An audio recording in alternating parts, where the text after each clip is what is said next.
Testing, testing.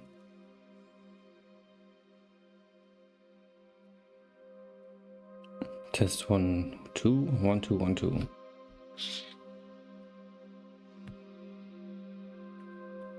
Okay. That seems to be working.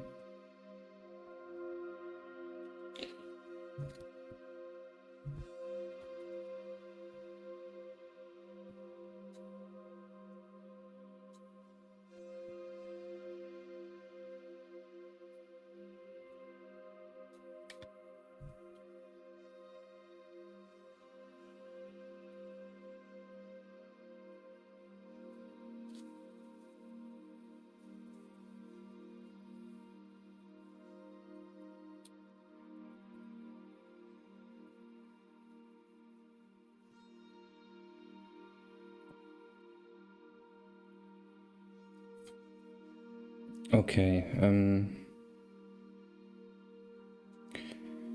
I've been looking at the next feature I want to implement, which is this one.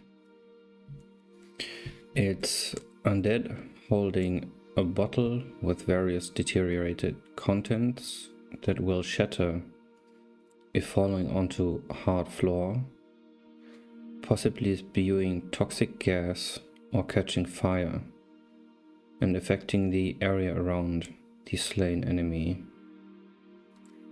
The contents are not known beforehand, but the existence of the bottle is. This sent me on a huge tangent, questioning the current implementation of equipped items and the usage of item categories. But that's actually not important right now. What the problem is that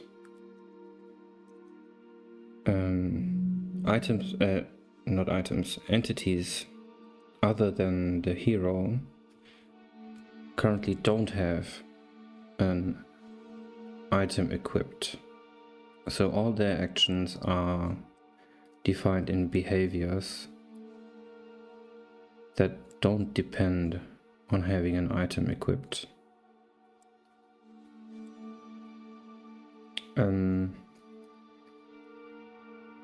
And the question is, do I need to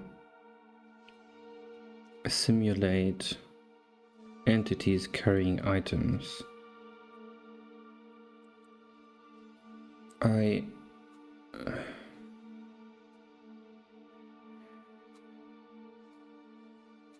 So I'm still not clear on the answer.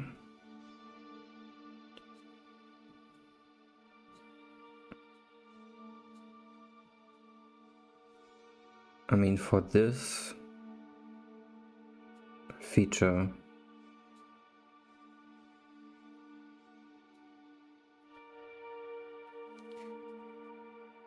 the undead could just be having the bottle in its own inventory.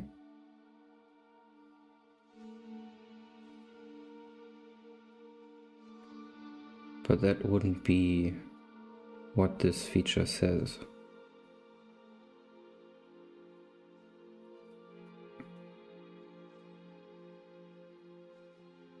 Let me check my notes here. So undead must be holding something, inspect mode, that shows the weapon. That's already too far.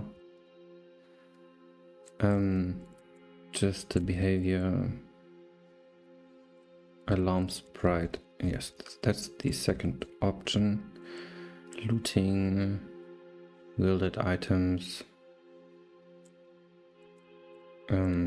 goals. Yeah, so this is part of the tangent.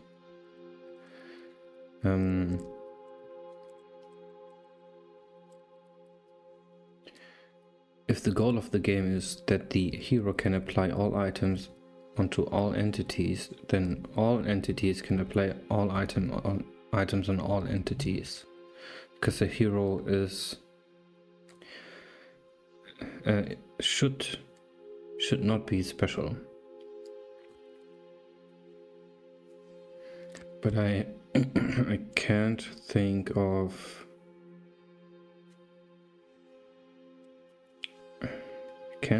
a situation where entities apply items. Let me check the objects.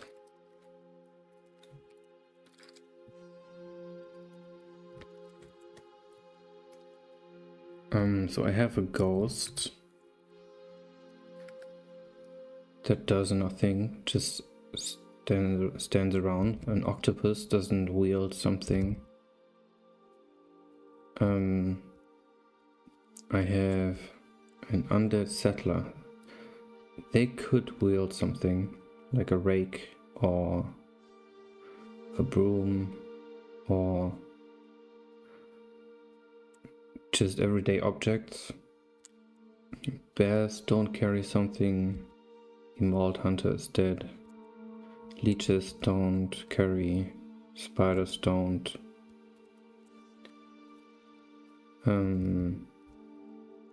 Poison Master could actually wield something. Frog. Old Fisher. Sentry Thief could wield a dagger. Sentry a sword. The witch maybe also a knife. So yeah, so there is a room for applying this feature.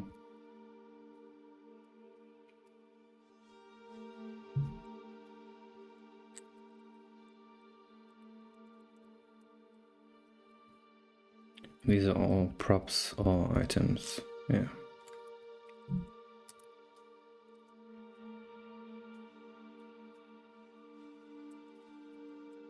So it would make sense.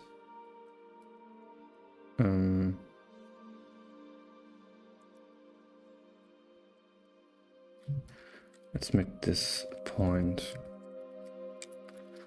Entities can wield items.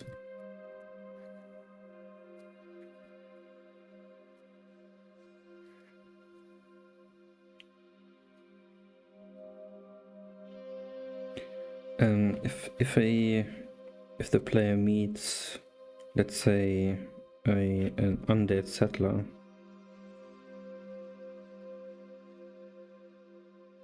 they might wield something simple like a cup, but they could also wield something more dangerous, like, I mean, they could, like a hatchet. So that's important information for the player. It brings variety to the monsters.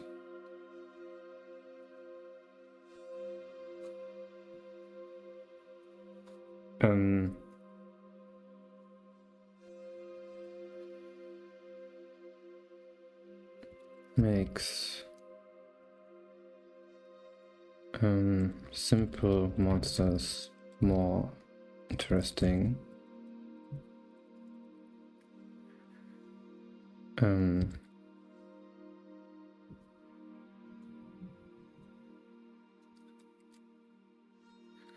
Makes fighting simple monsters more dangerous.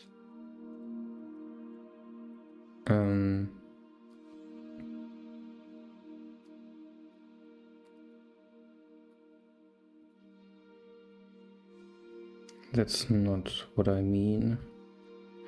I mean, it makes... What I meant to say is...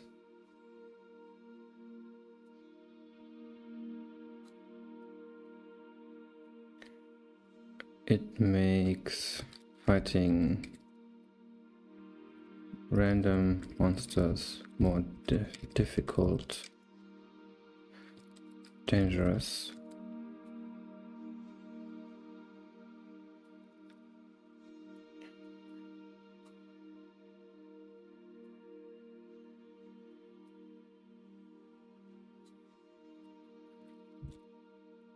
Some makes simple monsters more interesting. Makes fighting some monsters more dangerous. Makes it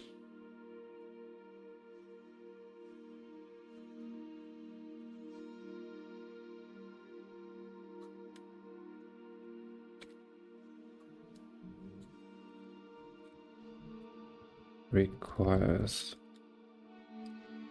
player to pay more attention, allows for disarming,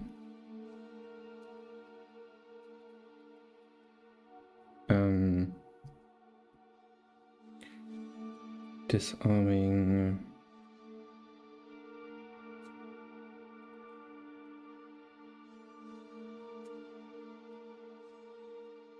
ability.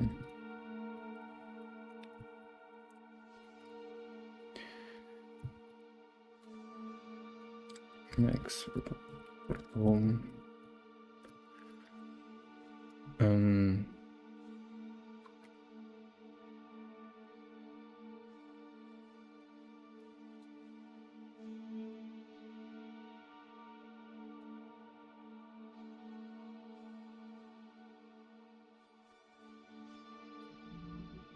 So these are actually pretty cool.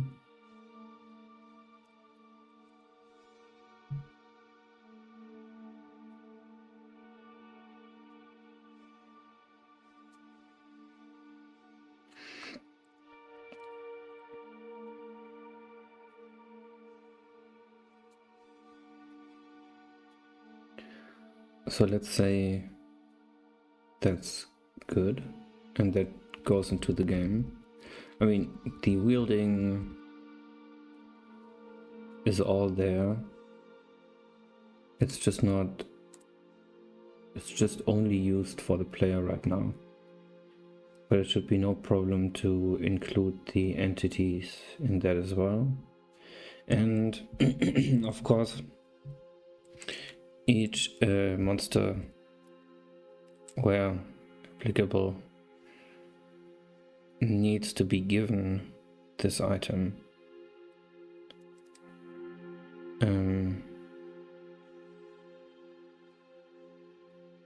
Yeah, when they when they spawn. So that solves the first part.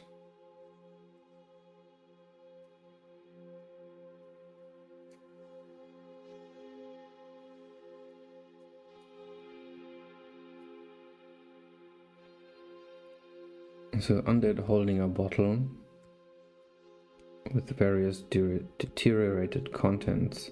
So that's just 2 or 3 items that are called this way, that are named that, and will shatter if falling onto the hard floor. That's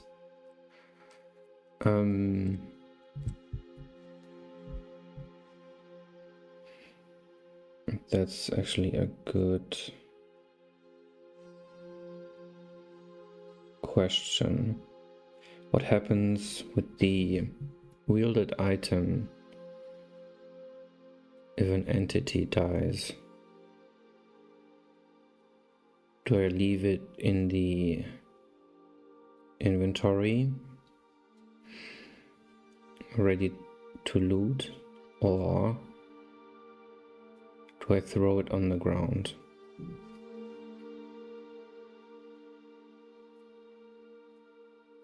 It'd actually be more fun if sometimes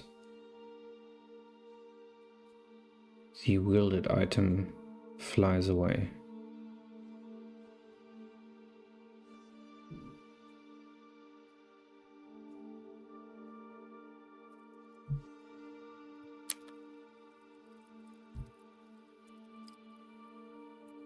Well, let's write it here. Sometimes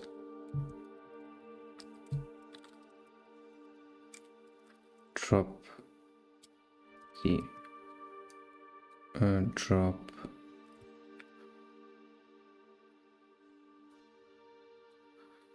wielded item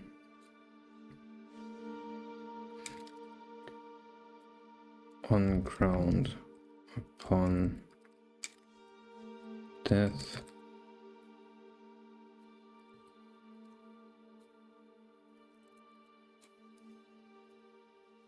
Send drop signal to item.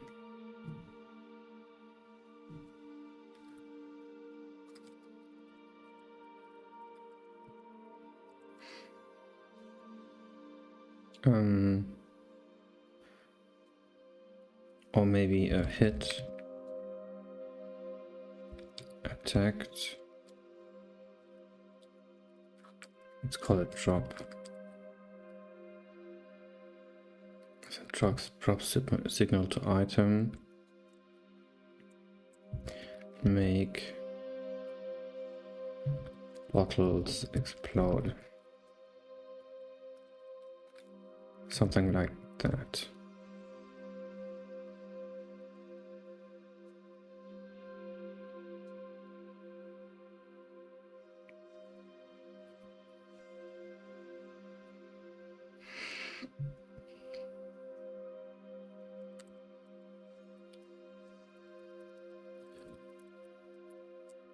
Around the entity.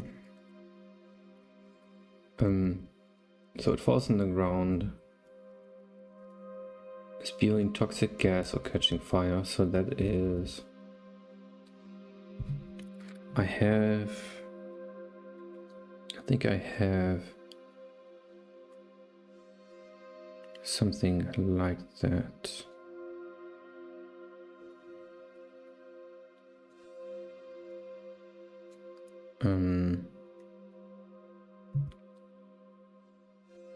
Toxic gas and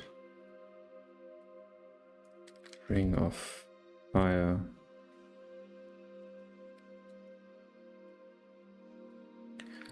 Actions are the actions. I think they're actions. Affecting the area around. That's okay. Contents are not known beforehand. The existence of the bottle is. Okay, that's...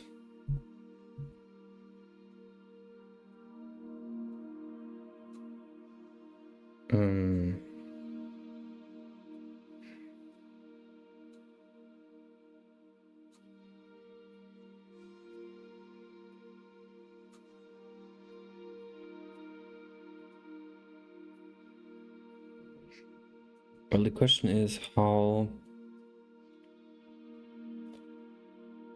I mean, it should be pretty obvious to the player that if they kill an enemy, that enemy is going to explode. I don't want them to have to go through a menu to see that. And I can actually do this, the inspect mode.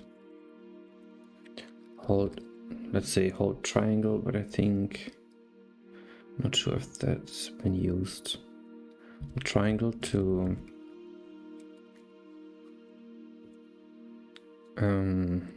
center on entity.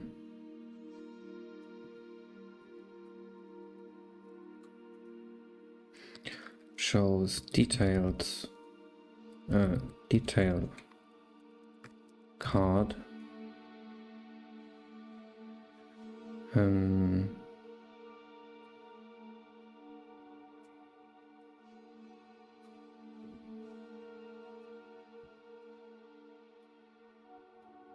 thinking about whether I had this cool effect where the text was actually in the world,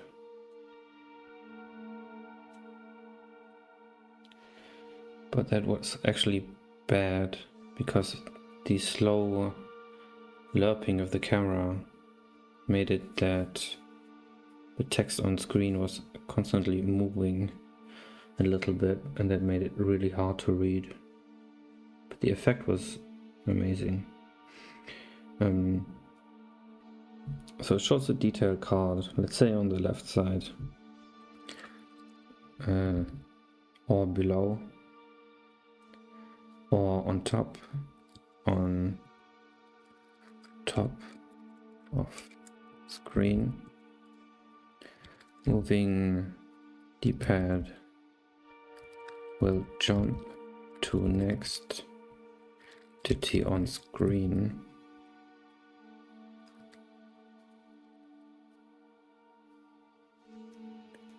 And that is collect inspectable entities into 2D array.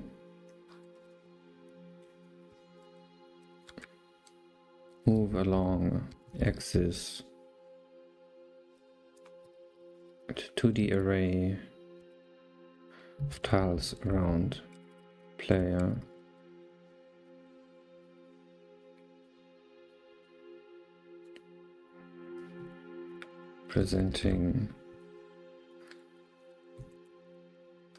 Represents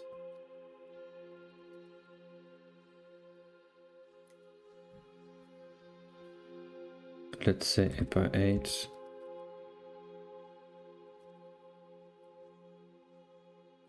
on D-pad. Move along one axis until entity found in grid into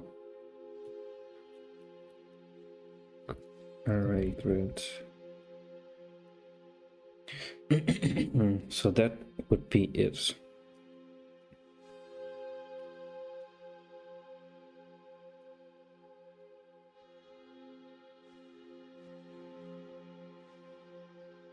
So what's in the detail card?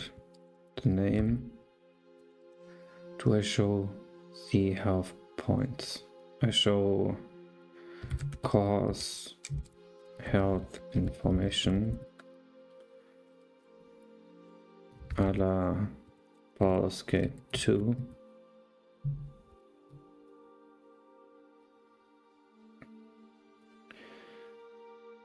And I say wielded weapon and the afflictions.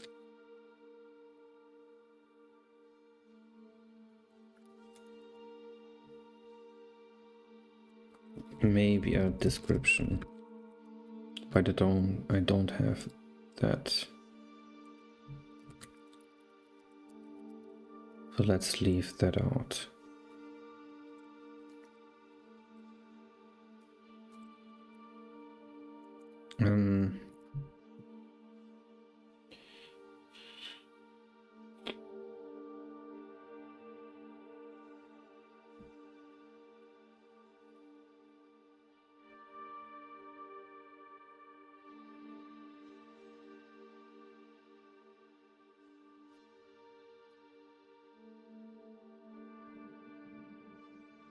I think that's okay.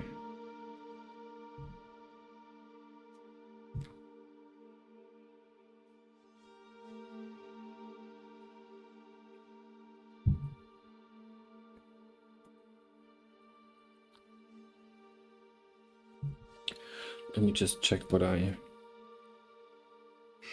wrote earlier. anything of that applies here.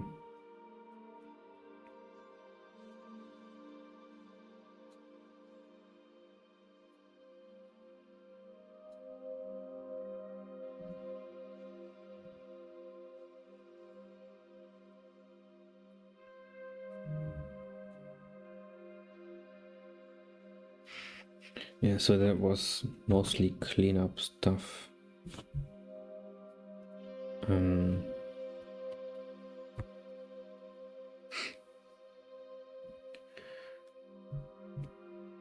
So I've been thinking about, this is another thing, not directly related, but certainly related to the items.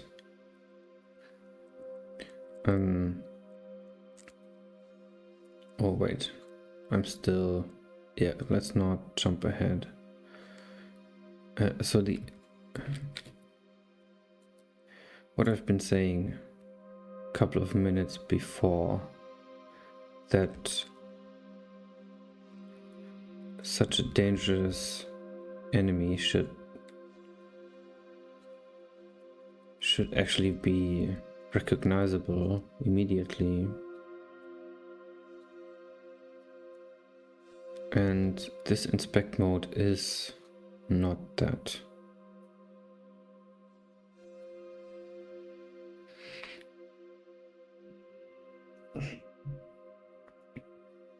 So the alternative is that I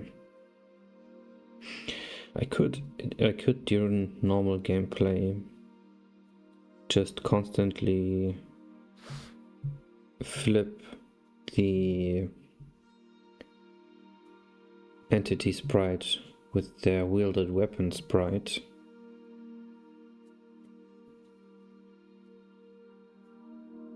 that's pretty annoying.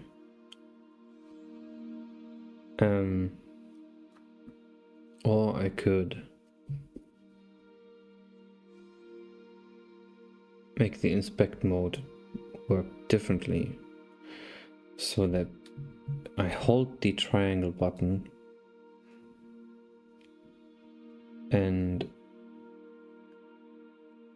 the descriptions just appear on screen, so they are super fast to access.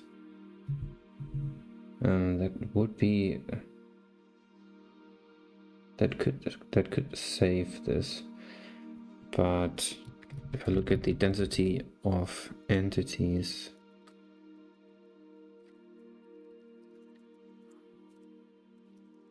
okay, this is actually not so bad. So all the bushes would naturally not appear, but this thing right here, spiderwebs, maybe I just do NPCs.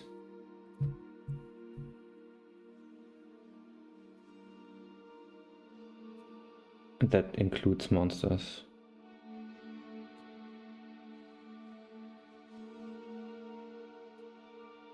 So if I hold down triangle,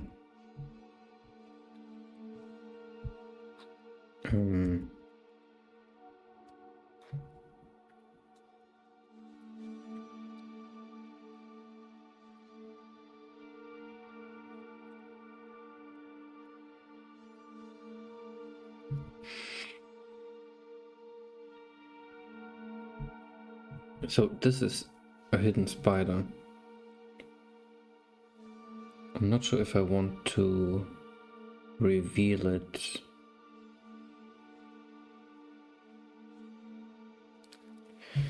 But yeah, I mean, I could handle that by sending a signal to the entity, and the entity responds with its description or not, depending on its state.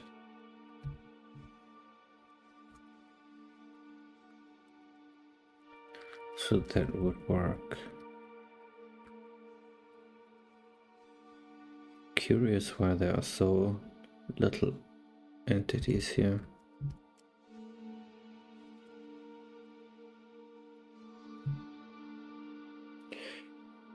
So this is the normal case, I guess. But what if the player is surrounded completely by entities?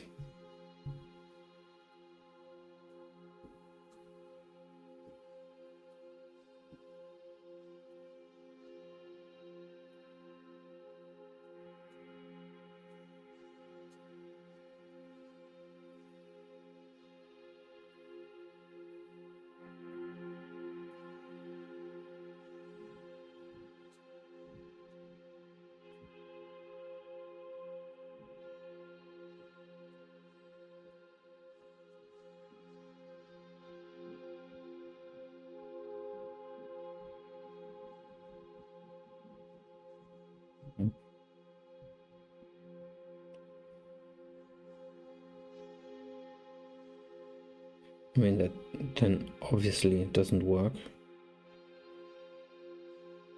because I have to have space.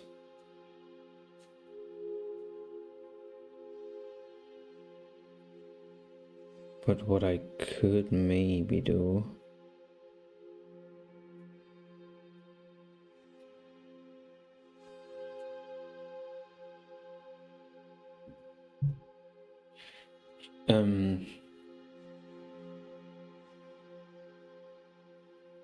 if I could maybe show the entity info of some of them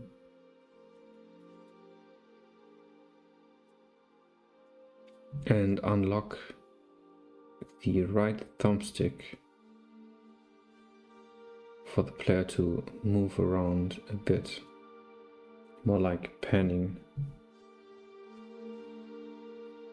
which could reveal the rest of them.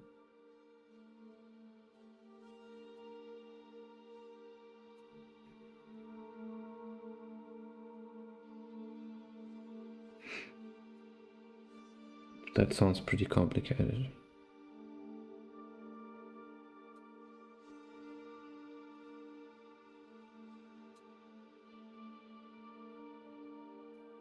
But I mean, it's not more complicated than the alternative, which is holding down triangle, I mean to implement.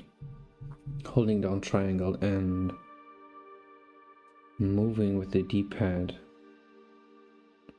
not tile by tile, but flipping through the entities. That's also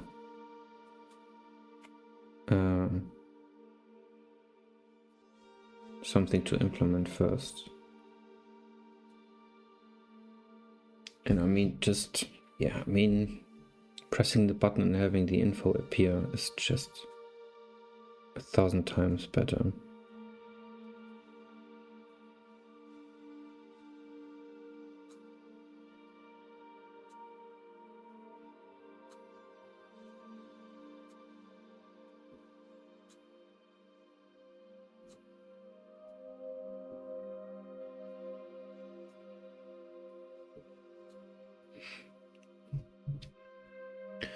How do I do that? Let's say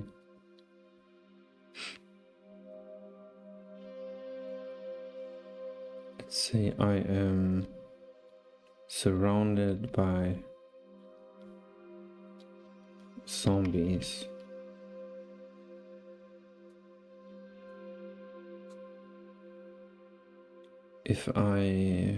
How much space do I allocate? I can actually make it pretty small, the text I mean. So that would then maybe be 3 by 3, 3 by 1, So basically the 3 tiles above the hero here, but that may be too small. Yeah, let's double that.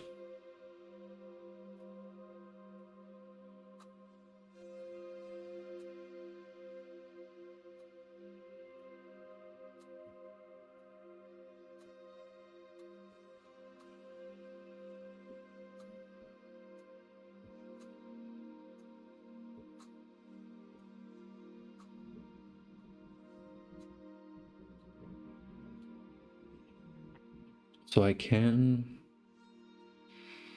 if I take one, was it a row of tiles, the one the player is on,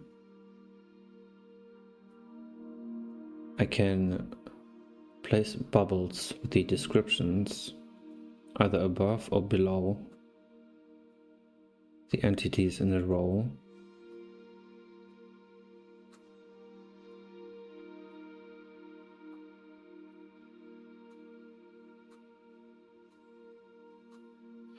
So I mean, the problem is not finding a place to display it, but it's also not only the problem, but also giving the player a tool to display the one they want to see.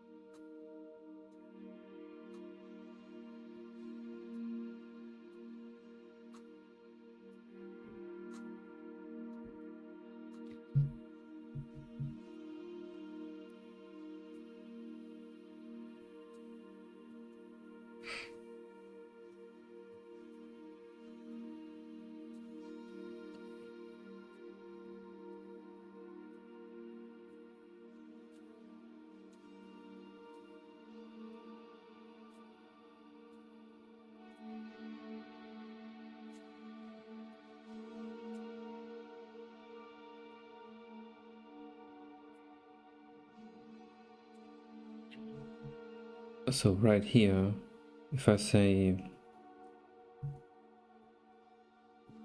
the info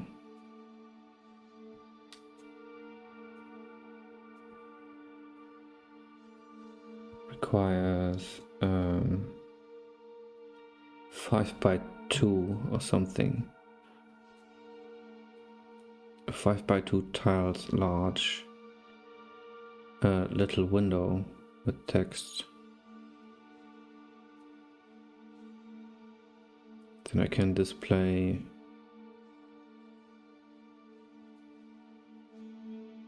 one, two, yeah, exactly 2 of them here.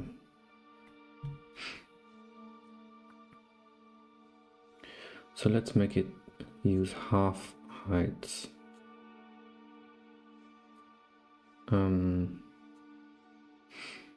Oh, that's actually just translating them.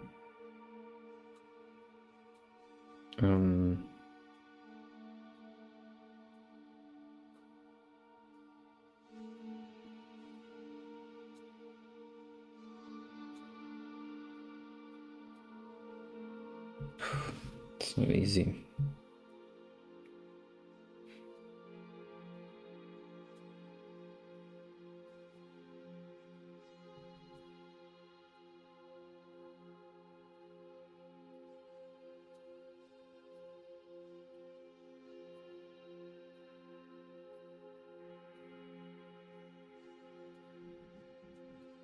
Maybe the best solution is actually the grid selection, because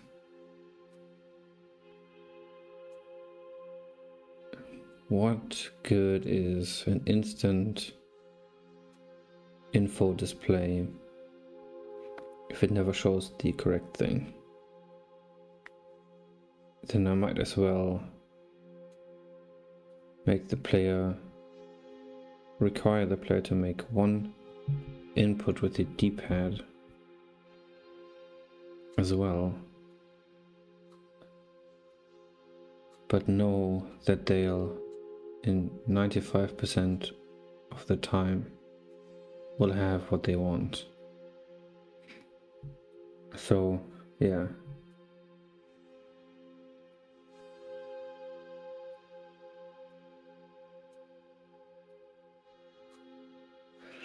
And I think that's actually more the use case.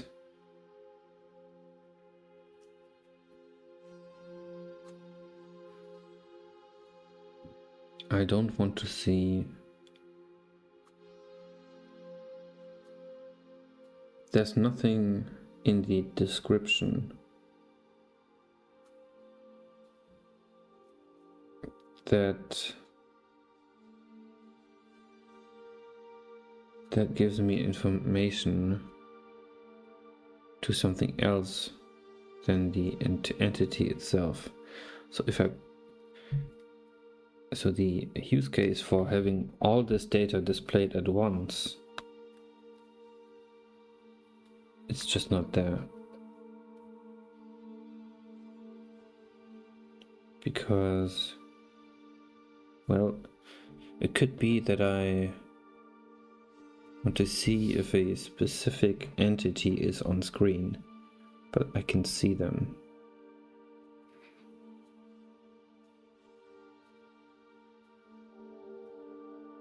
I wouldn't need to know that. Same with the health, etc. So yeah. So the inspect mode will be like this.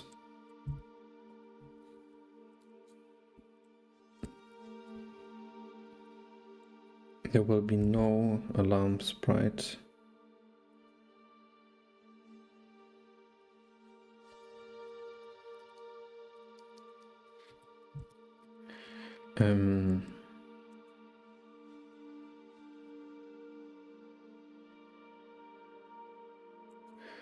Sometimes the dropped item on.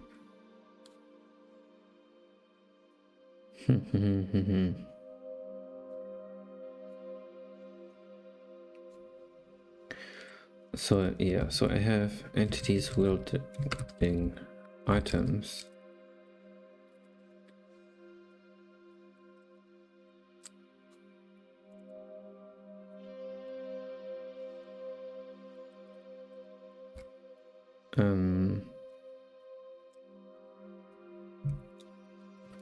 Undead dropping bottle.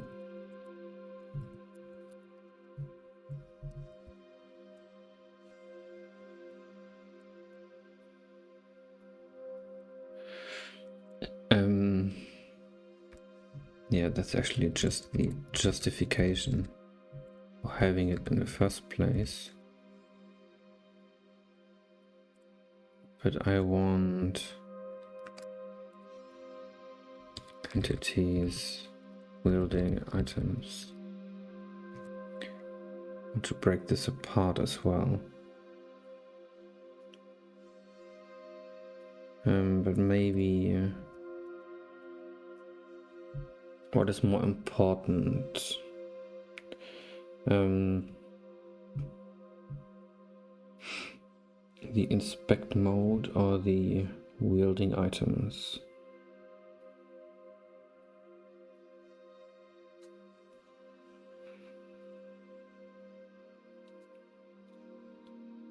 The inspect mode has more... is more consequential. It is also in the to-do list here, so I have plenty of time to introduce that.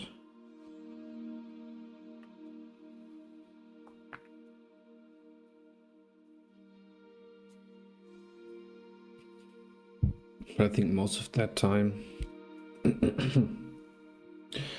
Most of that time is allocated for the descriptions. So that's writing. So I only have 1 day or so to do this. But it might as well be today. 4 hours is maybe not enough time.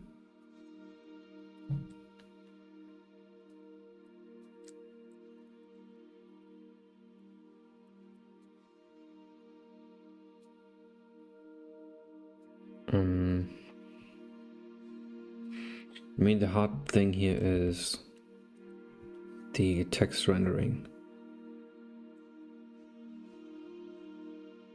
Wait, actually I said it's not in the world. So that's actually not that bad.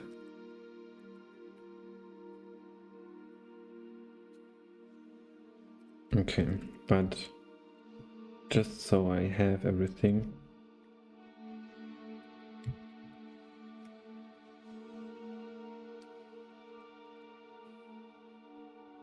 Wait, let me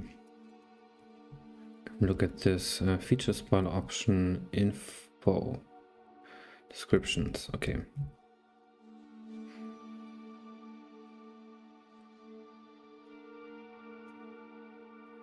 Yeah, okay, that's that's all in there. Minus the spoilers, but that's far away. Well, actually, is it? Yeah, I don't make descriptions.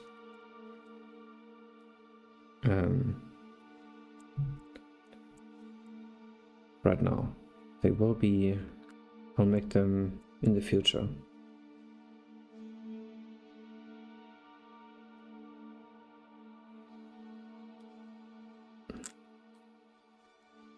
Okay, looting the wielded item from the enemies. Dropping items on dying. Equip.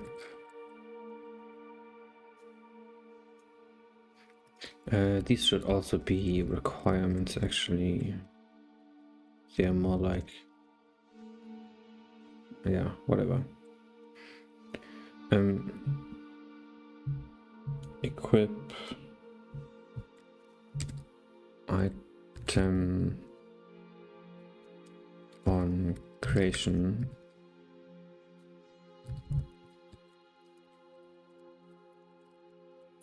Maybe in the live signal handler.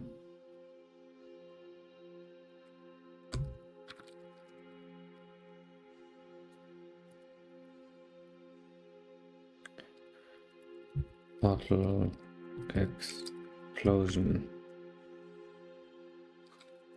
signal handler. Problem is, if I add a signal that says, okay, this item has been dropped, and the bottle reacts with, okay, I'll explode now. This would then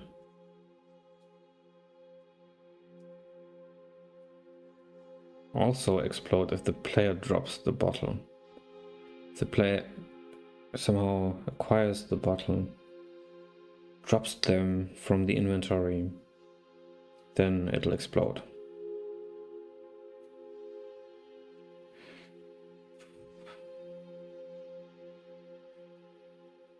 I mean, that's funny. And I can't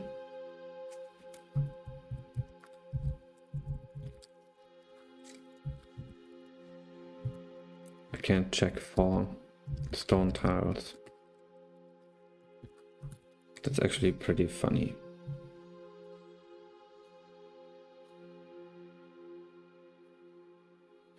And this is what I've been thinking about today. This is something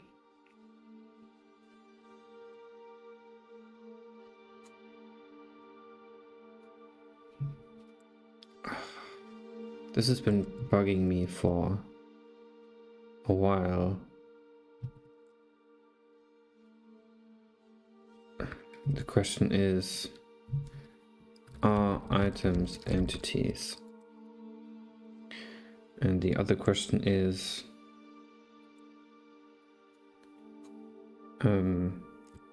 are elements NPCs?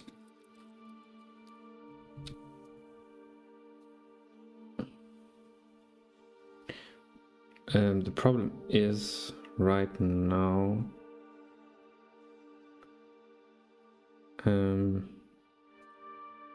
there are multiple signal handlers.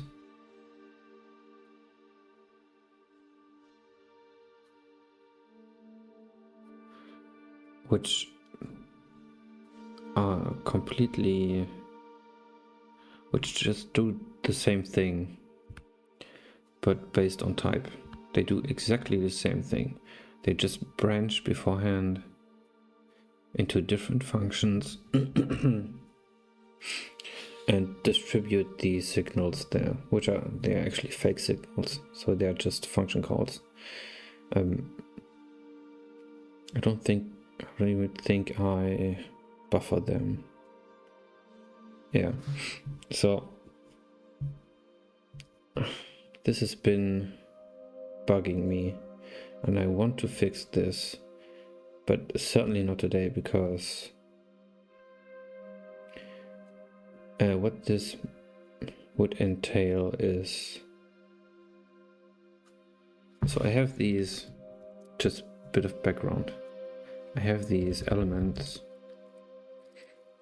and I have NPCs and I have items, I have props. These are just stones and trees and stuff, items, self-explanatory. And these elements, well, I also have a hero, but the hero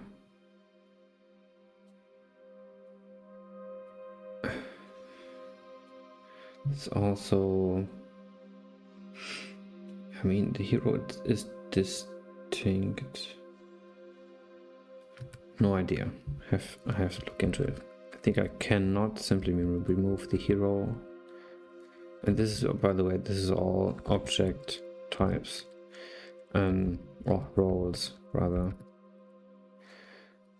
These two elements and NPCs are basically the same. They basically do the same thing, but are implemented differently.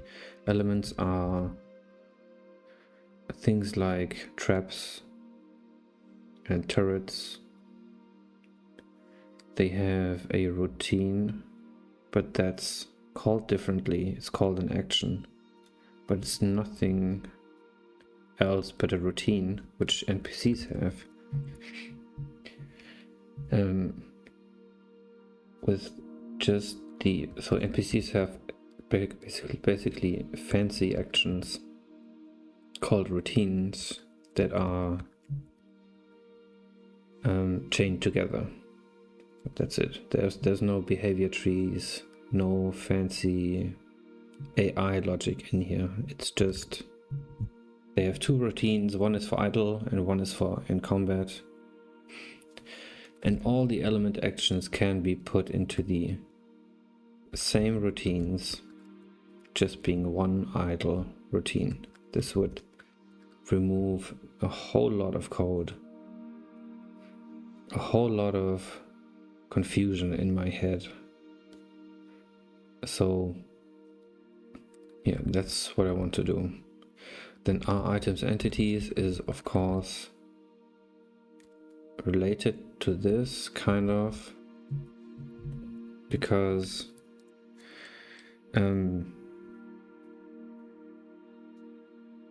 items don't have signal handlers. They have a use function and a apply function and a inventory action function. So they have functions, but they don't have signals. I would like to unify all of this into just signal handlers and routines. And that would cover everything, I believe. It should cover everything. But the thing is,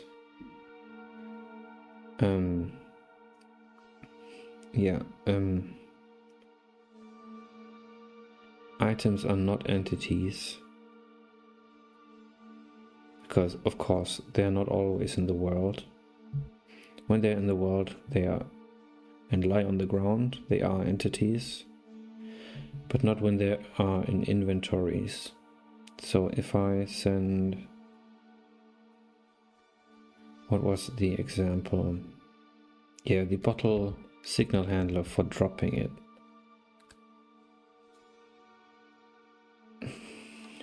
Maybe I could place the entity on the ground and then send the signal to it.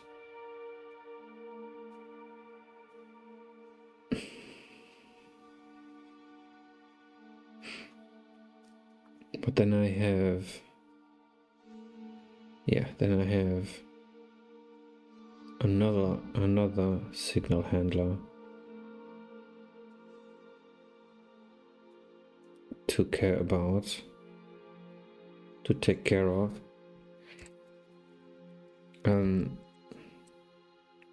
But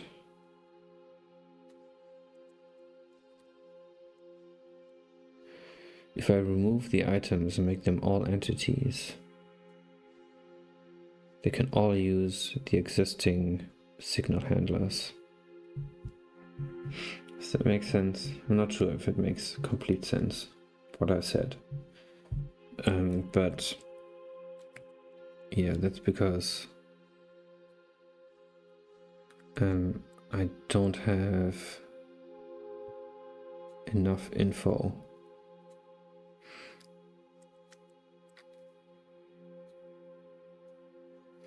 Or the context load in my head is just so high that I can't see some things clearly enough. But that works itself out with time, so that's fine. So the explosion signal handler, let's put this here and say revisit this when you get to this point.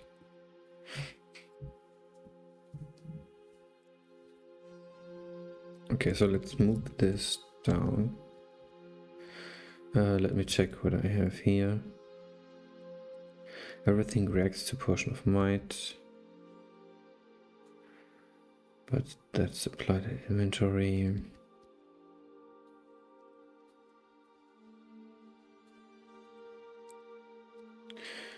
How to get out of, okay, that's just a rand. And if yeah. Most entities wield something. So equip entities, all entities with an item. But I think we'll start with the inspect mode, because I have the name, health, don't have the weapon, but I have the afflictions. The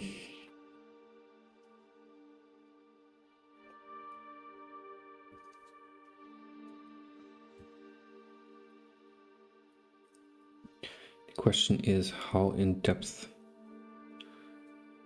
do I want to make this? For example, do I add icons here and here?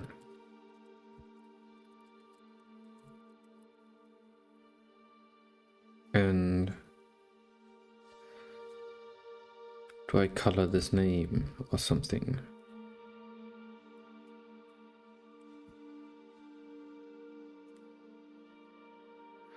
I think yes, no. There should be icons. I have the item icons, so that's actually not a problem. Afflictions. I could make icons for those.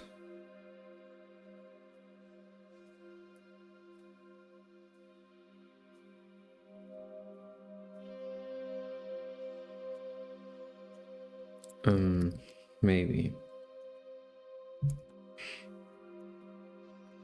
I mean, I can't really depict them otherwise.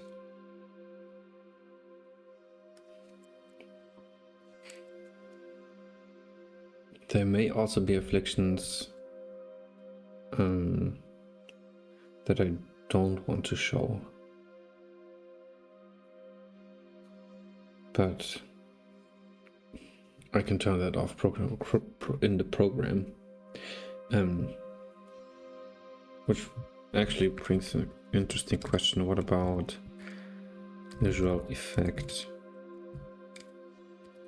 Show this.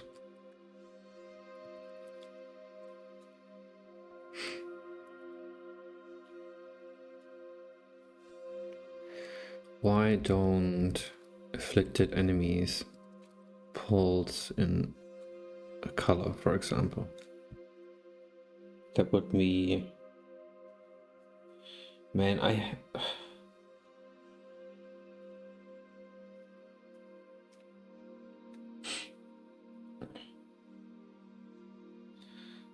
really don't like the idea of this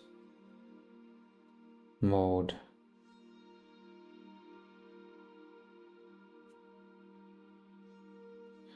But it's just... it's too...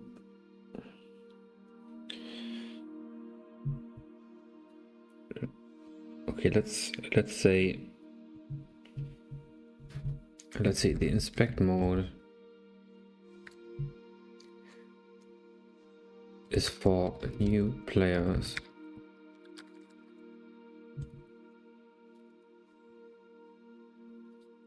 All the info must be visible in game too. So then that's okay for me. That's much better.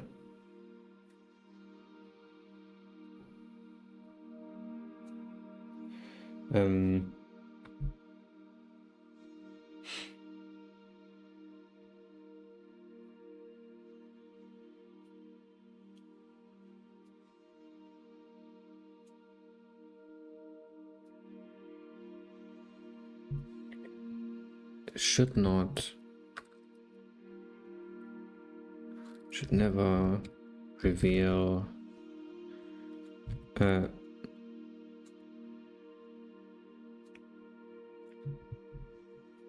what I'm trying to say is, should this be disabled?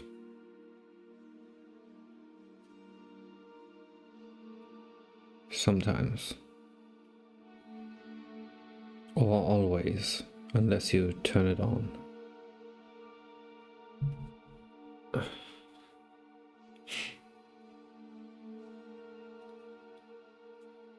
If I want this to be on all the time, then it must not make the game easier.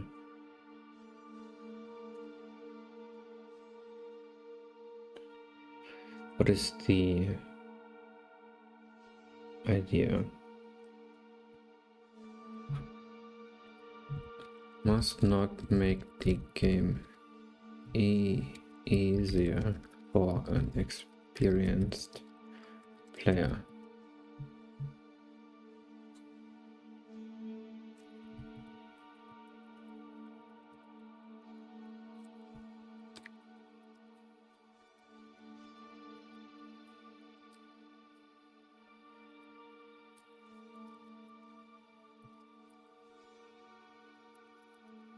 And this means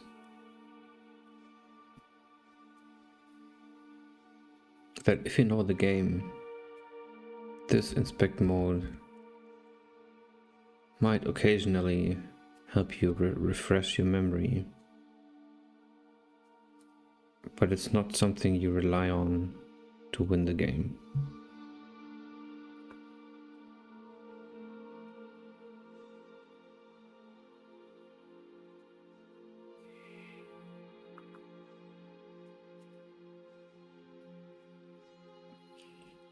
So it does not show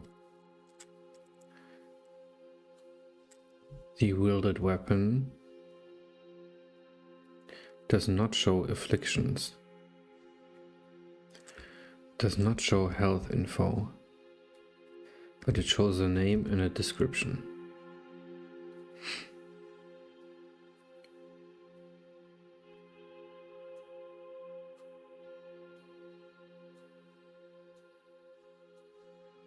So I also need wielded weapon alarm sprite swapping afflictions, visual effects, visual particle and sprite color effects.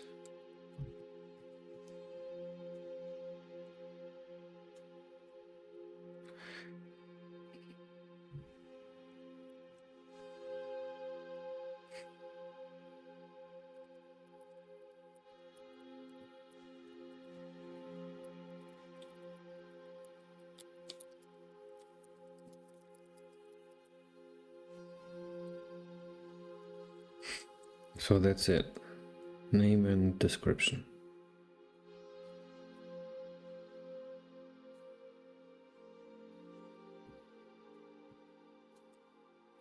And maybe health, full health value, defense value,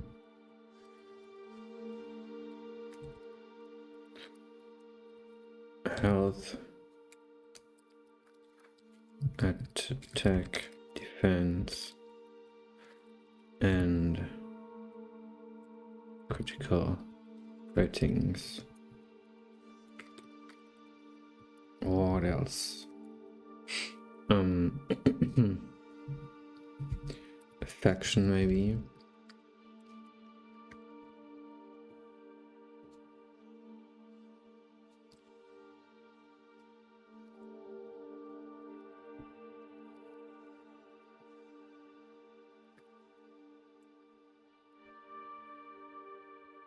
Yeah, that's it.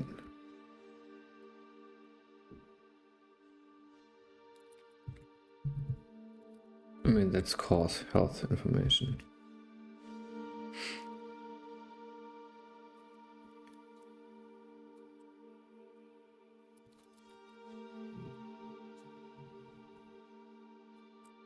I'm fine with this. It's much better.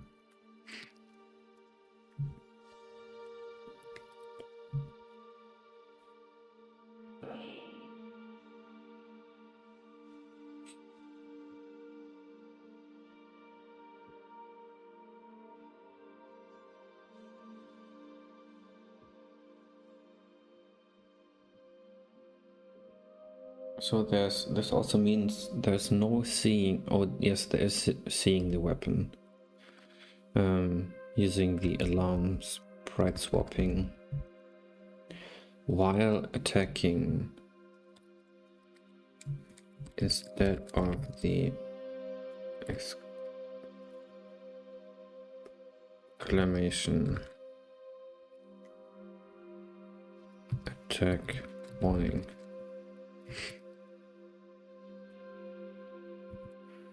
Oh.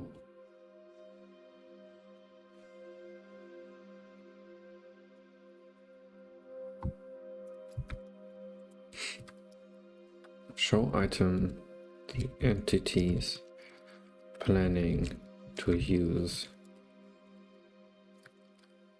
Deploy next turn.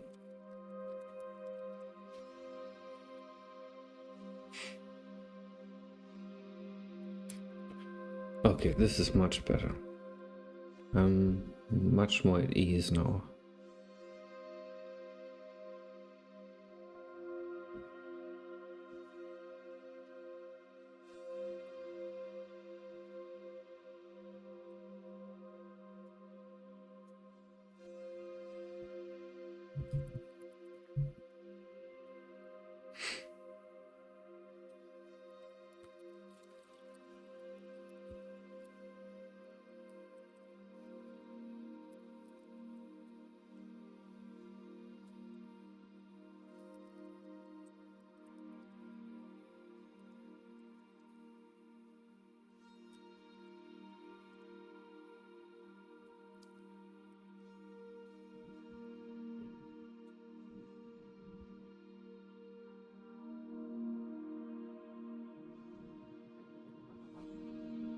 Yeah, that's much better.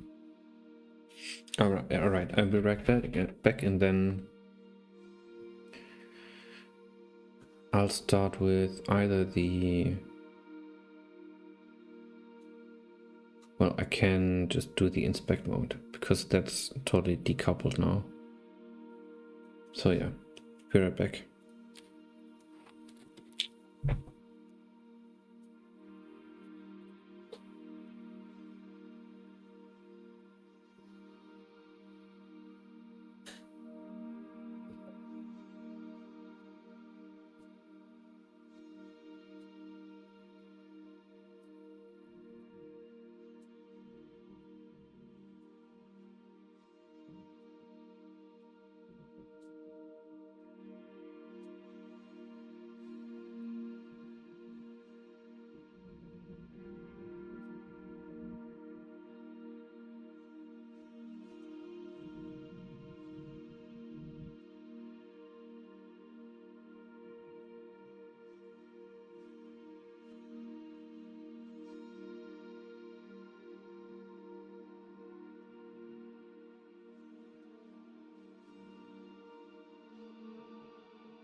Actually, my inner producer called and said, this is now irrelevant to the feature.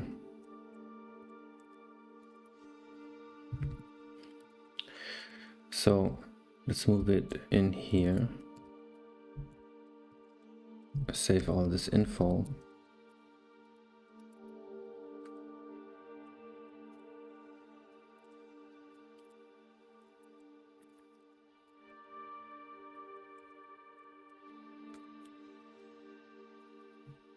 Node dynamic entity data.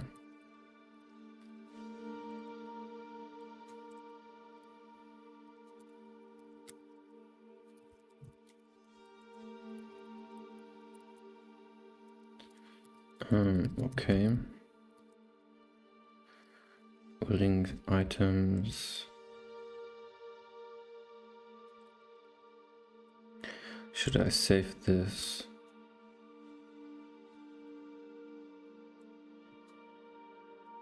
I mean, this will become apparent when it's implemented.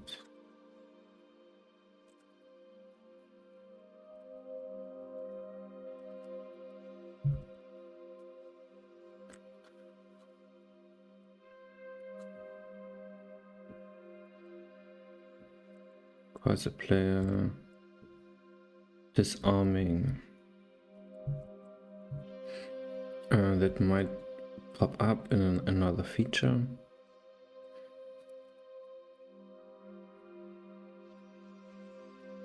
Send drop signal. Okay, have that. Simple monsters more interesting.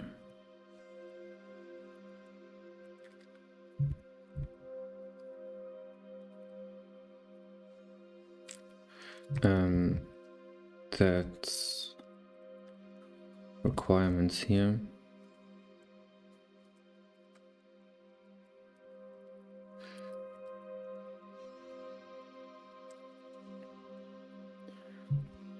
So I have the visual particle and sprite color effects for afflictions. I can leave this here, I think. Toxic gas, ring of fire.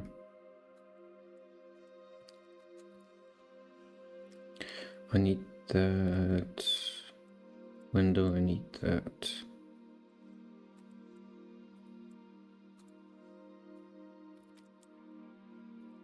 Here.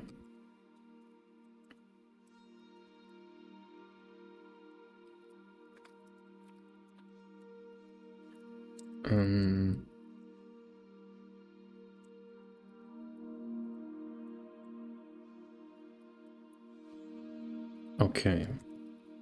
Now for the order. This is extra, so I can do that first.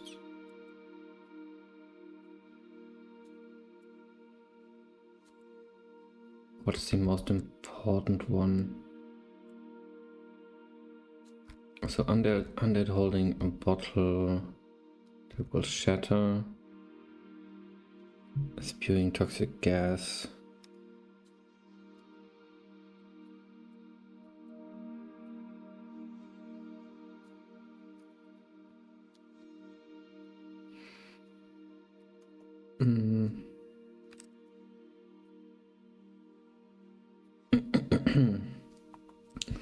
That's actually wrong what I said. To show the items, they have to have something equipped.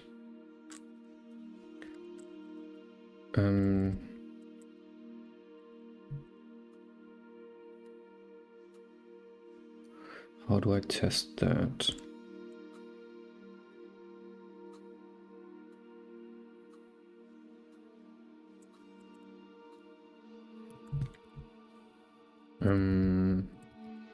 So this comes after. give zombies or undead a sword and see them making more damage.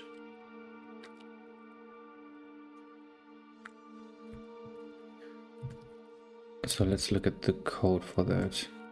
Undead, settler. Okay, I only have the undead settler. And I think I'm surrounded by that one in the test room.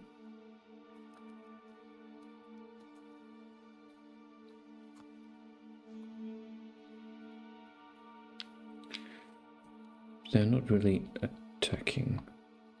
Oh, that's the blocking stuff.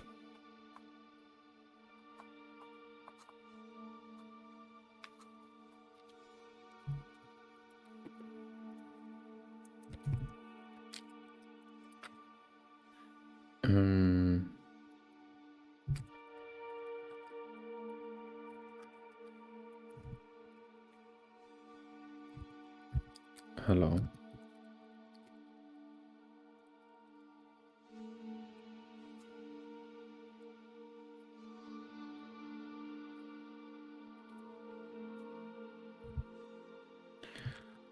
Well, what did I use this for?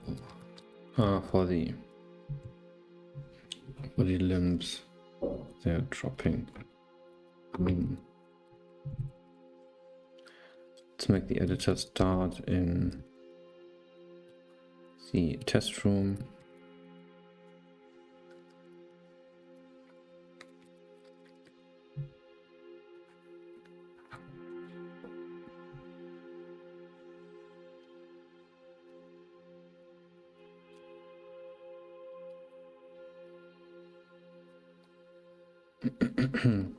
Works. And give the undead a sword. Let's look at the entity file. And I have the resolve attack function. And I have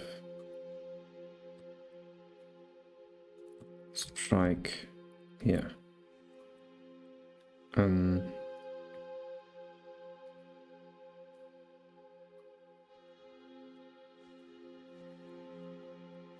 Entity attack. So if yeah, that's it. So this function constructs an attack, melee or ranged attack, depending on this entity. If the entity is the hero,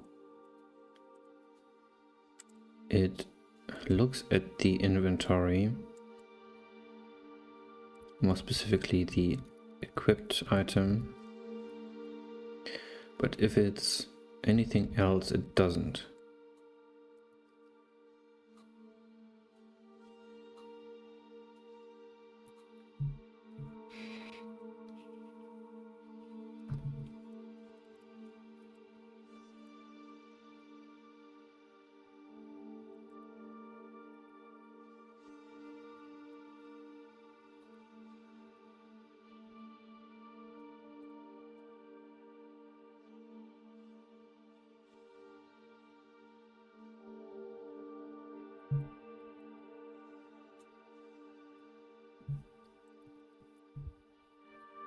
But I can just combine these.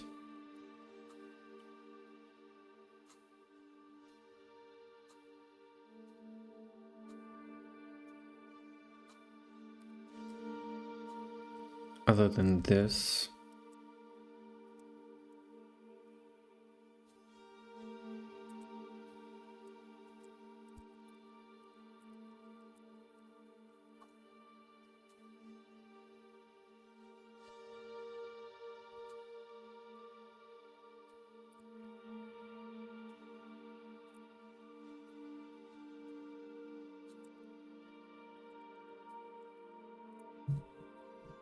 this and this.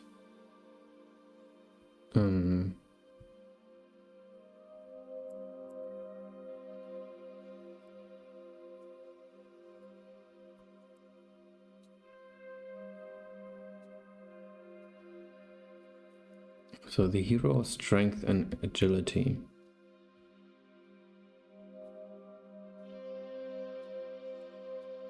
They aren't even used.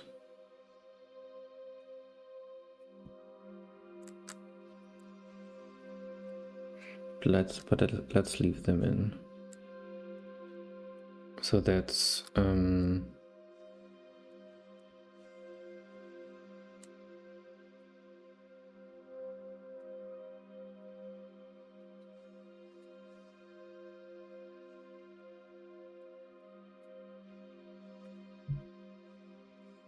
attack. I don't understand this. Oh, attack entity. I get it.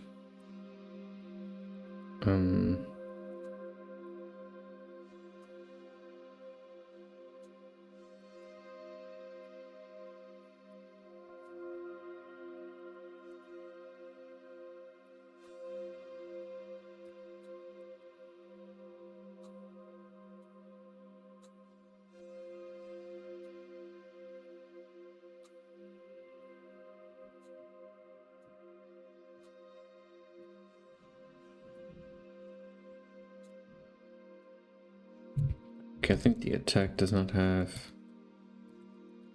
crit rating. Oh, it only has the multiplier.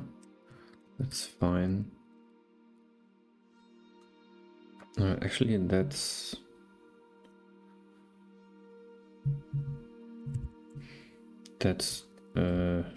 stupid.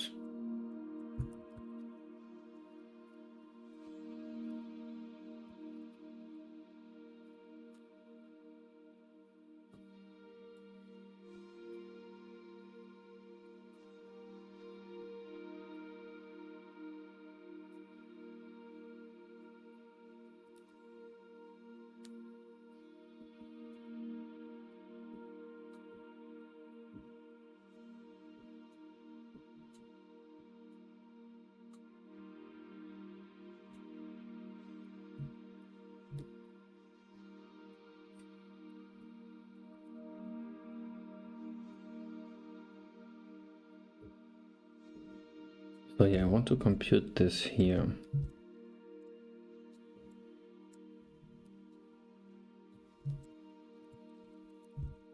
So that's CRM is 0.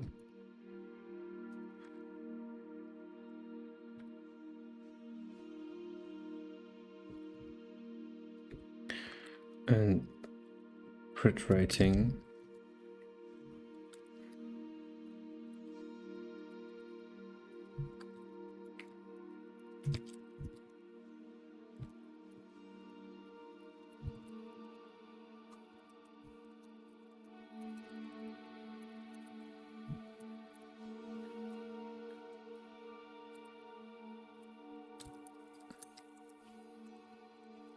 actually that's what I want to remove and put here.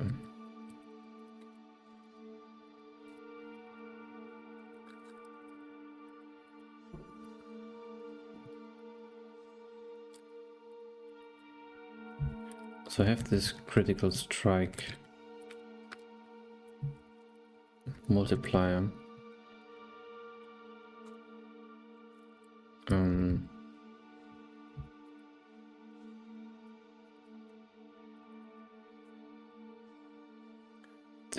That gets set when by chance, and that chance increases with the critical strike rating, and it's 1 in 9, let's say 120 or something. Sounds better. And this gets computed here in the resolve function, where the attack and the defense gets resolved. And I want this to just increase it here. And I'd P0 the attack, so I can remove this. So this removes the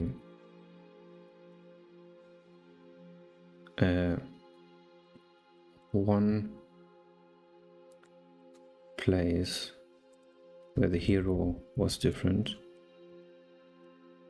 This is now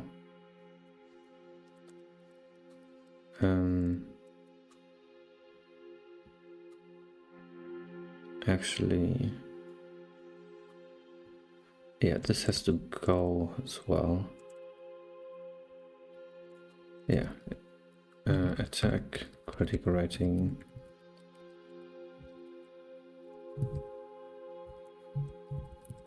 Same as here.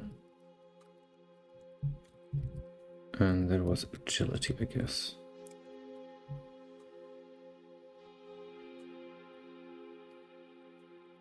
Yeah. Okay. So I think I still have everything. So this goes through the inventory while building the attack. Goes through the inventory of the entity, checks for equipped weapons, and for each equipped weapon it adds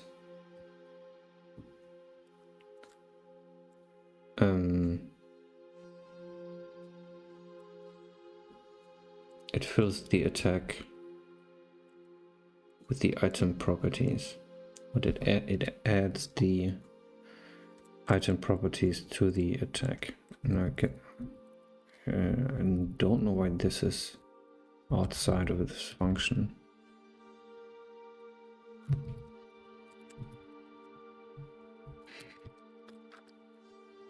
Attack attributes.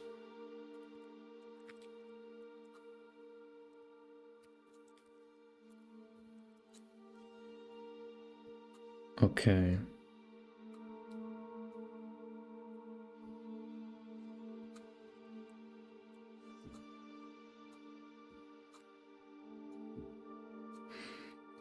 Oh, that's the...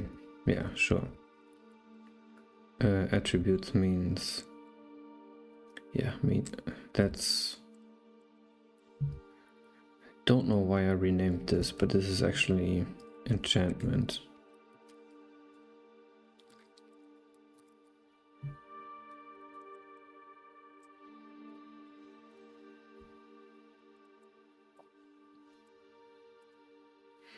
Yeah, that was a bad call.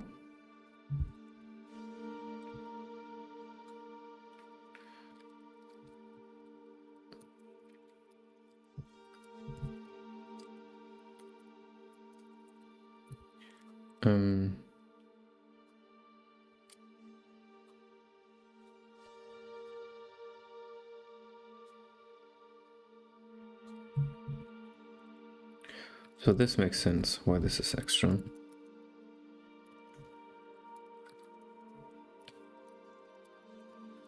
And I can...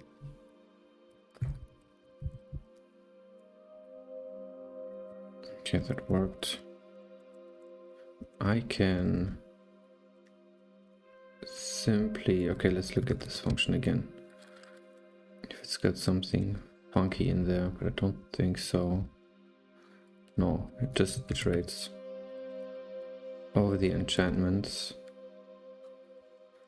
So I can say if the object is a hero, the entity is a hero, then add this.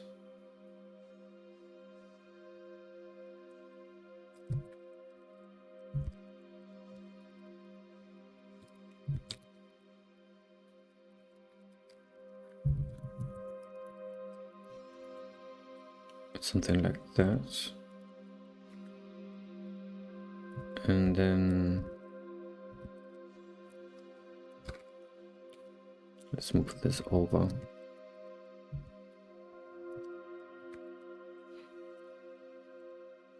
For each equipped weapon,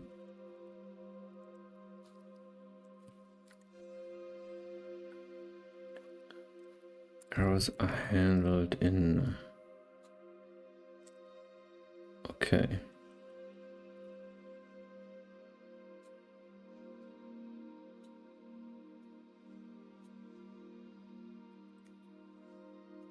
The attack rating of arrows is handled in... Okay, this is an old function name. This is not correct. Guess this is equipment action, and no break here. I have this. Add monster attack effects, add debuffs, add debuff duration calculation. Okay, I mean, that's okay.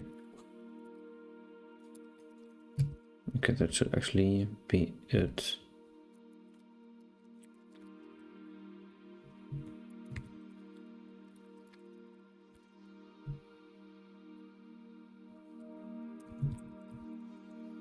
Should work the same. Oh.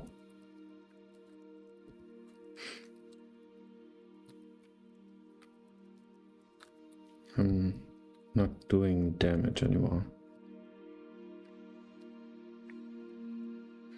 Nobody's doing damage.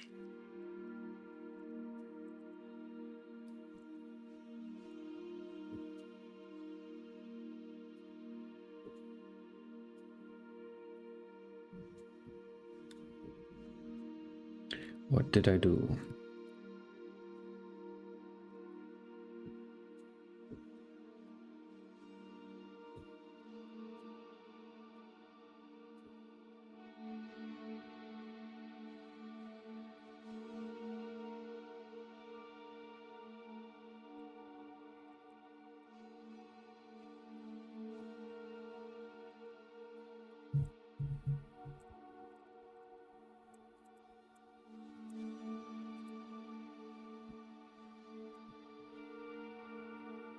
Oh. That's stupid.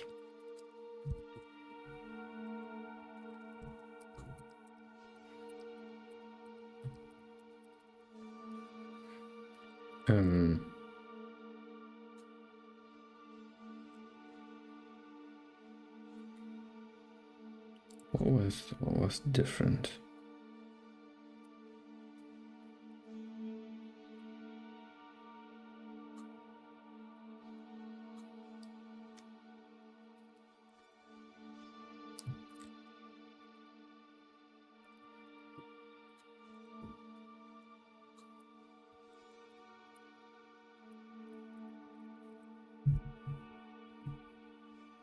Was it the critical rating? Oh, I think that's what screwed it up. It has to be 1.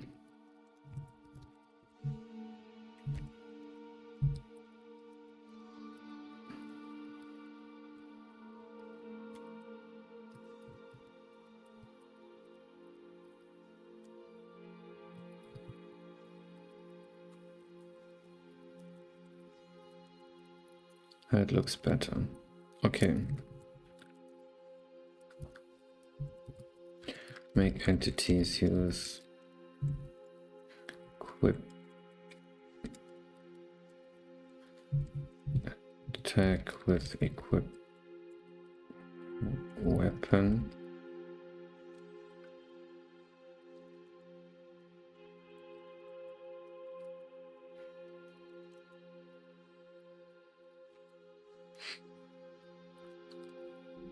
And let's give them weapon.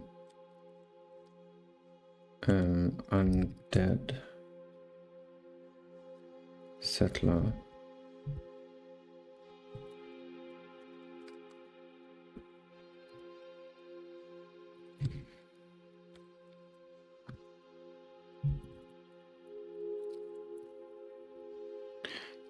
How do I do that here?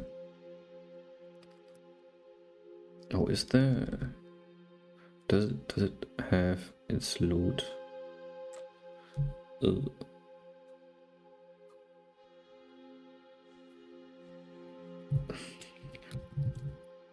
New entity.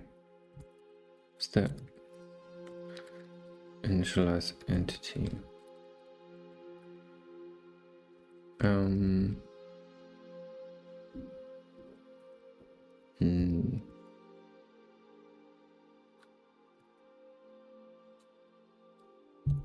Where's the loot? Name, scale, pose.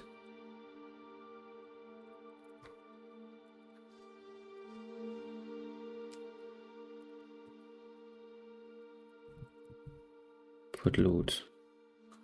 Spawn.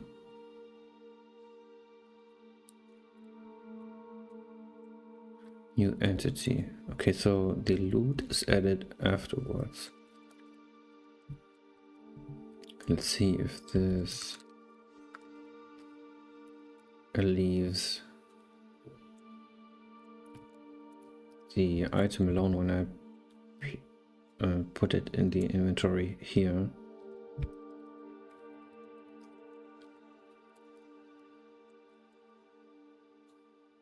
So this picks loot from the loot tables. Between 0 and 3 of them. And it just puts it in. So here's the pick from the loot table, and here's put it into the inventory, which is what I call here. Except with the explicit item. So this has not been called here. So I can just use index 0 to equip it. And let's use a sword. Strong sword. 17.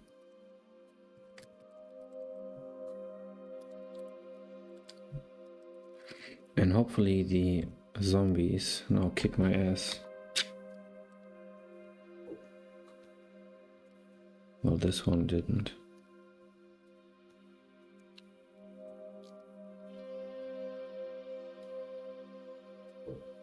Well, not really.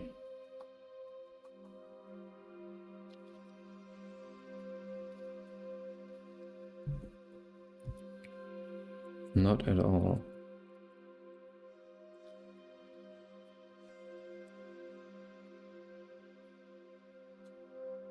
Oh, that's the hero inventory.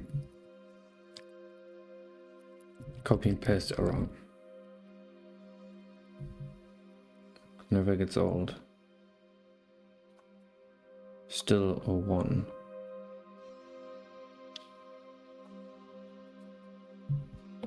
Why? Put the sword into the inventory of the entity, one of them, and equip it. Okay, I mean, let's use the number of items.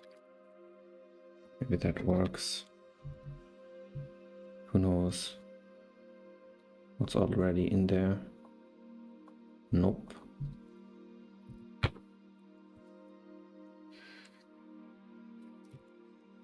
Let's set the... I hope this is the attack power.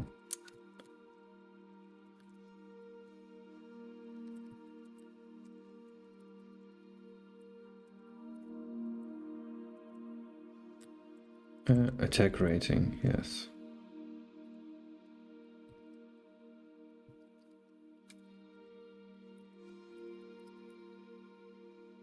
Let's set it to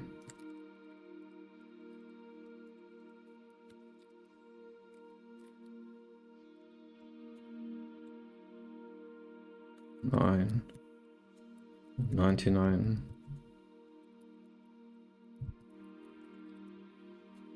Oh, it doesn't have strike. Yes, it has strike. So it should actually...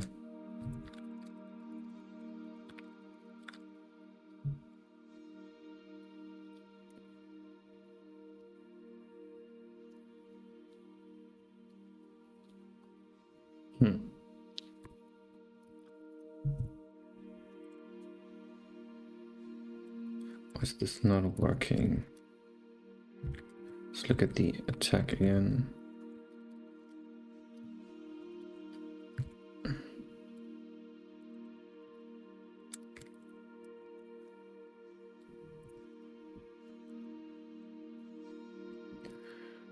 For everything in the entity's inventory,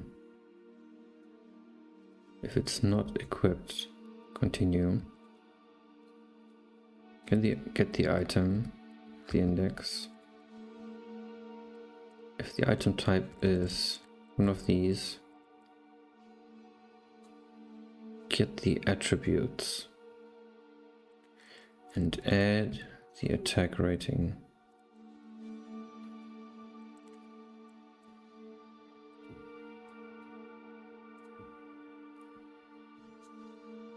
To it. That's plus equals. This is equals. So I'm not sure why this isn't working. Was the strike and there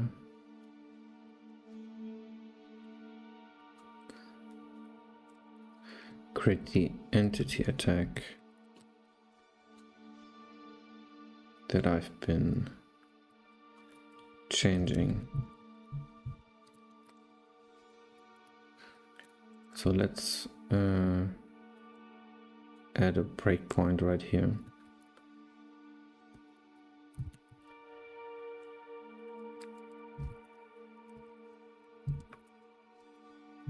GDB, please. Having cold hands again. That's my excuse today for the typos. Breakpoint entity, and that was 287. And let's attack. And we have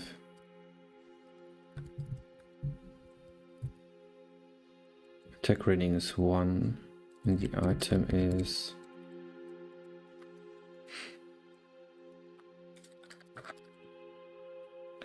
$39.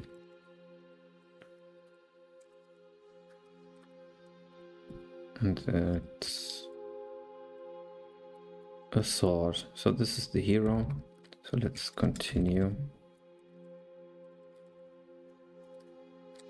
And hit again.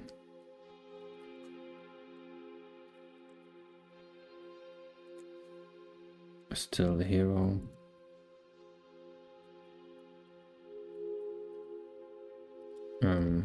Let's drop this shield.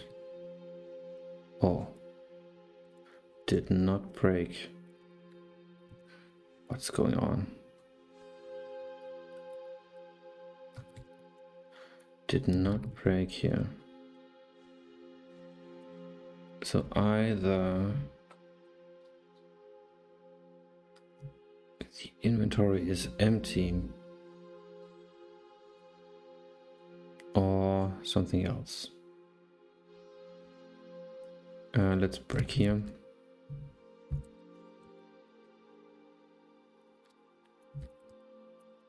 That was 275.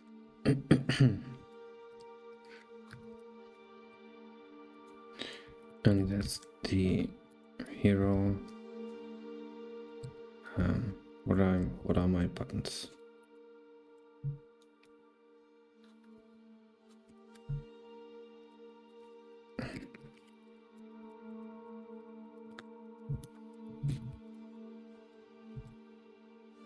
Still the hero.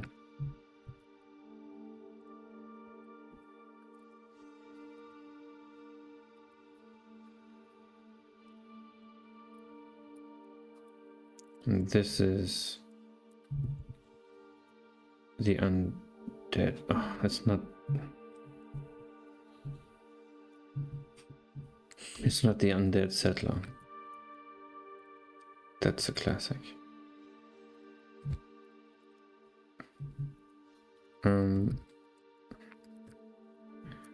Thank God for GDP. Who knows how long I would have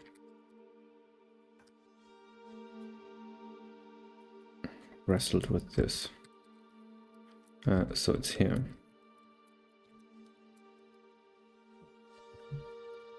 So they should now pretty much instantly kill me.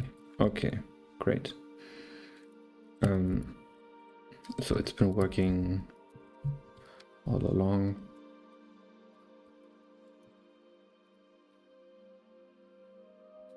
What was my last commit? Don't even remember.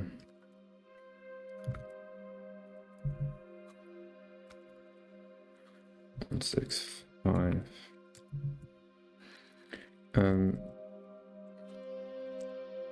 Give entities an item upon creation. How do I do this?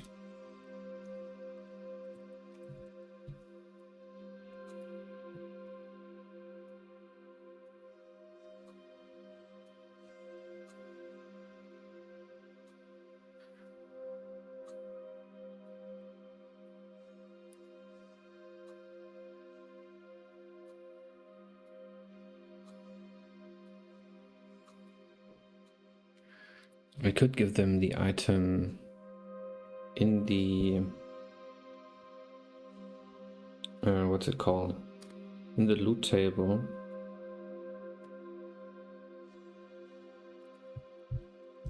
In the loot tables here, and say equip the first one, but actually these are not guaranteed to land in the inventory. And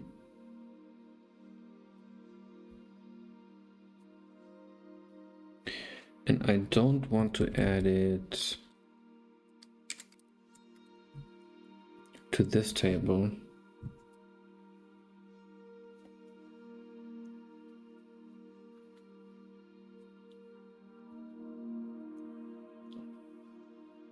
Meaning the default equipped item.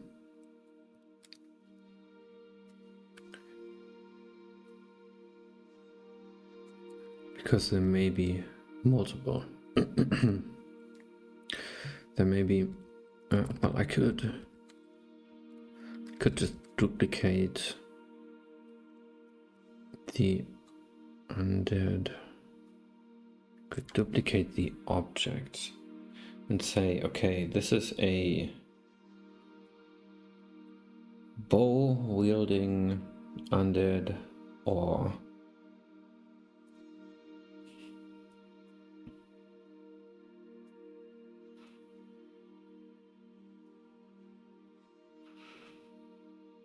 could actually do that.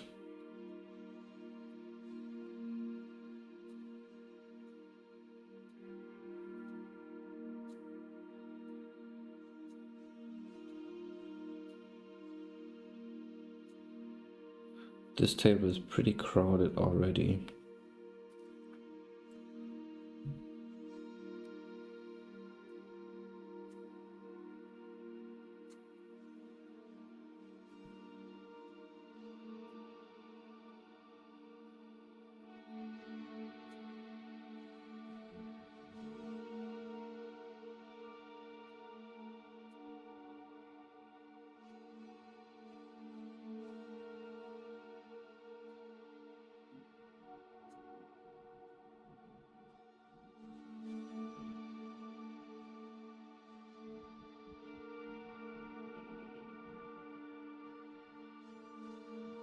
I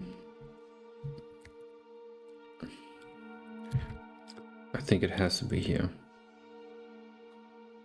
Because what they have may change what their routine will be.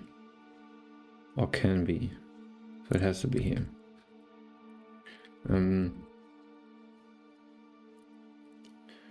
Let's go through here.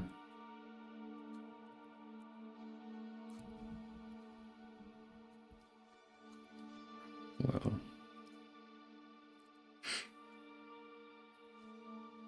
let's remove the unused ones.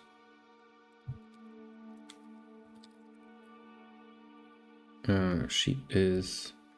well, sheep's actually in. Okay. Ancient Remains is in. Octopus is in. Crab is not. So crab goes. Giant crab's also not in there. Sleeping crab. Little spiders there. Little spiders there. Don't think they guard spiders there. No. Hornet is not there. Ant is there. Robber is not there.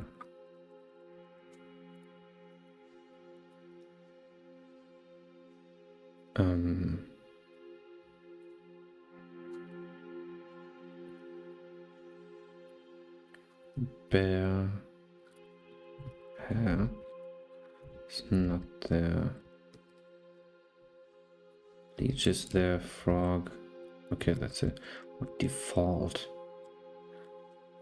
What is treat chase? I mean, okay.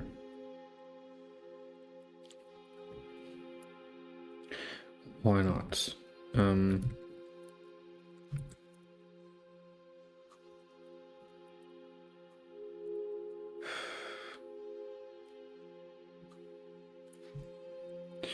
What do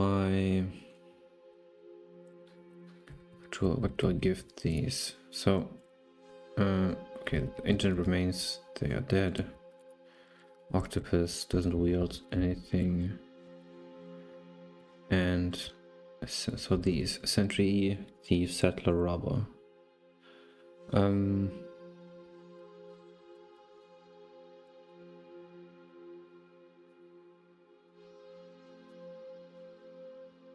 It's pretty annoying setting this in here.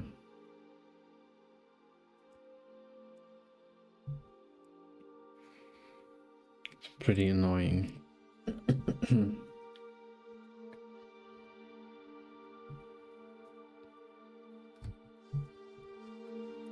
Why did I say that I didn't want this here?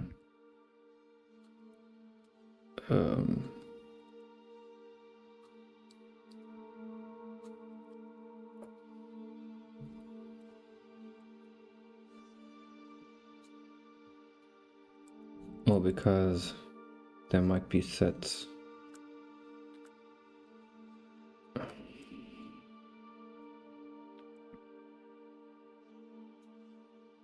Yeah, I mean that's fine. Disability 8 is a bit much. Okay, the retreat, chase, strike. Let's give them all this. And the sentry. Let's make a better function for this. So it doesn't clutter up so much. New item. Put the item I want.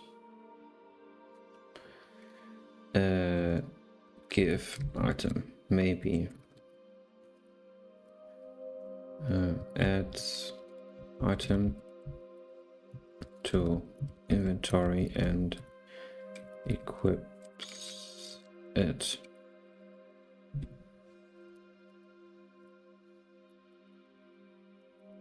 hand item.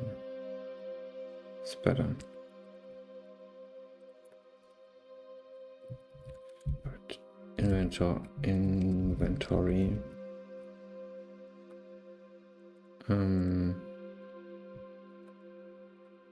Well, that's just one.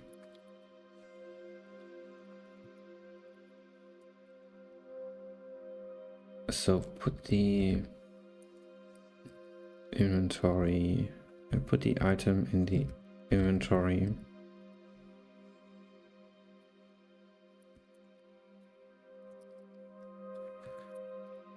Yeah, it returns a bool. I can see it right here.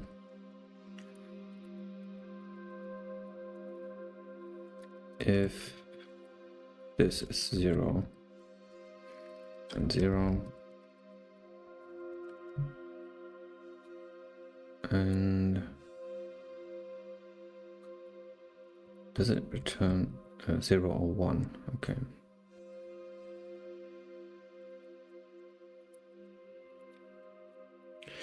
Find a stack. Okay, this should not be a stack item. Oh, well, it could be an arrow. Oh wow.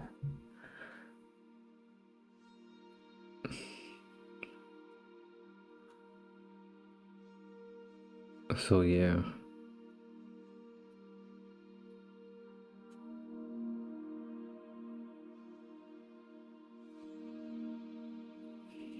I mean,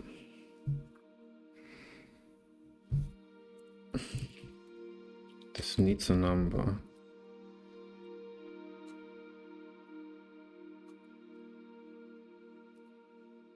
And this will stack. Let's just assert this. N is 0 or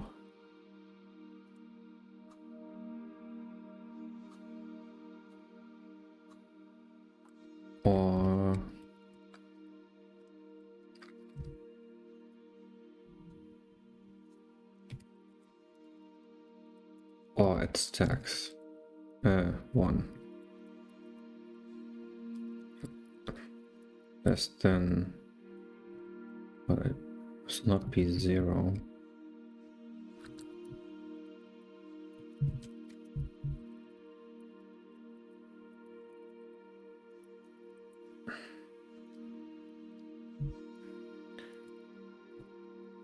Okay, that's good.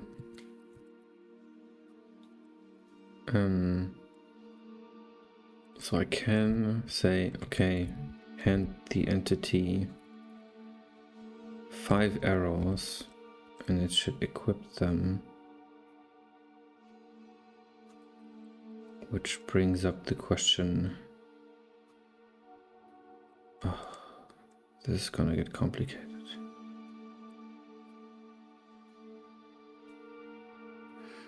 I have item actions, but I don't think the entities used them.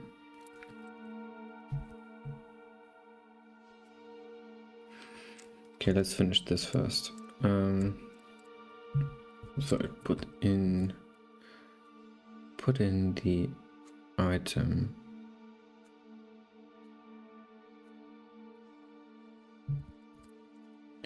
And it inserts it at the end. Unless this. Oh, so this function should actually return the index or -1. Let me guess, it's used everywhere.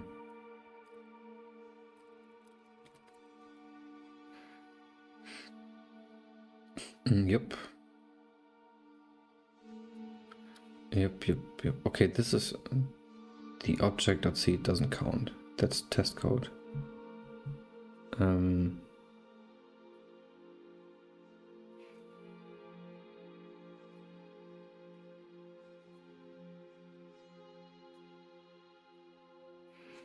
The other code does count.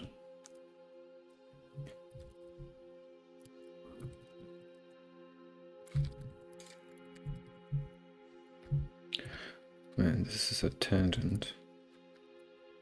Let's remove all this.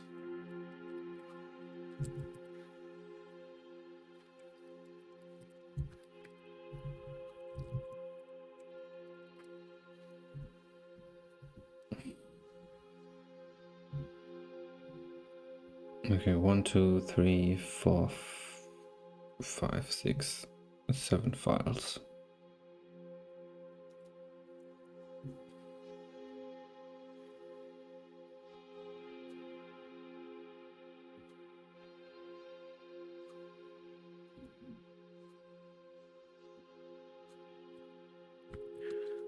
I mean, yeah.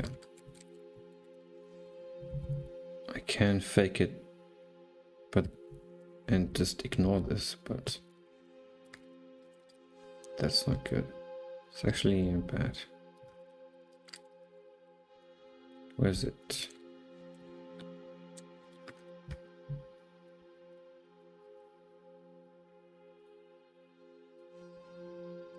Okay. So if the put the item in the inventory. If the item stacks, then search an existing item. If it's found, then return I. If the inventory is full, then go to full. If the and return -1, else insert it at inventory -1.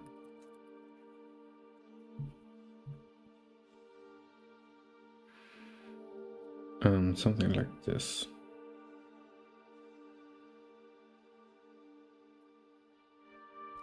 I think I've been coding too much. This looks like a Baroque scene to me. Maybe I'm just losing my mind. Okay. Inventory. And I think that's okay. So let's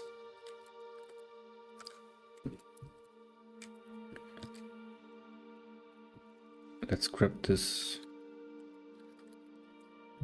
list.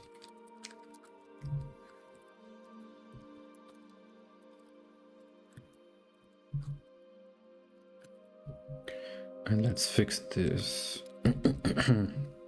This is greater. This is not -1. Or greater than equal to 0.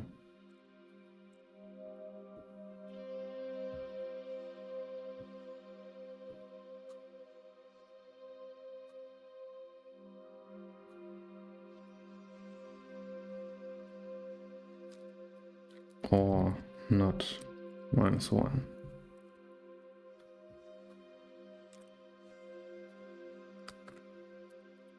Let's do greater than equal. Next one, entity. Okay, there's nothing here. No check here, no check here. Nice. A check here. Oh, less than 0. Oh, that's the code I was writing.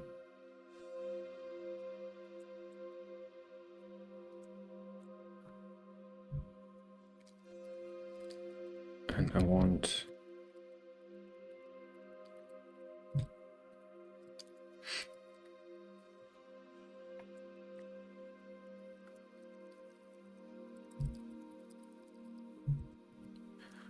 want this.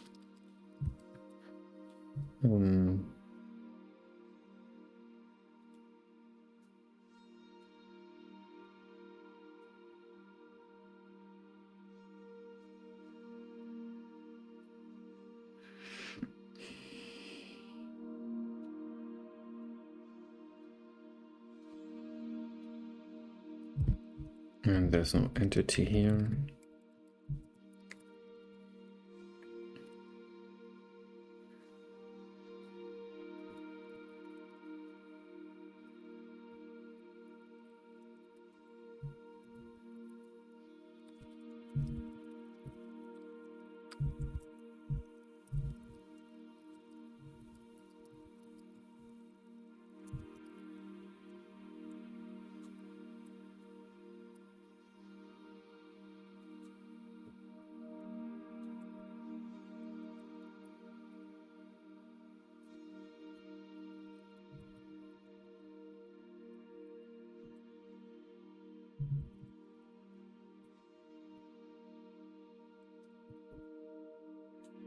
Oh. Oh, that was correct.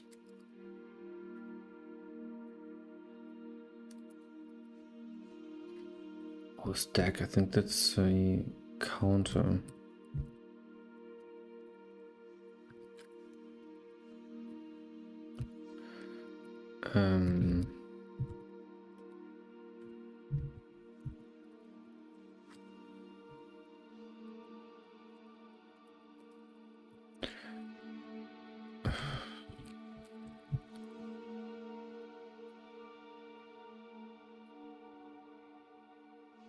What is used twice?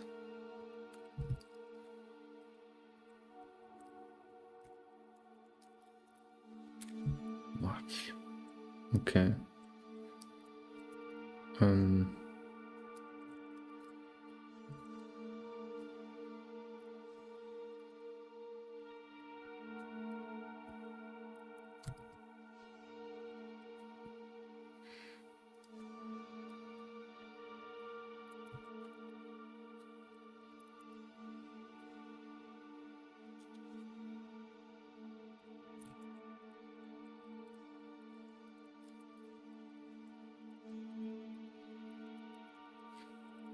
Put item. No checks. Oh yeah, here's a check. If it's 1, remove it. Or remove something else. What is this? Okay.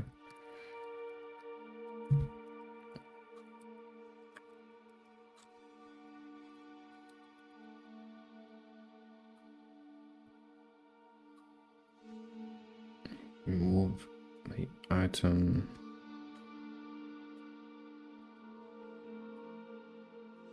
The cursor. Okay. And then I have checked. But item. But there's no checks.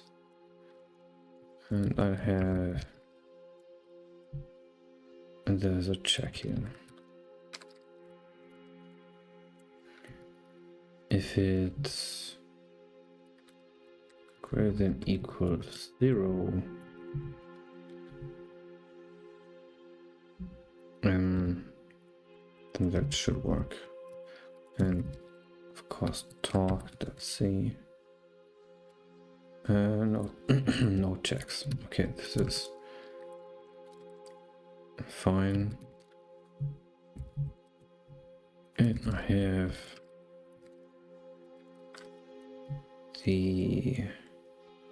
this function.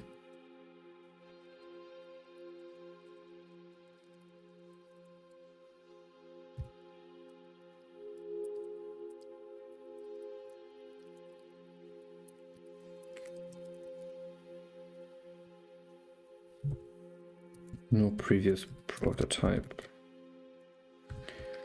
Item.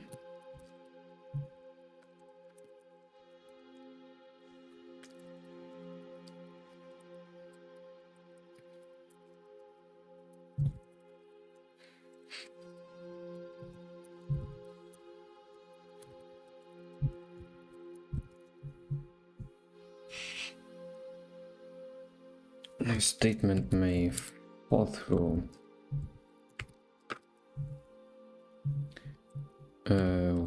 Thief. Oh, yeah.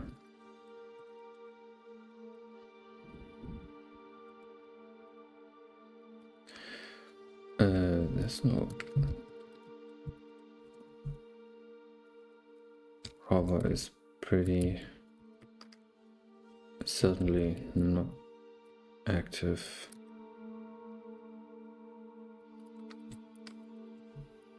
Okay.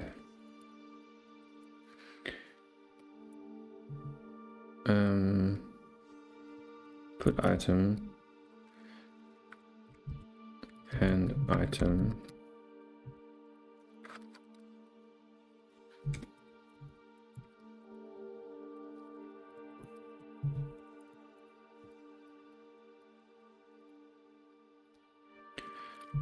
And I mean that was this undead and this one.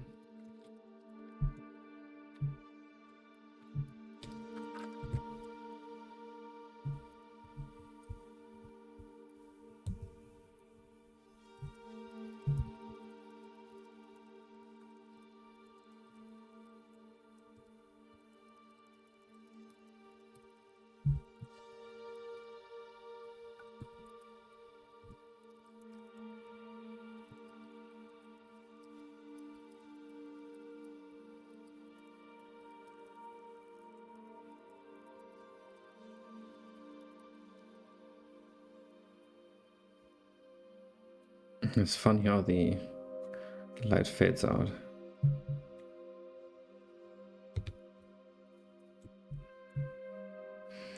That's not intentional.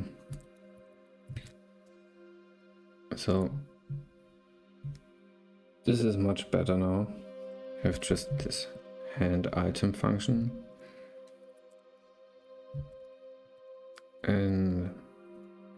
But the unresolved question is, do entities know how to shoot a bow?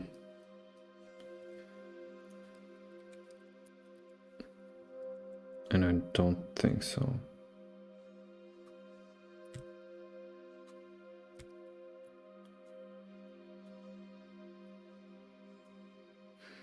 But do they need to know?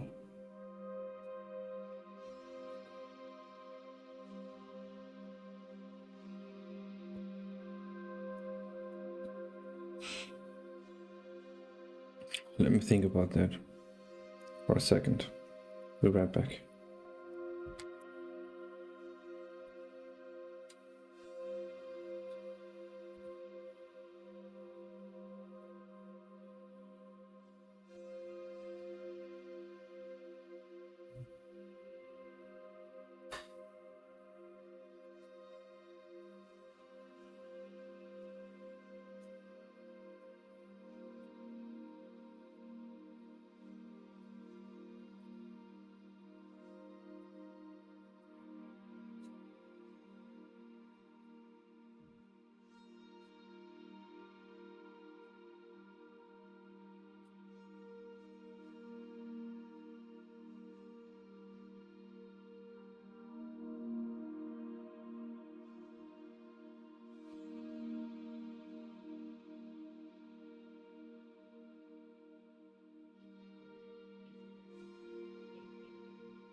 So let's look at this first.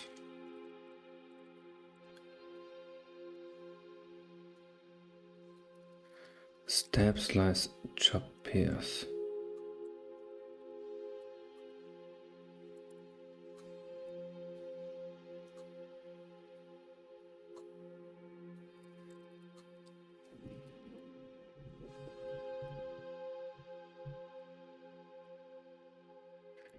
So the hero is, let me look at the, so this is the hero function. When the hero uses the attack button, and it calls these here for the melee weapons with a direction. Let's look at the strike. Okay, it's an entity. Strike.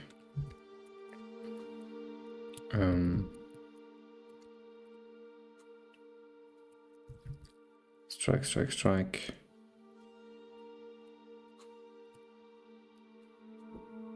But the entities, so the monsters, don't use that. What does stab do?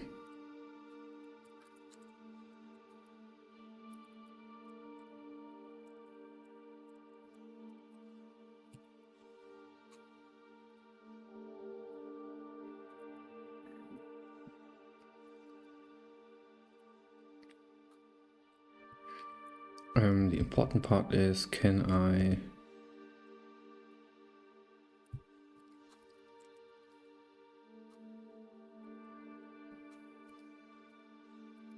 Well, it's just the same.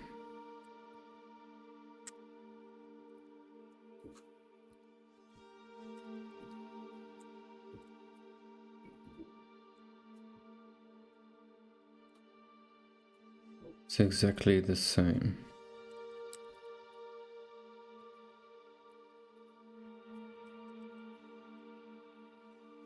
This is an item. So this is a whip attack.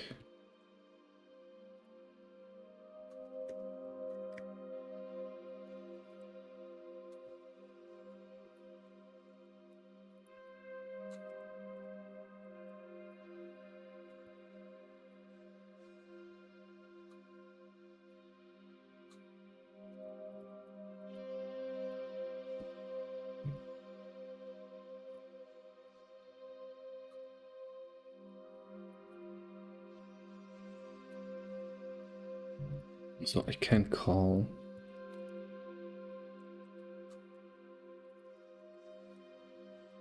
the equipment action.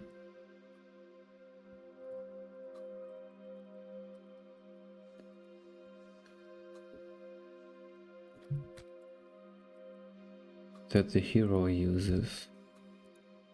There's nothing specific to the hero here.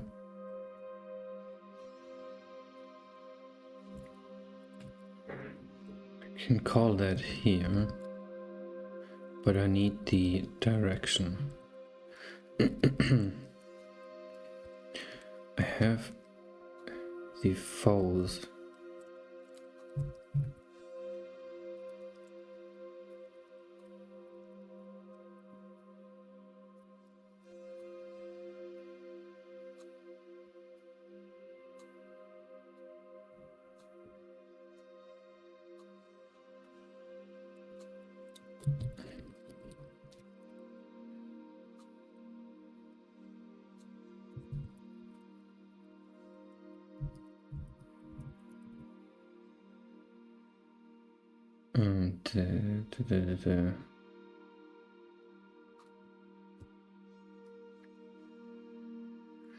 I have a direction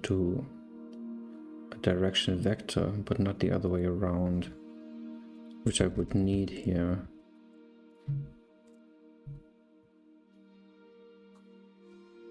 But otherwise,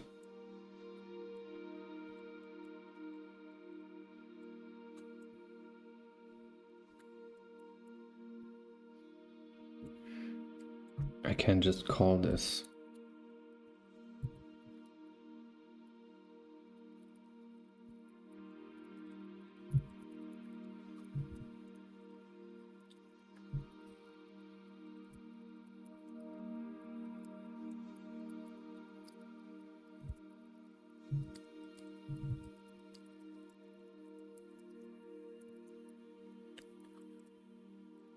Yes.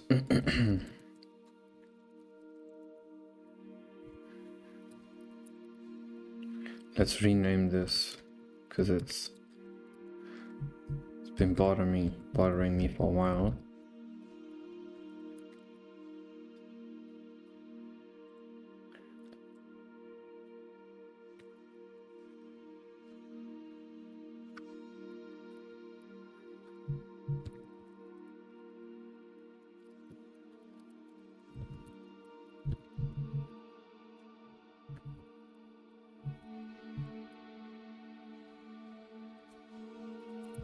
And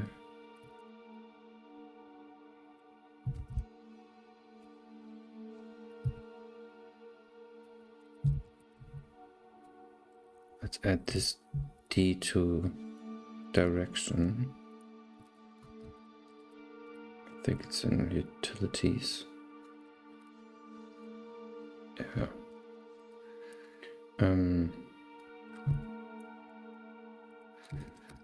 Int D2 direction.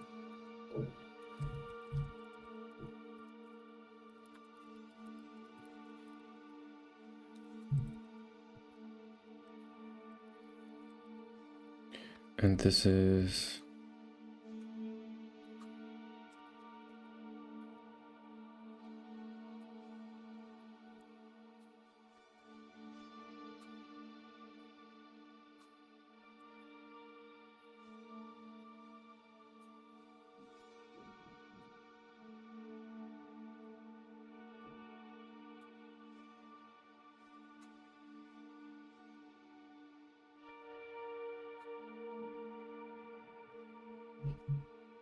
and X and Y.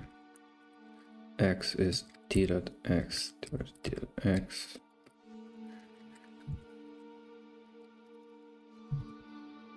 And that should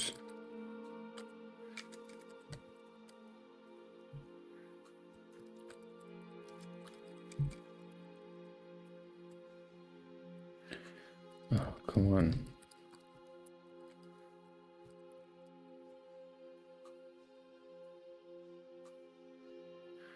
Legal option -4. Kidding me.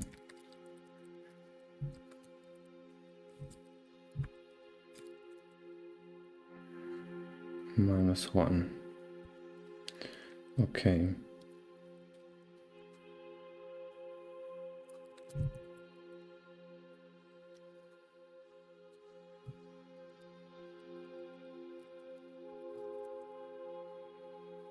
Well, that's 1.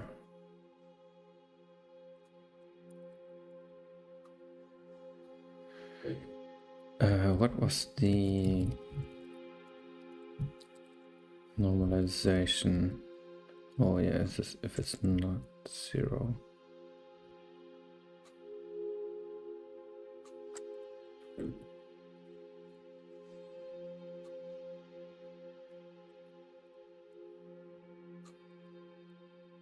Does that work?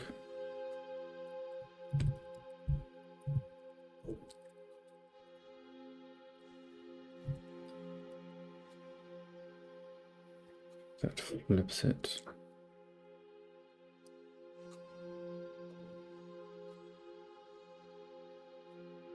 Is that wrong?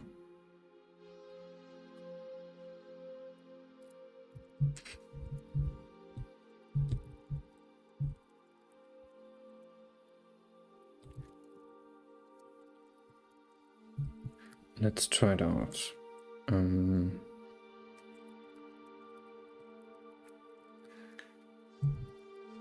So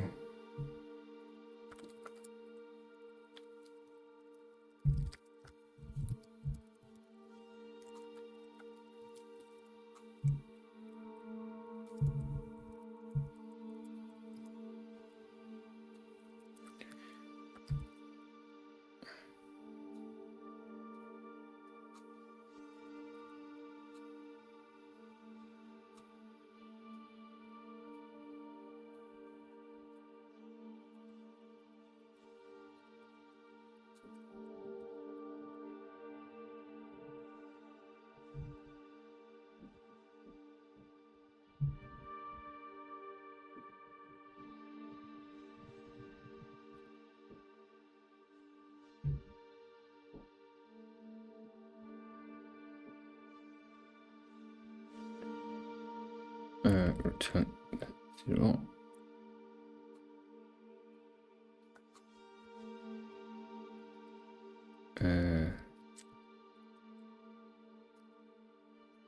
+1.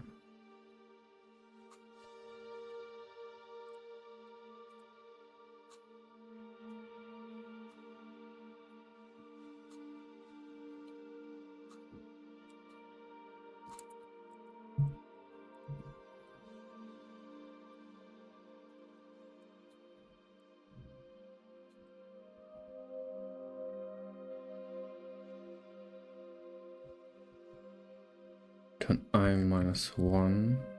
Turn -1.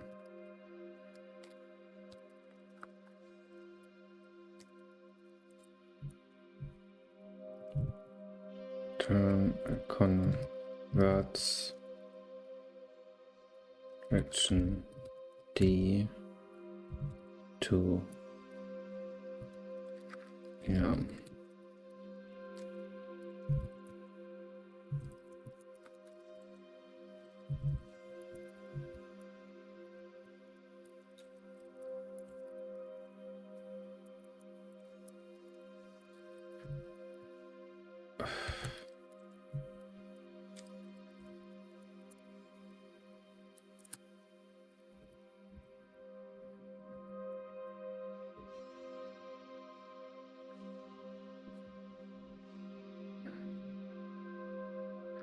let's just test this here.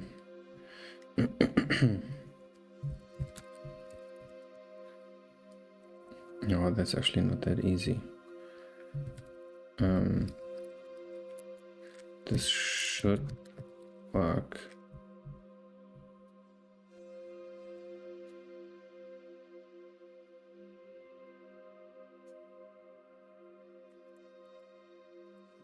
Or can I make this better?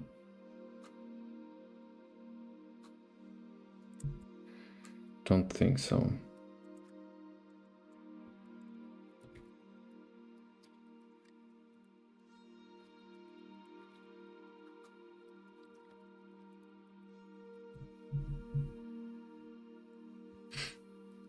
But I can check.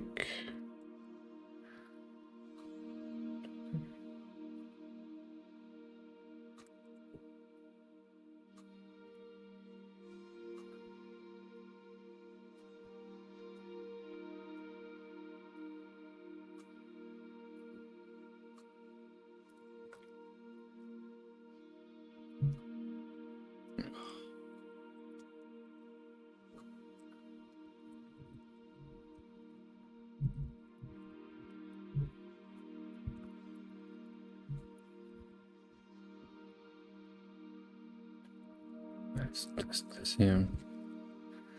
-1,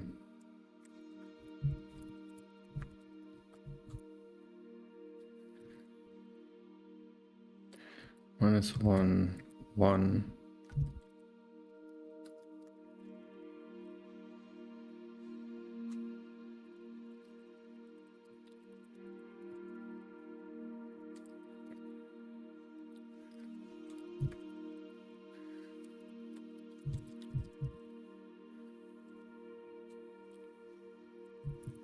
Oh, answer.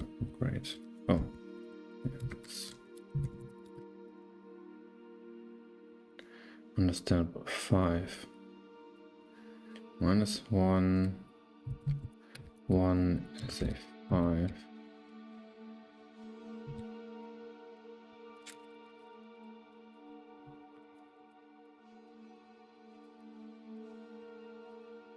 Southeast -1.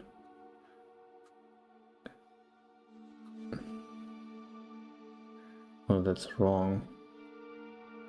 -1x is west.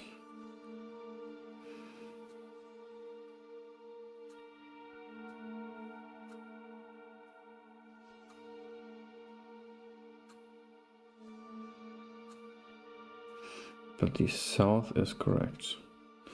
That could be the -1. But why is the...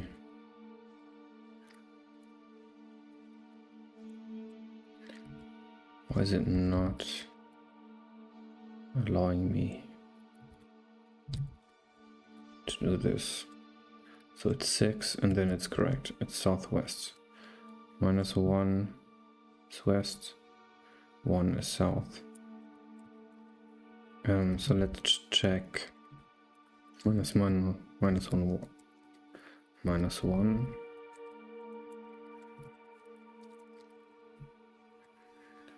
That's also 6. That's wrong. That's southeast.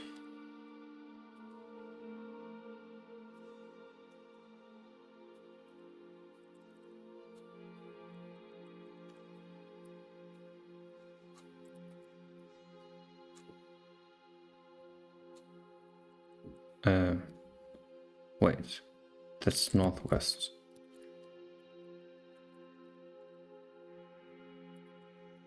And it gives me... Did it register? Did I change that? Yeah, 6. Should be 7.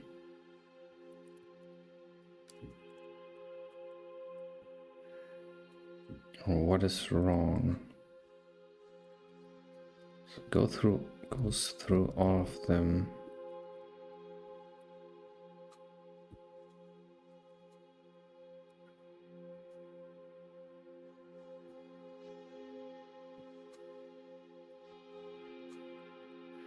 I think maybe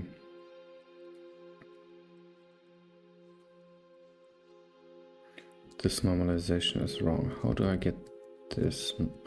Why does this not work? Or does it work and it's just off by 1?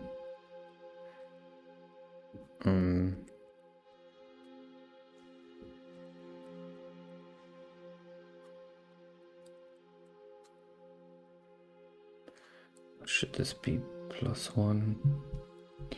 Why is this so complicated?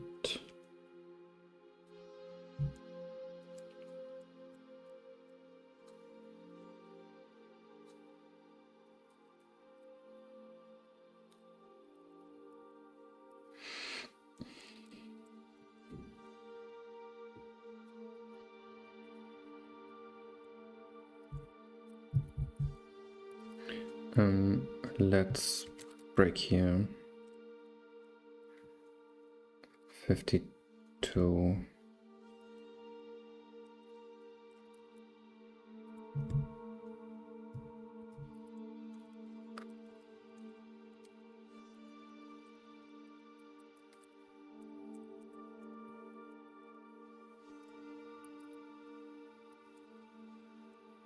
It's -1, -1 gets turned into 1, 1.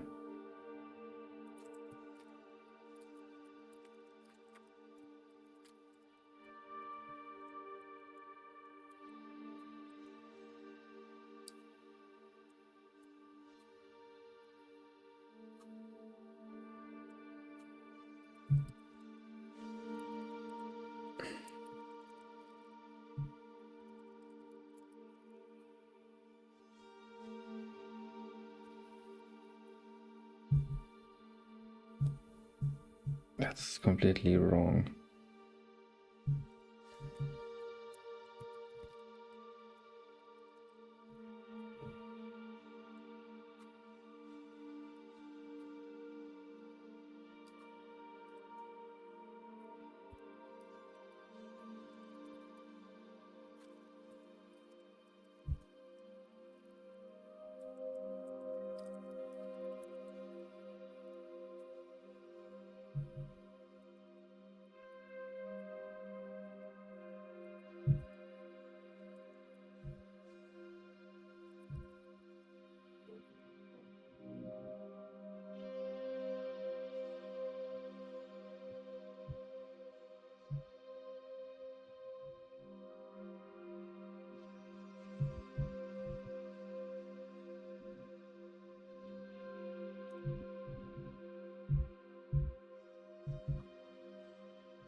-1 -1 is now 0.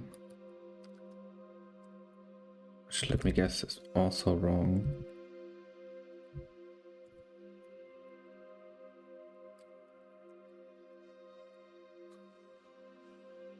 Yep.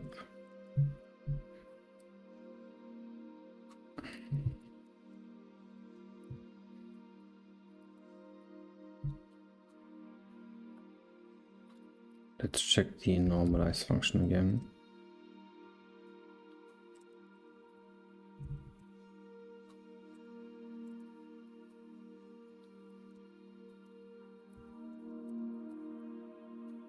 It's 0. If the length is 0, the length is not 0.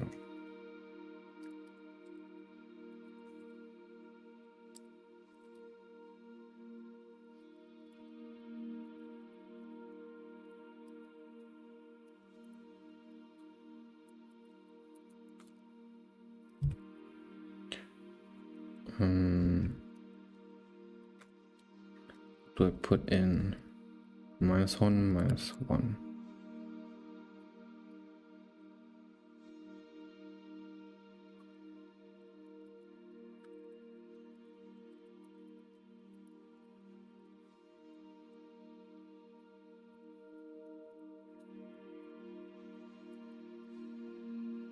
Okay, it's just need to reload.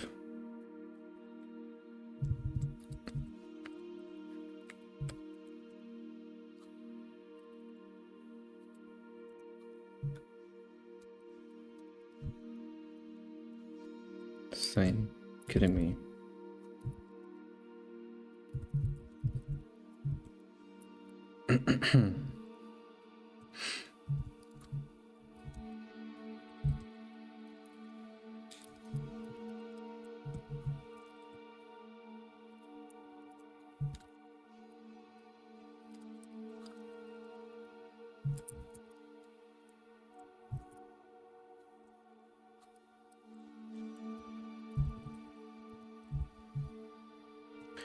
Length is always 0.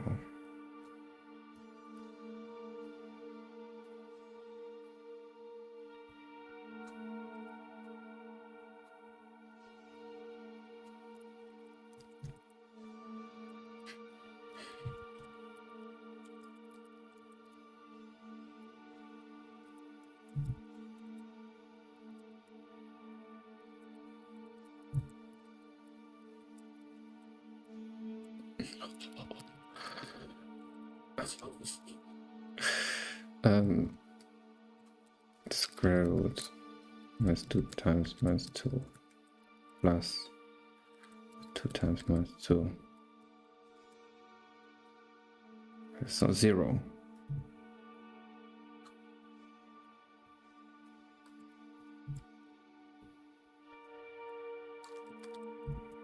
What is going on? Oh, that's L to F. But that's the same here. Need I...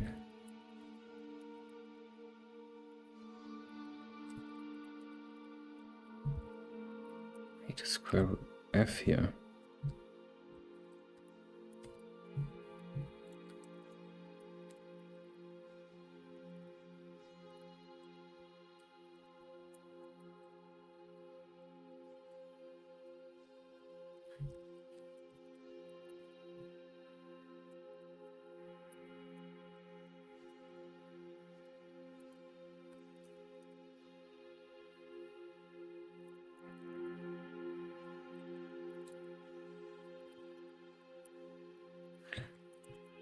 I don't get it.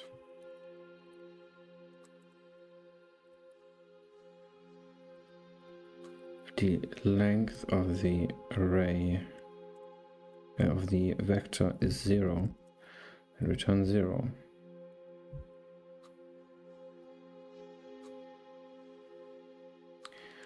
Otherwise, turn it divided by L.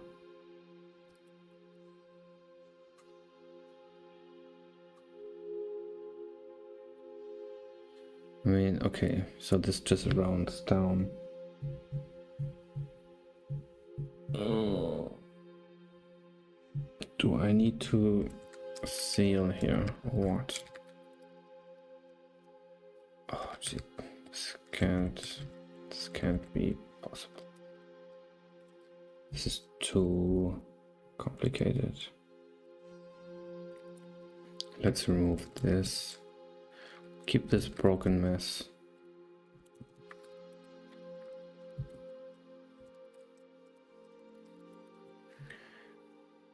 And oh, should I do it this super dumb way?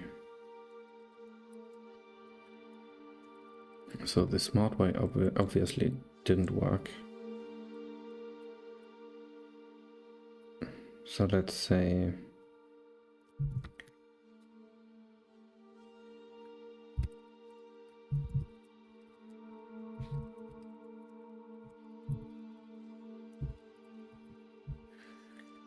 return -1 if t.x is less than 0,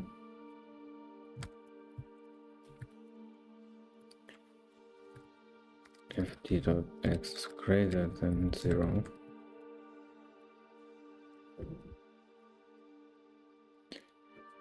if t.y is greater than 0, and so this should cover it all.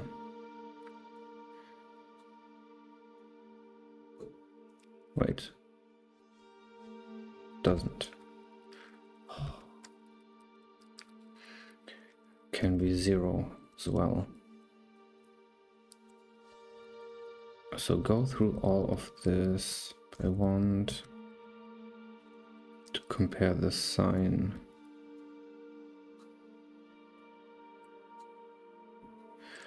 What was the operation?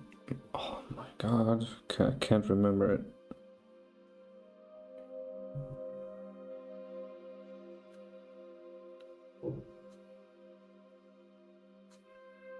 Sit.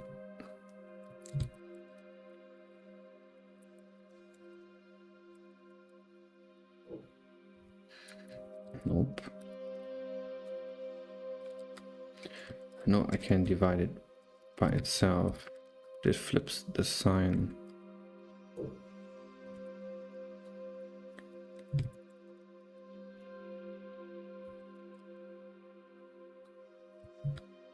It's also, yeah, such a stupid calculator function.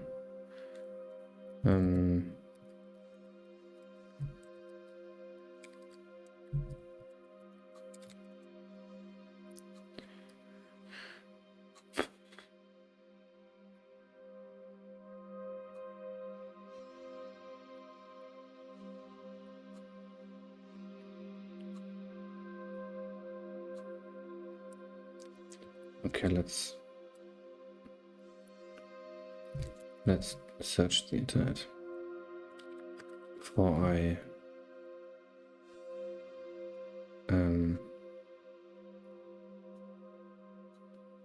maybe ask AI how to normalize a integer value to 1 while keeping its sign. The signum function.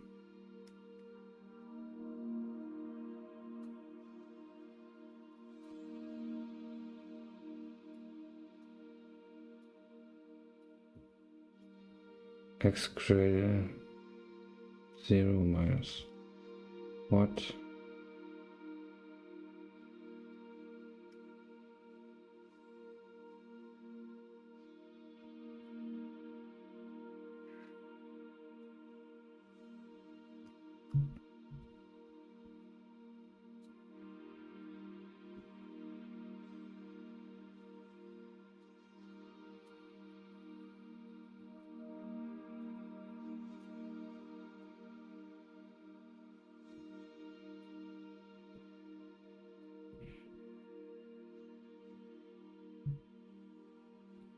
What is this?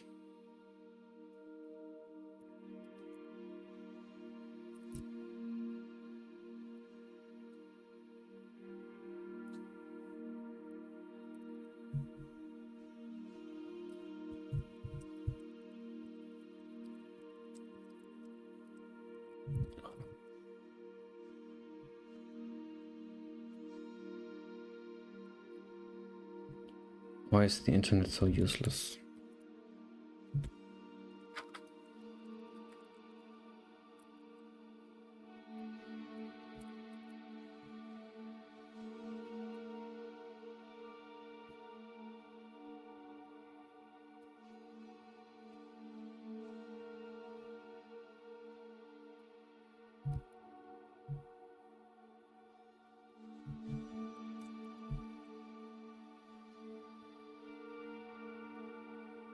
Common idiom to replace signal function.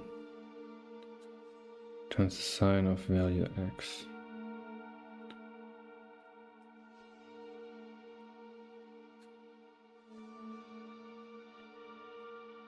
Okay, never heard of this.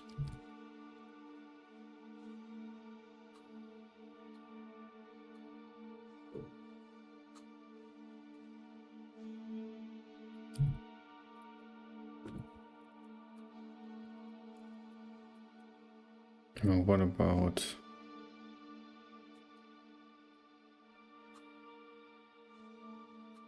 okay, it can return 0, so that's good.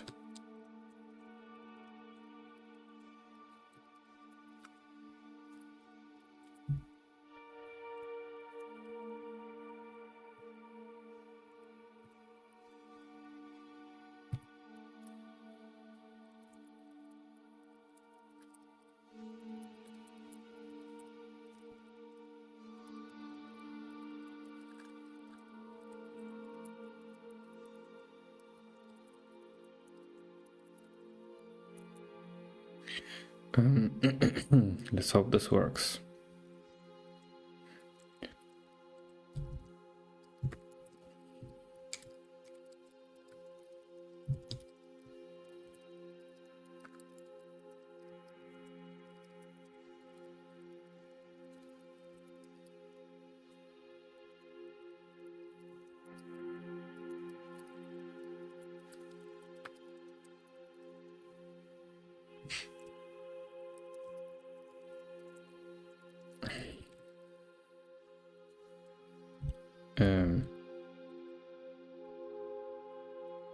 Not sure why I'm using A everywhere here.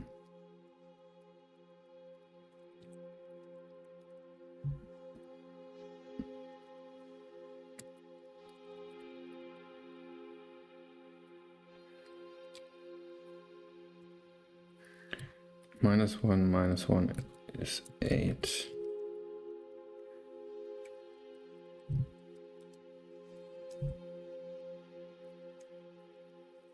That's off the grid. -1, 7 north, west. That's actually correct.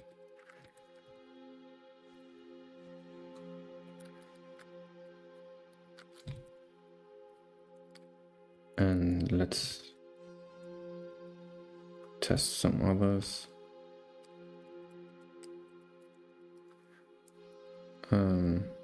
-x is west, so this is plus y is south, so this is southwest.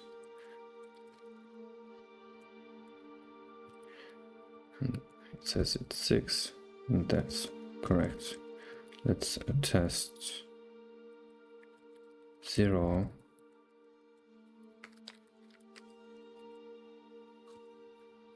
-1, that's correct, no direction. Let's use y -1, that's north. I get a 0, and that's north. And let's check west. Let's test east. Should give me a 1. gives me a 1. And let's test southeast. That's 1, 1. Should give me a 5.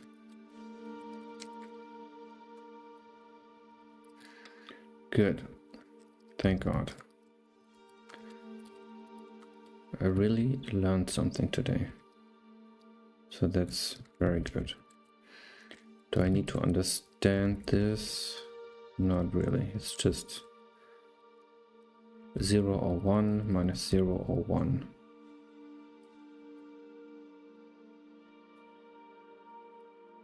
Yeah, it's just a trick. But a very useful one. My God.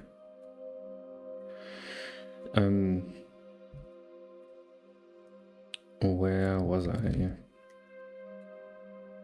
I was in the entities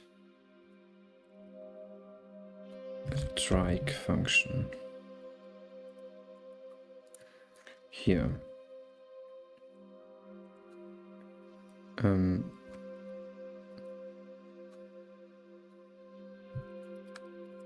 Wield EP D2DI sub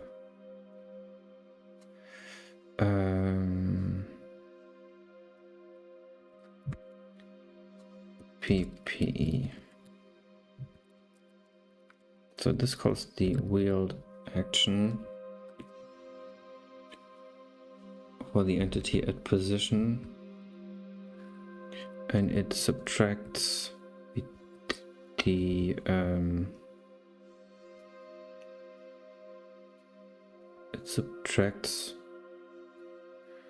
where the enemy is from where the entity is, which creates a vector that points toward the entity.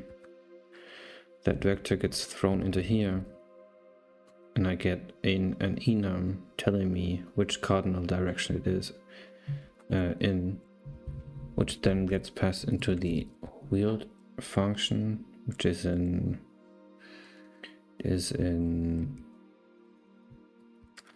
game. No, it is an item. Yeah, here. Executes. Yeah, so this executes all equipped object functions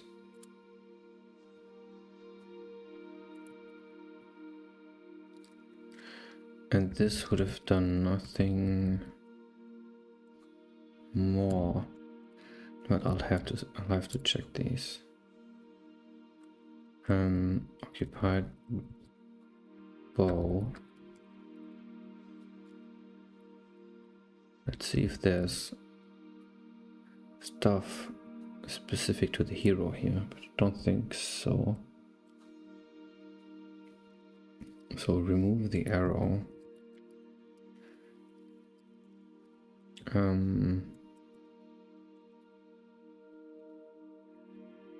That's also not specific.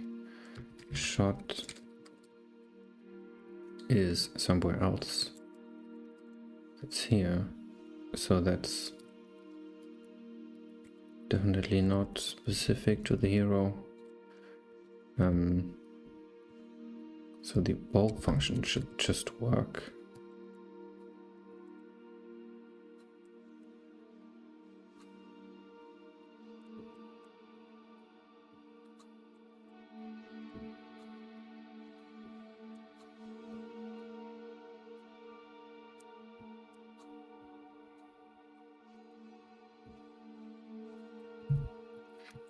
Stab. I mean, that's just this here. Resolve this.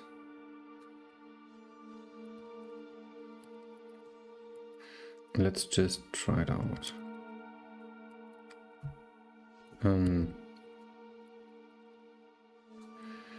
This is a whip attack.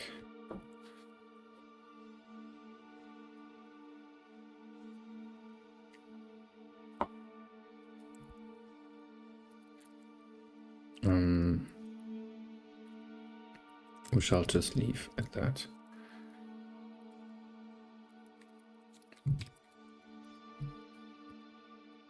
Okay, it just took it.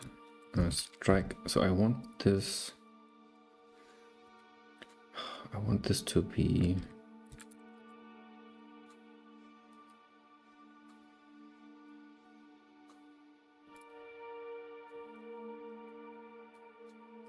I want this to have a different name. Because it calls the wield action.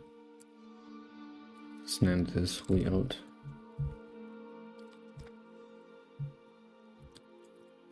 Oh, actually, yeah, let's go back. I need this strike function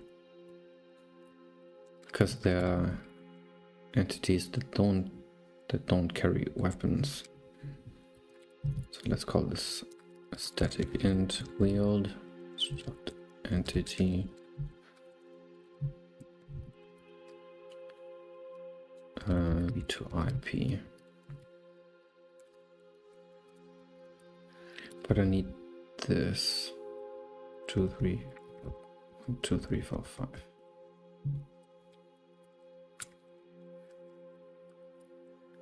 And I need PE.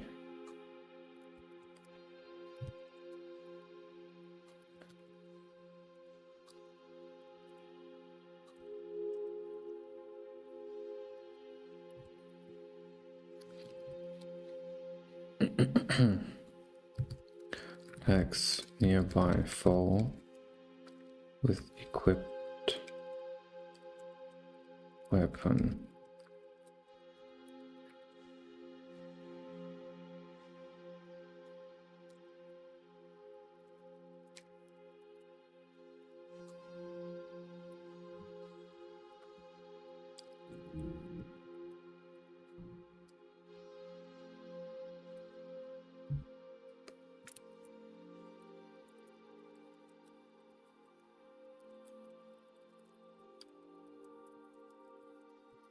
So that's a new routine.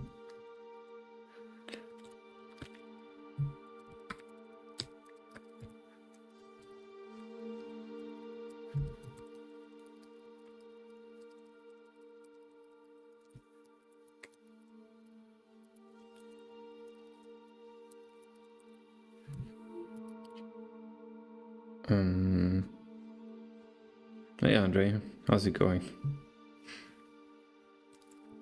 I hope you're doing well. My setup is pretty close to yours now, except my Teamworks bar is at the bottom. Nice. That sounds exciting.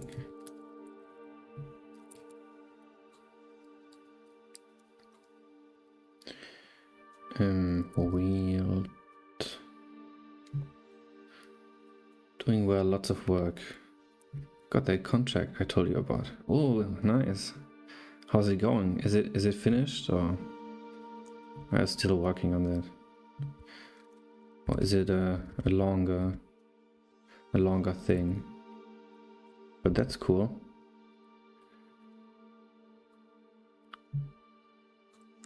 That's pretty exciting.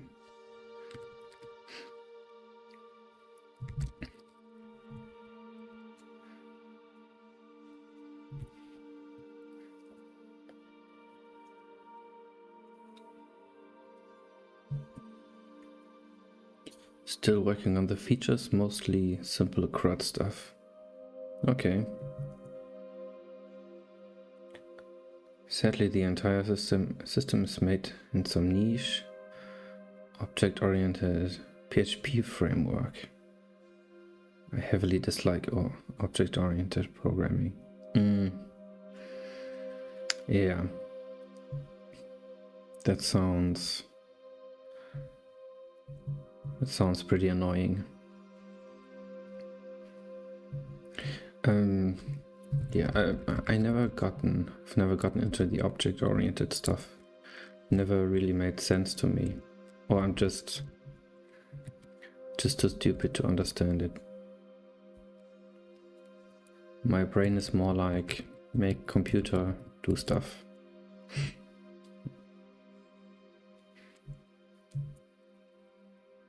Tell computer to do stuff.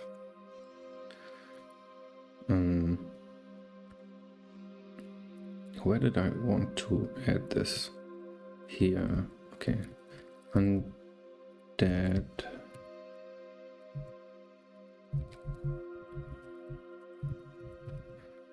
I did have... Didn't it already attack? Changed something. Same, I think I'm too stupid to understand it too. Yeah, I mean, I learned it in school. That was 20 years ago now. We learned C, and when they started with the object-oriented stuff, then I zoned out. Yeah, that made it weird. But it was fun up until then, and it's fun now. Again. Where's the... How did I make it use the weapon? Strike. Or I just made it use the... No. I'm lost again.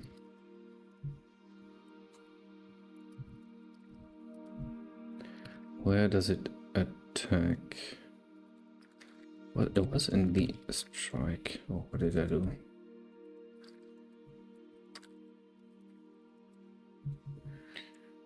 It was here.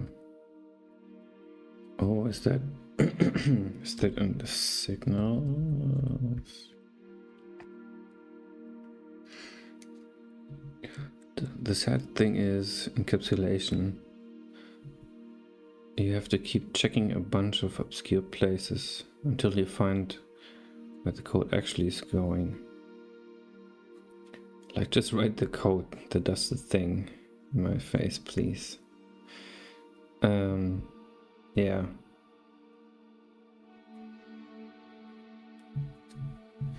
Yeah, it's I mean, it's abstraction at the end of the day.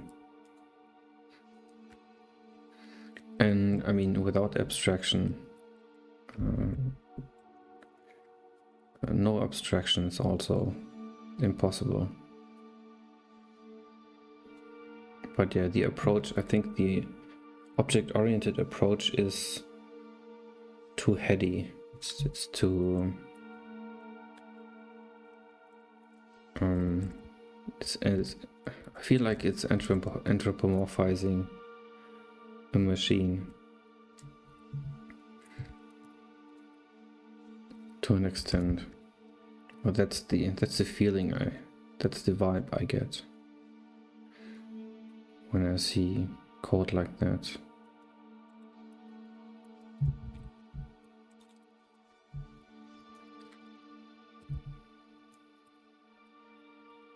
Strike. Is this? No, that was this strike.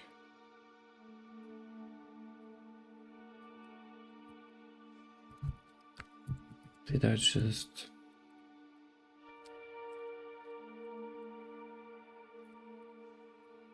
Or was an E attack? Add weapon attack rating at enchantments.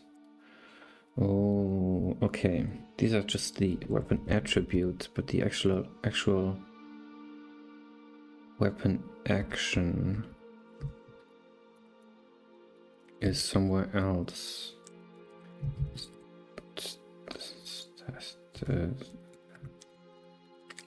It's an item.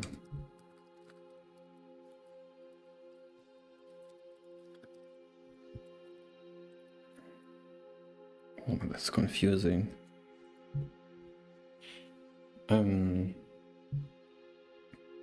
That is confusing.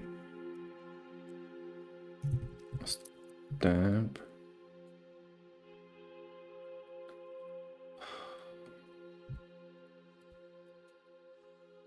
These should be... Yeah, that's just a super bad name. That's dagger. That's sword.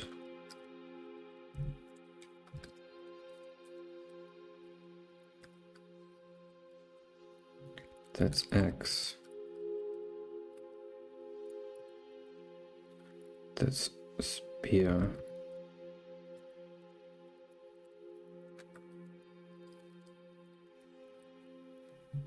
And bow. There it is, correctly named. And nothing there.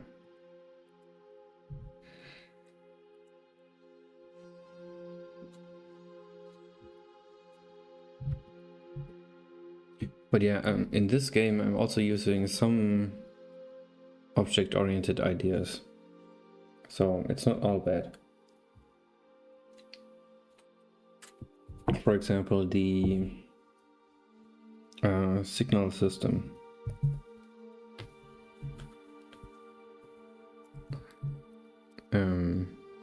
Treats the entities as objects, but there's no inheritance or anything like that. But it does make objects handle their own code. In theory, it's just a way of thinking about it. In reality, it's just a huge switch statement. But yeah. Dagger, sword, axe, spear. So this makes sense now. And in the entity wield,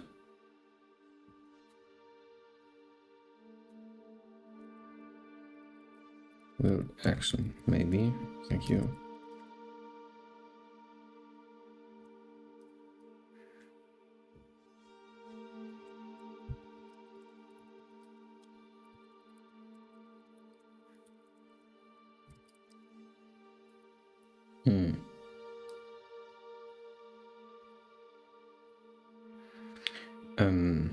Foe by... Okay. So the undead should not actually... If this compiles, should actually attack me with weapons.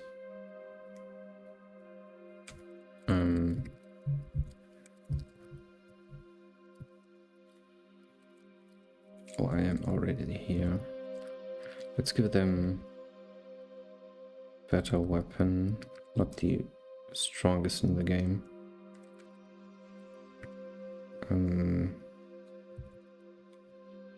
Let's give them a normal sword. That is 39.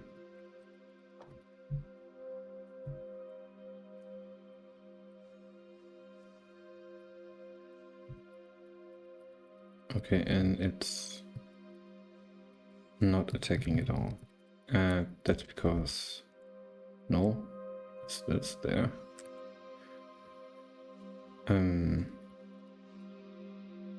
Are they settlers or what are they?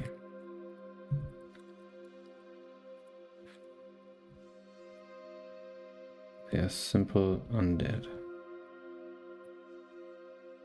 So this should work.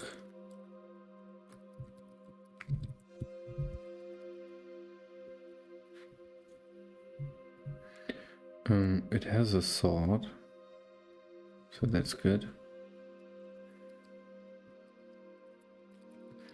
It doesn't want to attack.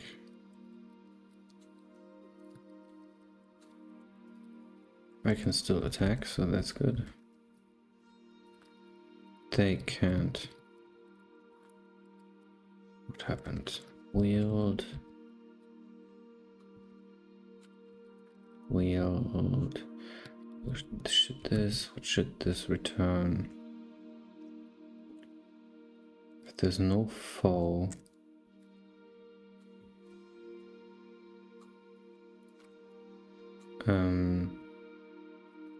Then fail, that's fine.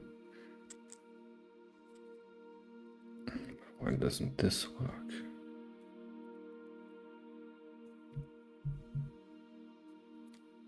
Is this the wrong direction?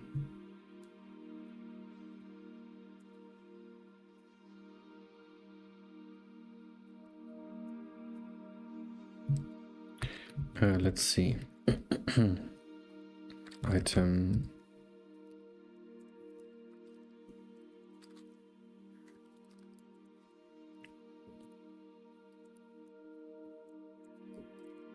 Let's see if this gets called.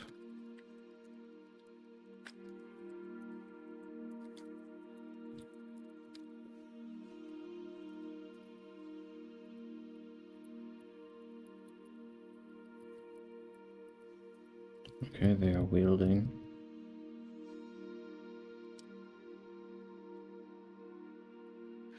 Nothing happens.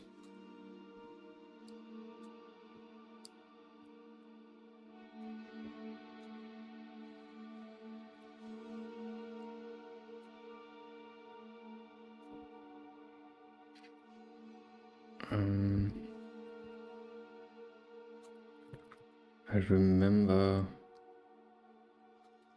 rewriting this, and there was an error somewhere. Oh no, oh, okay, that was normal movement. This breaks. Yeah, this whole thing needs to be rewritten, but not right now.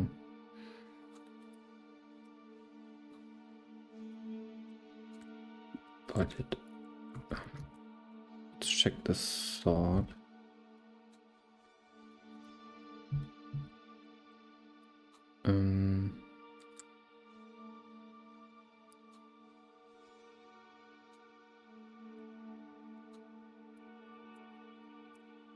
Well, who knows?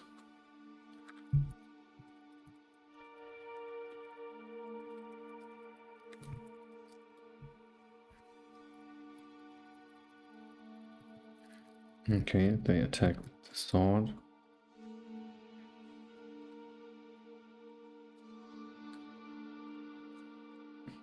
Is the...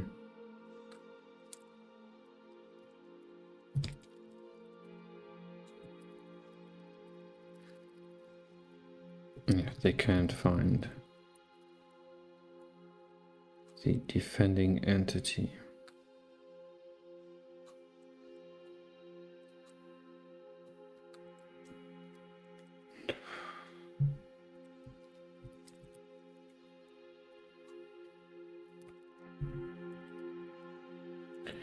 And that's this thing here. From the player to the foe. I checked this function. It works.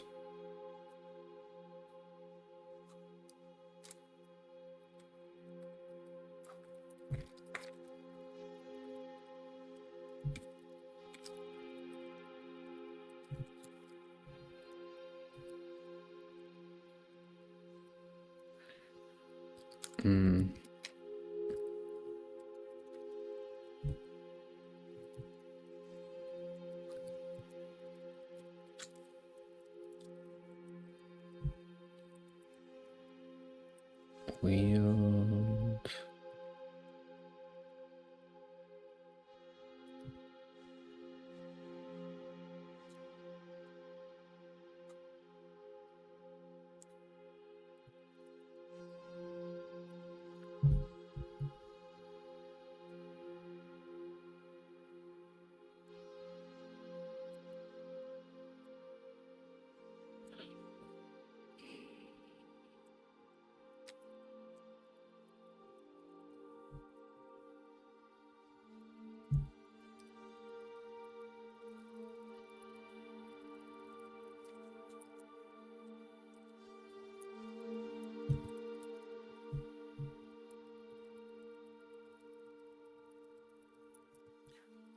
Okay.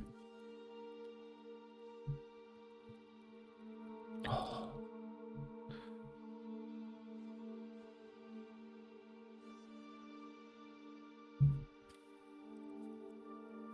Okay.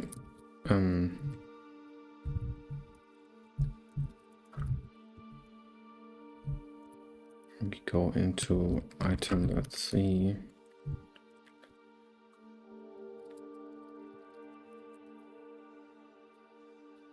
And we print position.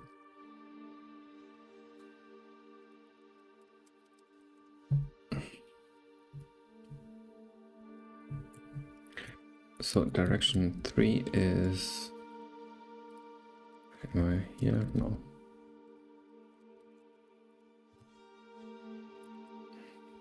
Is west. -1 x 0y is west. That is correct.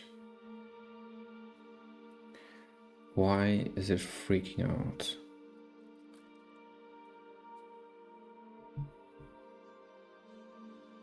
That's also correct. Why is there no entity there?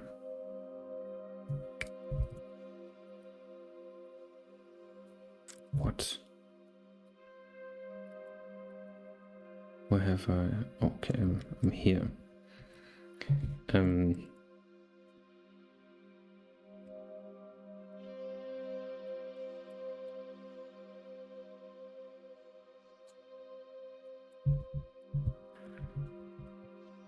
Oops.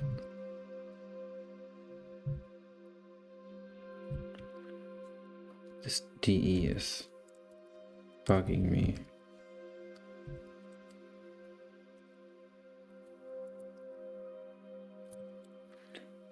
Should be the other way around. Okay.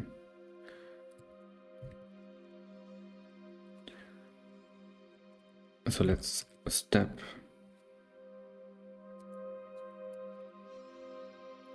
387. Where am I? 387. Still here. Do you use GDB? It's as simple as setting a breakpoint and doing next. Yeah, GDB is super simple once you get used to it. It's just like 5 commands or something you need to know. So what you need to know is you have to call GDB with the executable,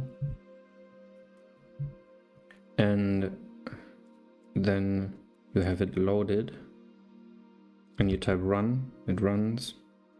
You can do whatever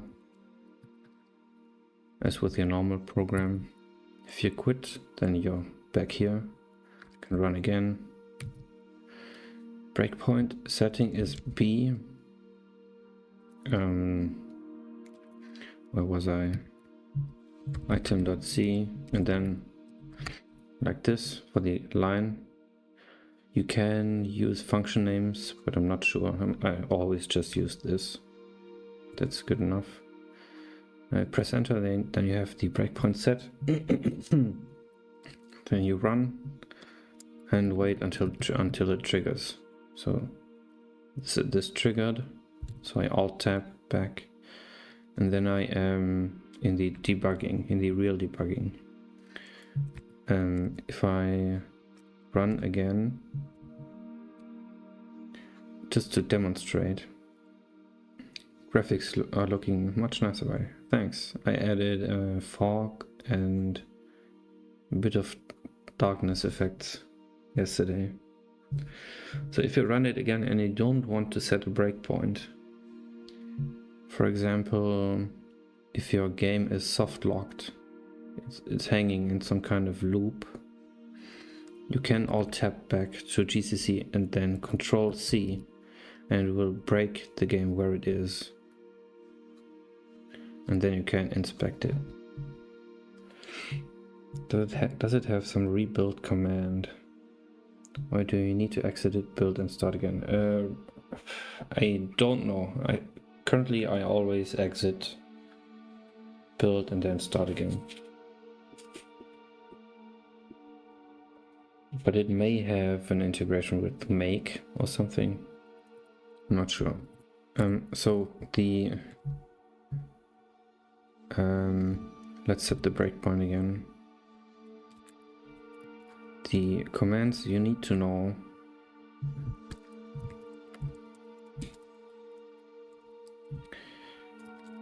are, let me trigger this breakpoint. So the commands you need to know are BT for backtrace. That's most important. This shows you the backtrace. So it's the call tree from main to where your breakpoint stopped, in which function, or your program crashed. So it goes upwards. So the most recent calls are on the top. That's backtrace. You can do that as often as you want. And the second most important is frame. That's just an F. And there you can type in one of the numbers in the backtrace. And it shows you the line of code with some information of the call parameters. And you can go through the frames. When I can type correctly in the backtrace. And the third most important parameter command is the print function.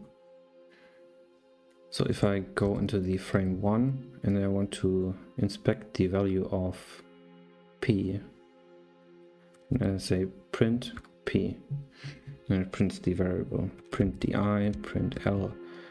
Okay, there's no L here. Print R, print SAW, print 1 plus 1. You can do some pretty crazy stuff with this. So I can say print entity object ID, print entity object ID plus p.x, which doesn't make sense, but that's how you inspect everything. And that's everything I know, and it does everything I need it to do.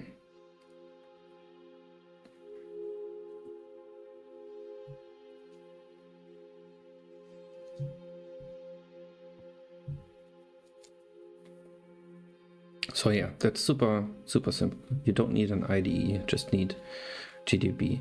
And LLDB, I think, works the same, pretty much, which is the Clang debugger. Should work the same. Yeah, so that's it for GDB. Actually, I still need this. This thing is still hanging here. Okay, so I get the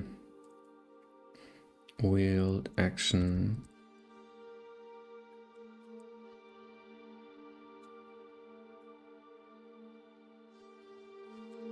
Then it calls sword.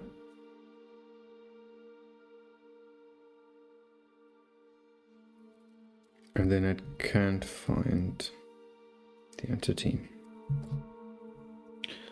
I was using Go and it has Delve. That's very TDP inspired and basically the same, really. Oh, cool. All right. That's nice. I didn't know that Go had something like that. That's pretty cool.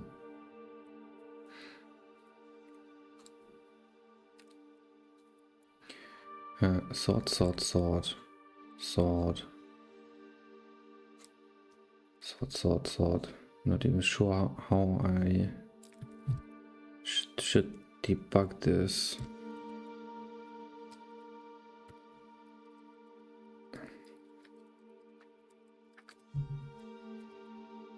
So the undead has a sword. It uses wield in combat. Wield is a plan.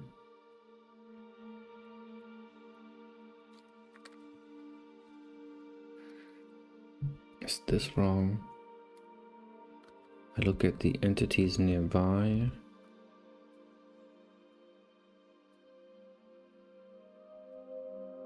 One, actually.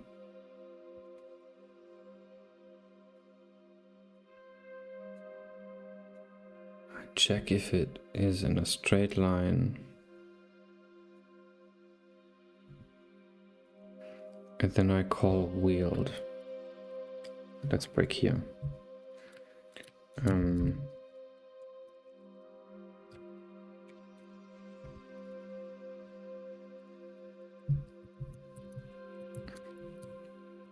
Six, 4, 9.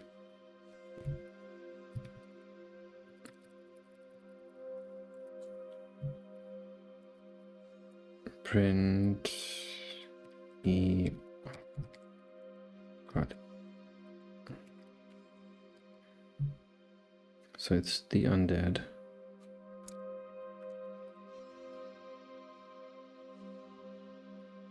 I can actually, okay, that's gone. No,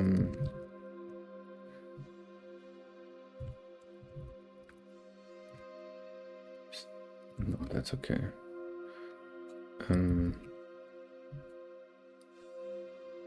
3. That's west. This should be east, shouldn't it?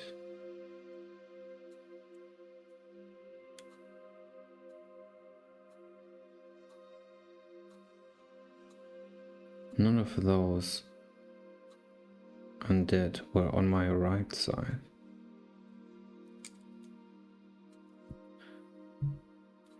So they should be attacking east.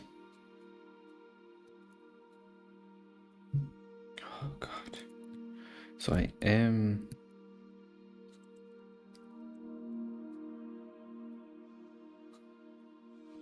I have this flipped.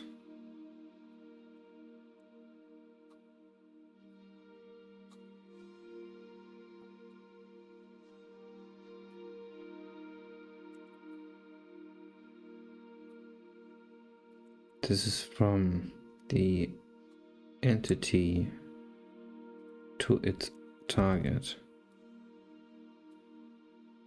That should be west.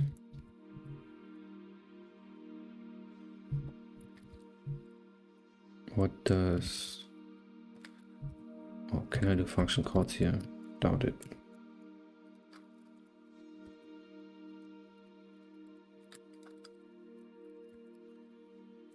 Oh, let me type.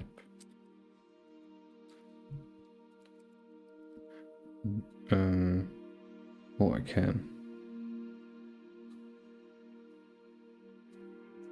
So that's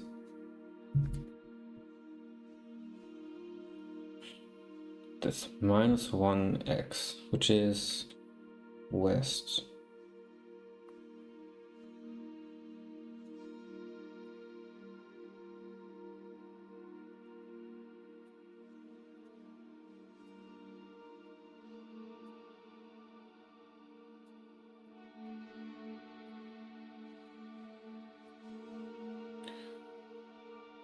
So the conversion function is indeed correct, but why is this wrong?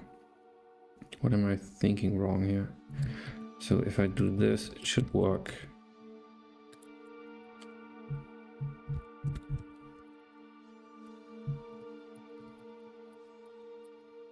And they attack me with the sword. But why is it the other way around? It's always from... Oh, it's from P to PE, isn't it? It's the other way around. Yeah, I was just rusty with my vector calculations. Haven't done graphics for quite some time. So this now seems to work.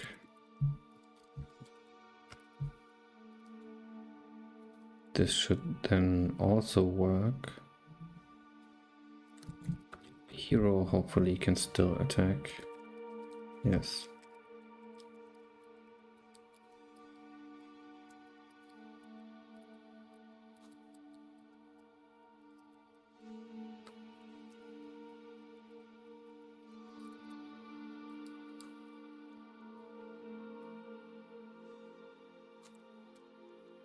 So now for the most difficult one. Just shooting arrows. But can I even do that?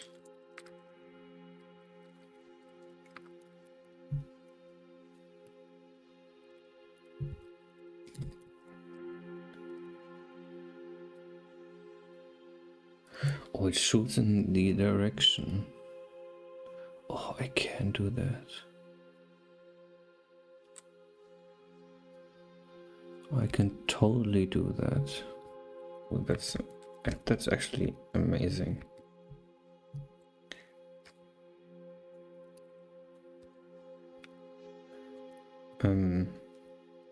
Strike wield. I mean, that's just wield. That's just wield.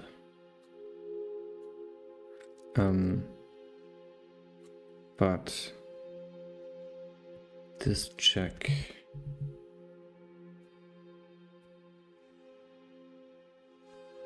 This checks if the enemy is directly around the entity.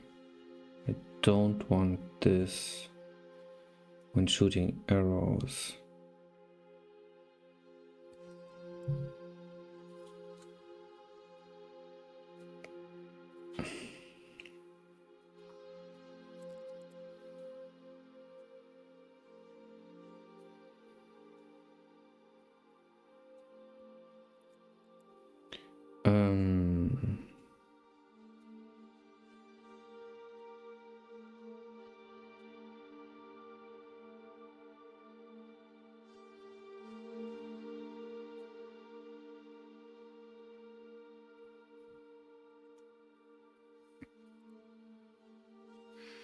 Why do I need to switch on the weapon here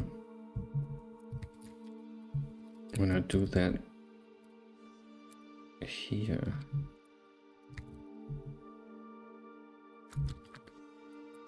Anyways.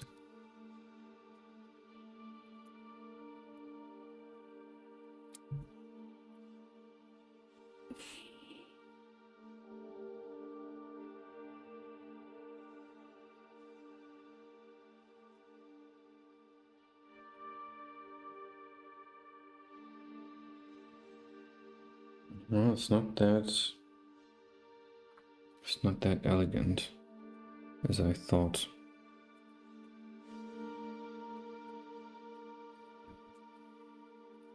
I'll take a short break. Be right back.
I think the underlying problem is this here.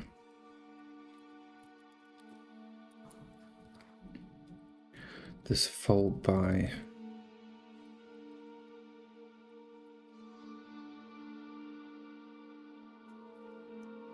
Problem is that this is called in the attack function. There should actually be a behavior like this one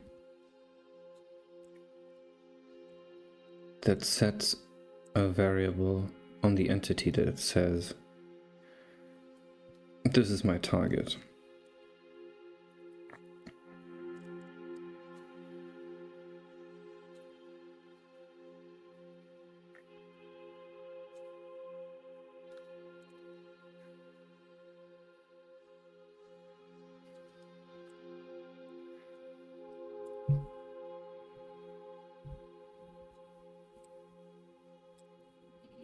Does this actually... Oh, okay, it aligns.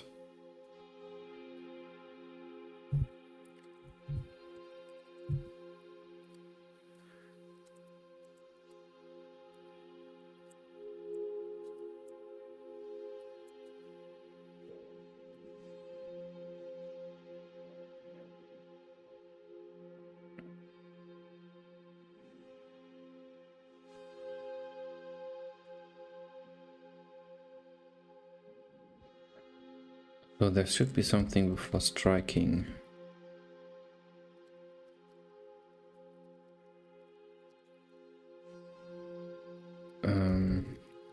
Oh, I have chase.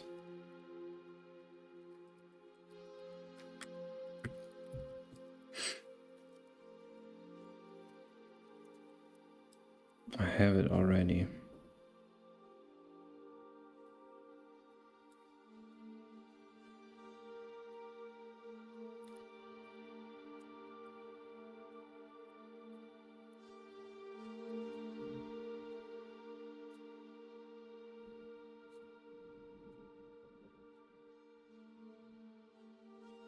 So let's do this. Entity. I have a behavior position.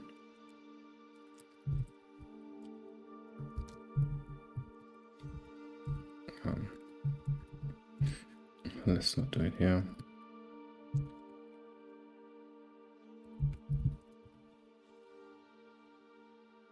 Not sure what it's used for. Let's find out. Meander.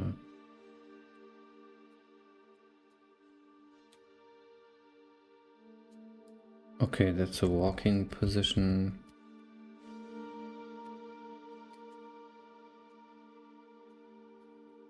That's the retreat position.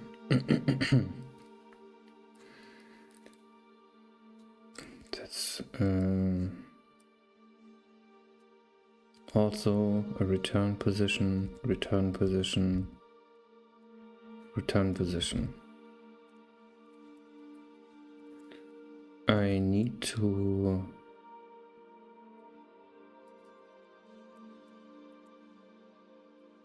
I need this. So let's rename it.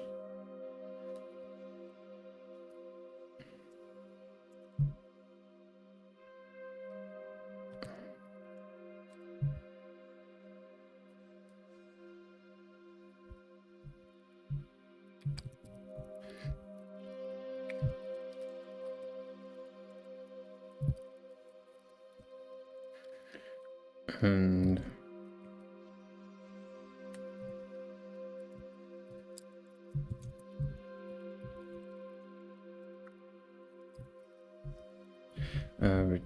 Retreat. Return is bad name. Let's rename this to return position. Actually, it was not a return position here.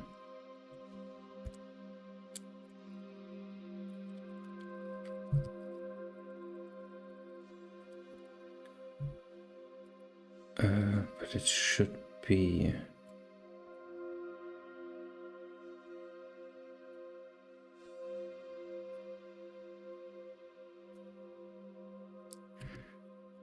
Let's name it nav.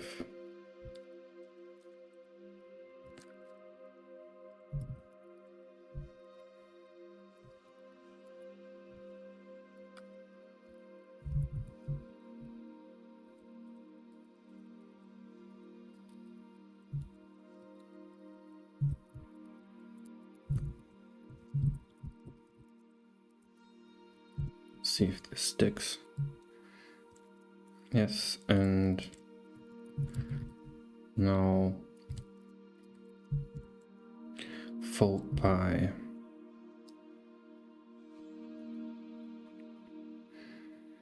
That's fine.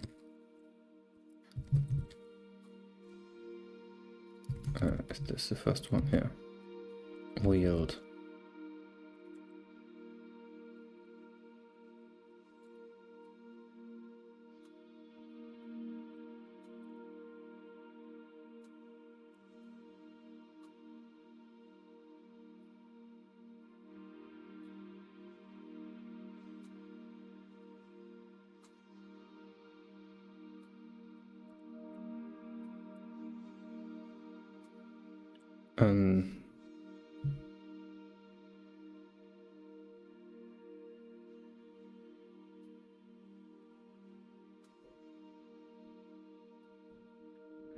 The original problem was this check here. I want to fail if the entity at the target position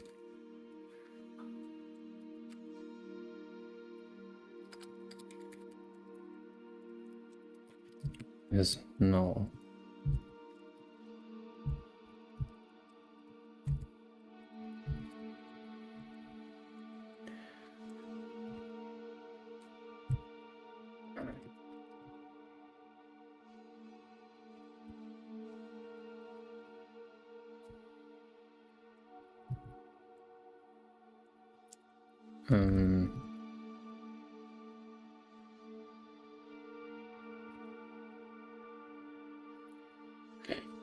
Do I write a new function?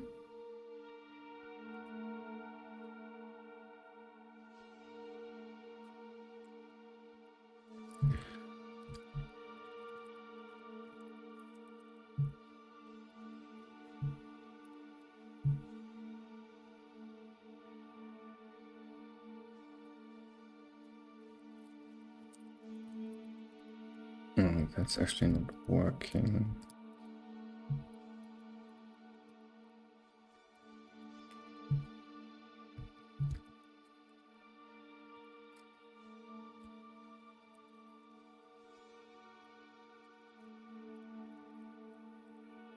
What did I call it? False.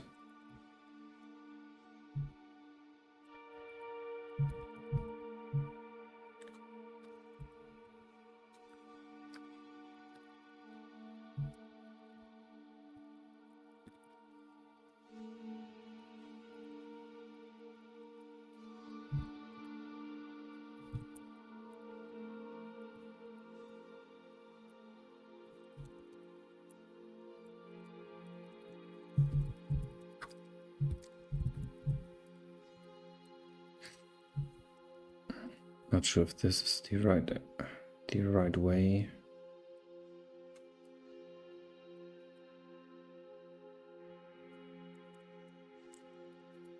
But I don't want to repeat this all over the place.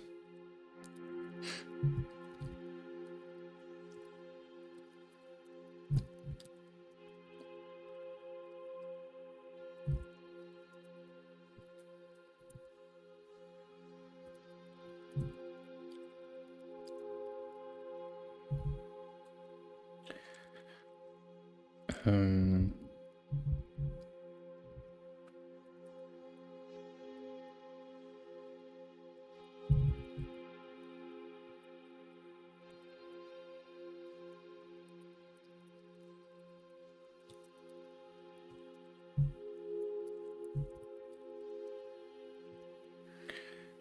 um,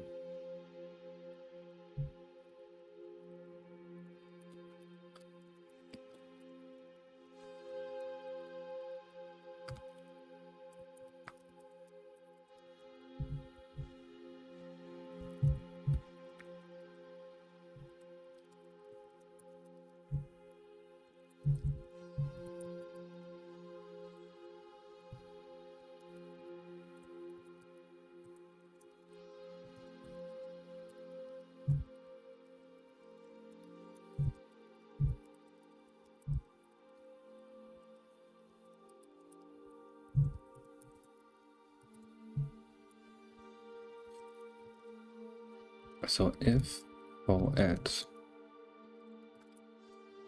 the target position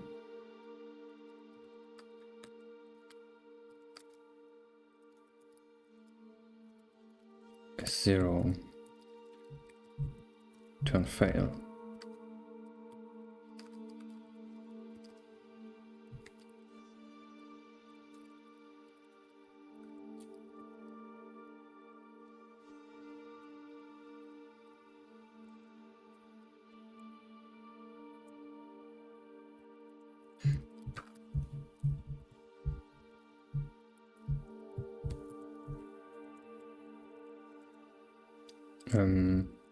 This should do it.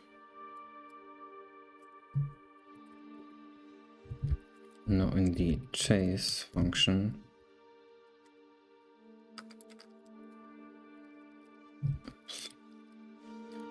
I set this to PE.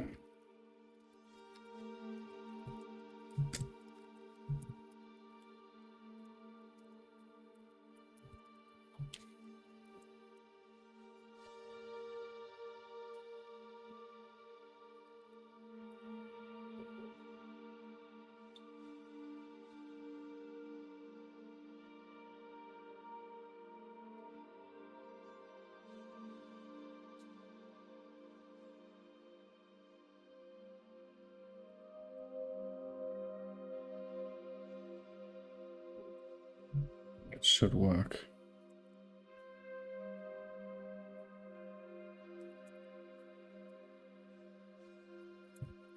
That's merely, let's look at all functions. Oh god, how many are there?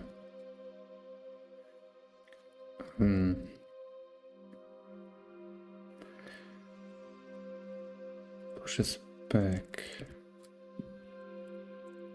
tranquilize, damage,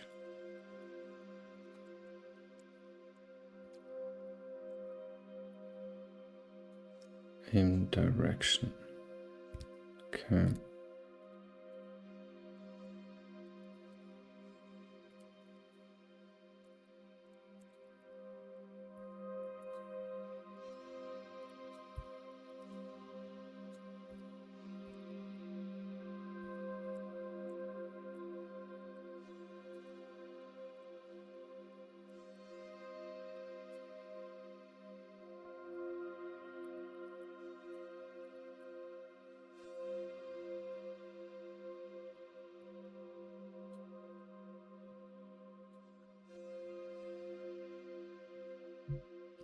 This is the same.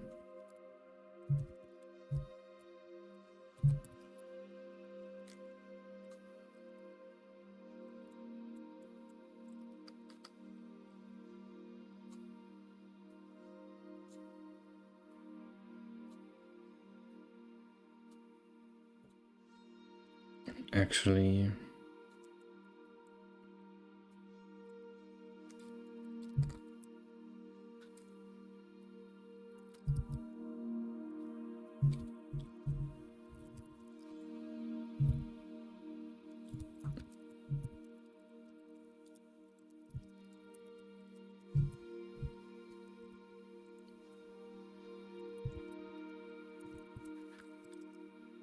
cube here for add, then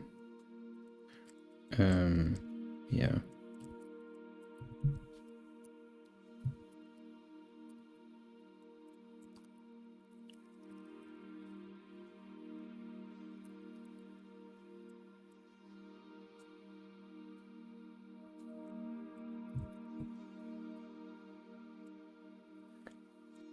So the strike should also be preceded with a chase.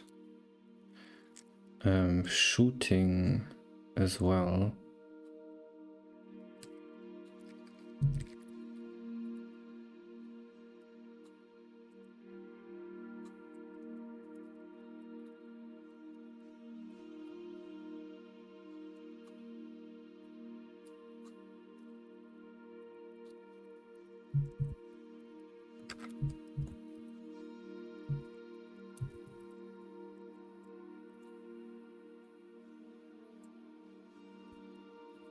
Spewing as well.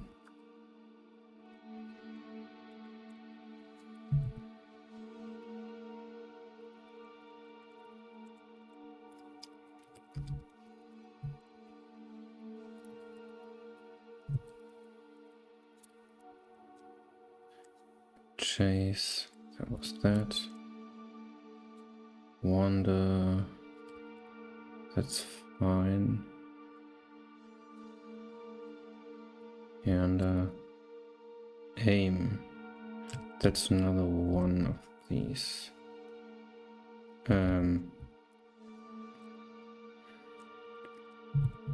E target position is PE.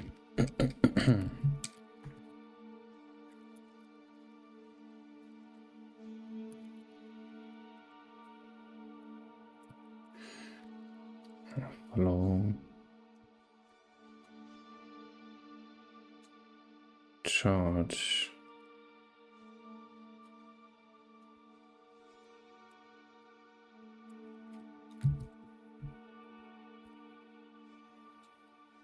Okay, charge is just charging. There's no position needed. Where was I? Charge.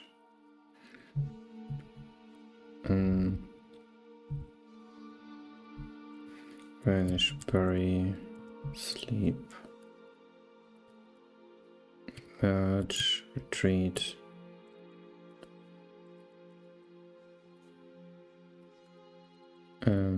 Tongue, yes. That needs aiming.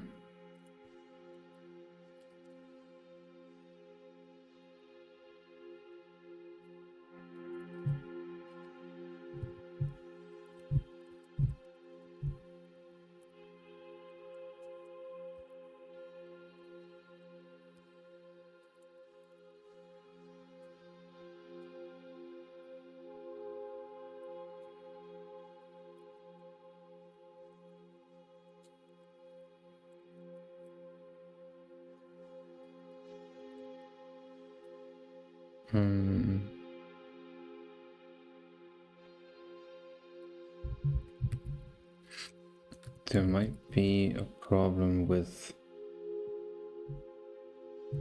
the range because the value is stored for at least a turn, I think. So the entity might have moved away further, but let's leave it at that.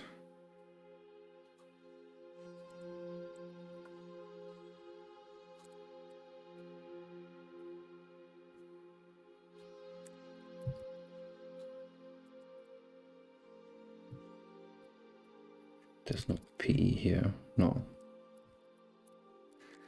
And inking, fine. Okay.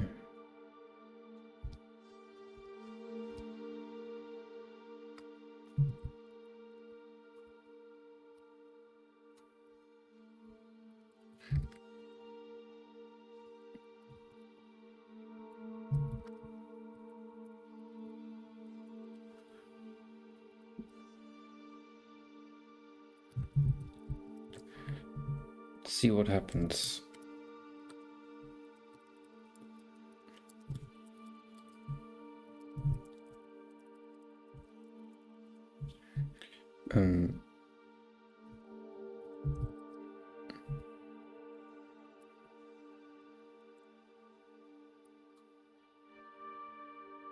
So what I did was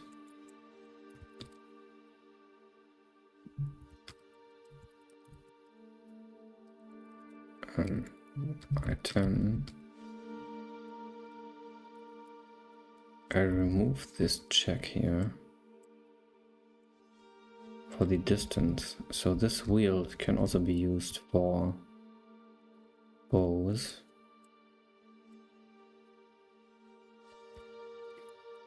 After aiming, that is.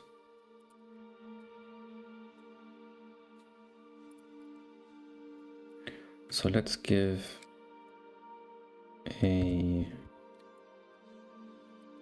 the undead bows.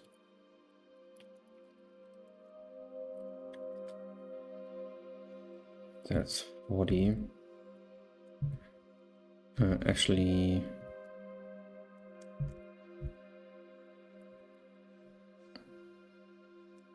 yeah, let's make all bows.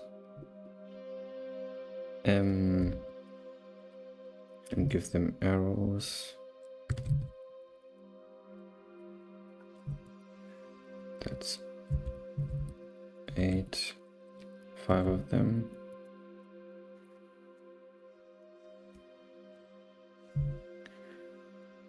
And this is aim.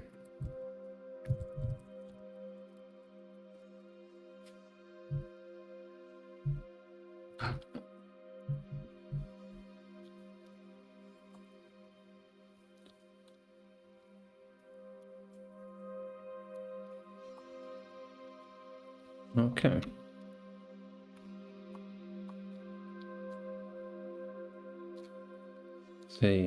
Initially they just stood around. That was weird. But now they shoot bows.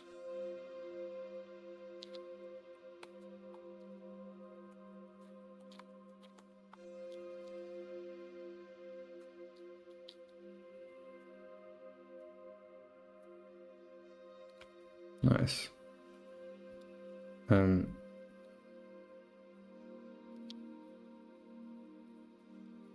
Not sure why the arrows are not. Oh yeah, this one has depleted arrows. But why only the one?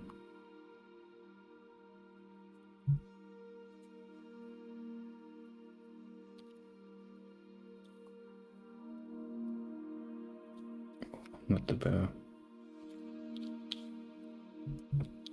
Actually, let's go to the forest.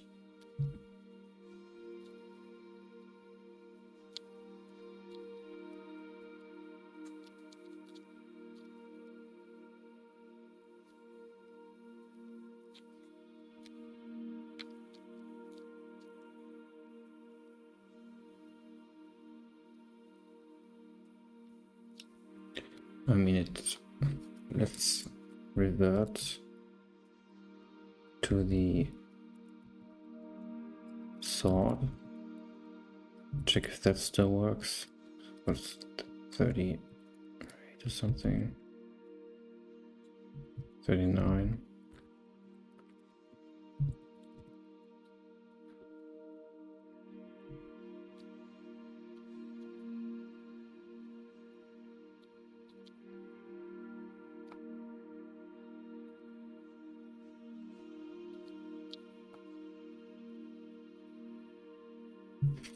It seems to be working. And another thing I wanted to check was yeah, the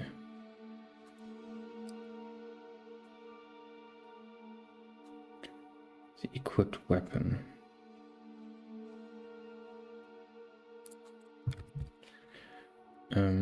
That's entities, I think. Oh, there it is. Set indicator.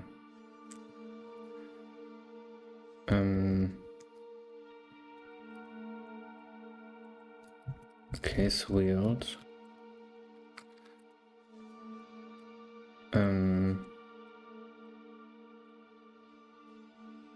Well, that's the question.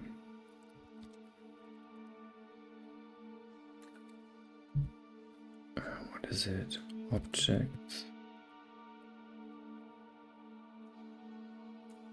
Not items. I have a function to check what is equipped. Where is it?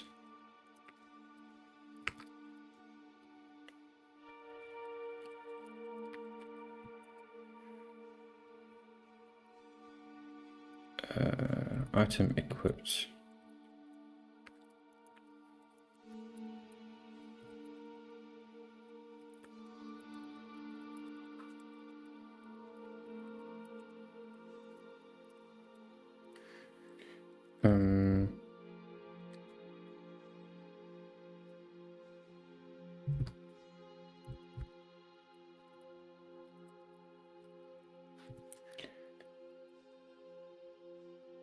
I want the entities to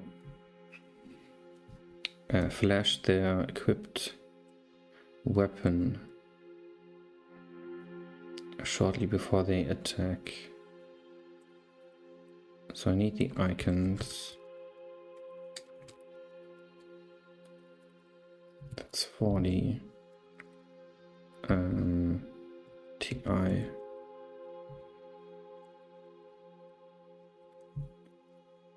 Else if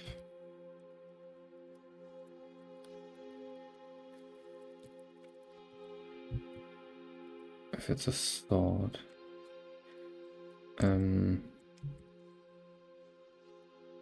That was 39, I think.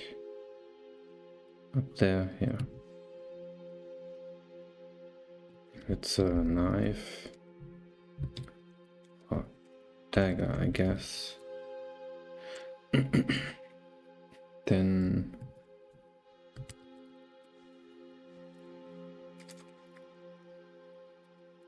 it's 47. Gonna go to sleep. Trying to sleep more. Good luck on the game. Try to join earlier tomorrow. Alright. Good night, Andre. Thanks for stopping by. It's been fun. Have a good night. I can actually just use the... Yeah, let's just use the tile index. That's Tiger.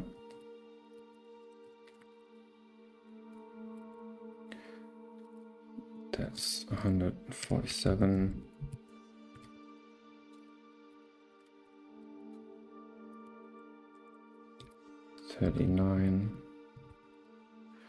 What else? X.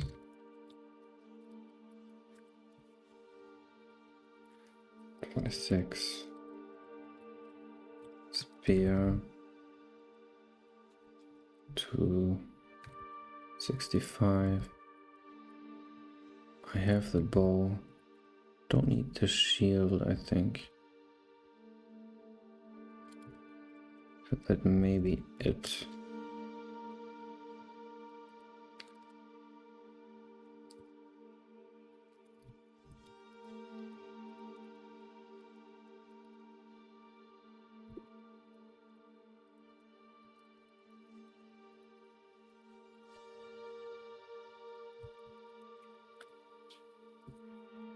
Let's see what happens.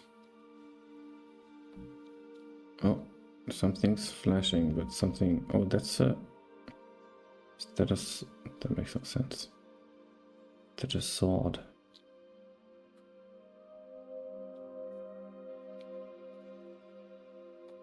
You should have Maybe I just typed it in wrong. Of course, it's the object ID. Sort. Where is it? 145.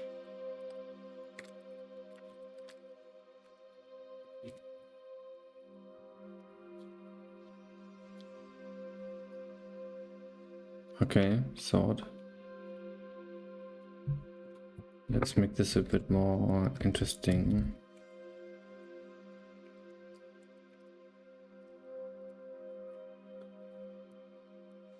And if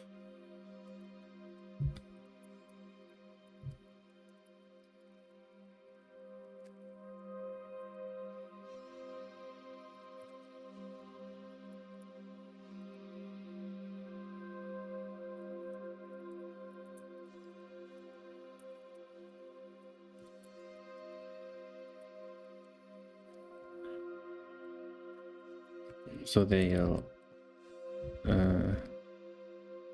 flip a coin, and depending on how it lands, they now either have bows or swords, and I need to let's just comment this.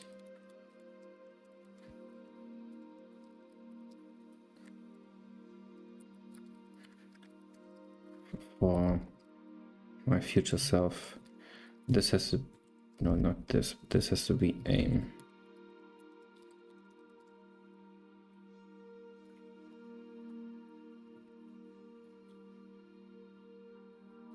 So this one,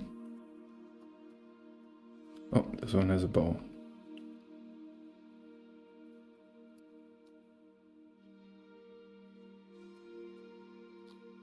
The bow icon is pretty bad, but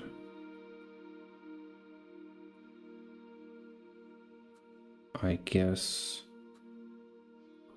that's all I can do with this amount of pixels.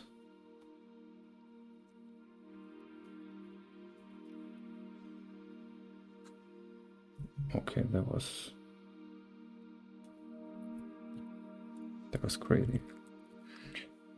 Splat, damage, color. If it's NPC, then it's red. Of course, I've forgotten the hero.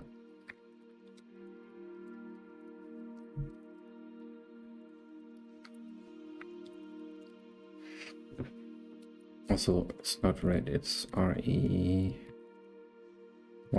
maybe.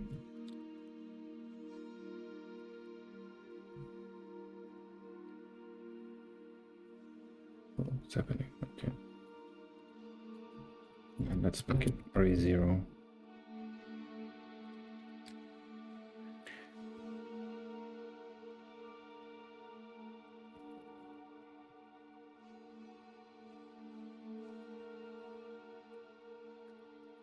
Okay,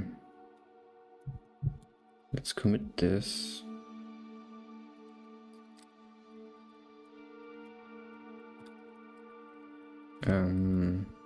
Make entities use wielded weapons.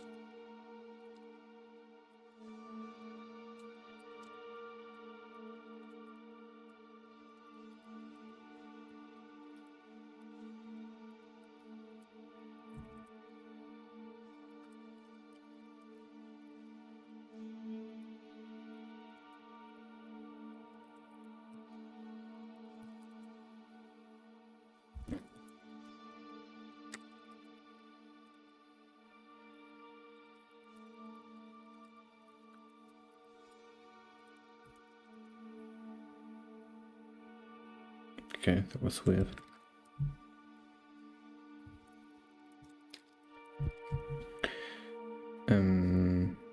Yeah, let's check the to-dos. Give the undead a sword, I have that. Equip all entities with item on creation.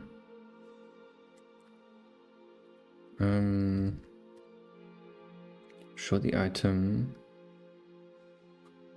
Have that.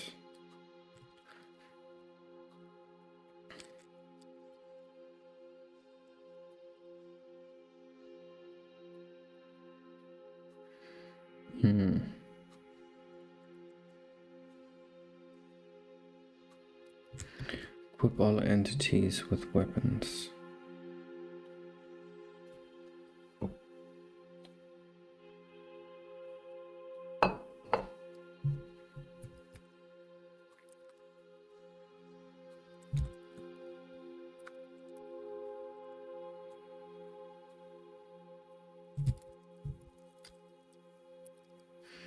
I mean, I can.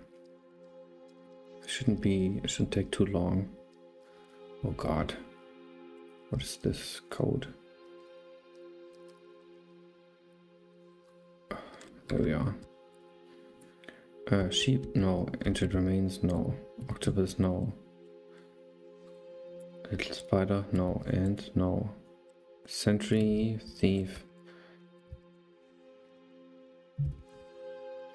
Sentry gets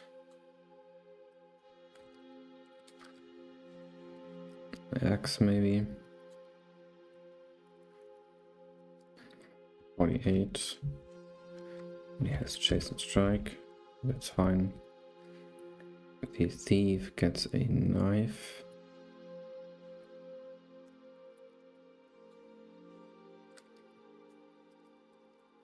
The settler gets... What does the settler have? Also a knife.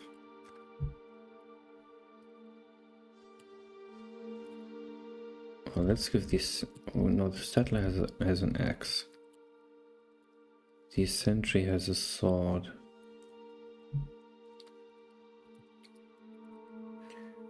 Okay. They all have chase and strike. I could give the...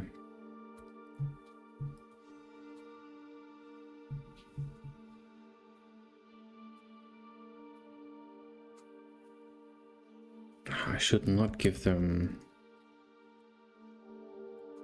variable weapon types,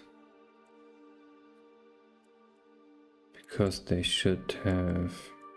That should be a different object, so I can change it visually. Undead has... Well, they're pretty adept here.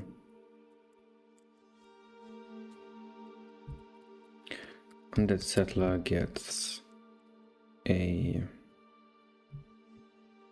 Oh, actually, what happens if they don't have a weapon?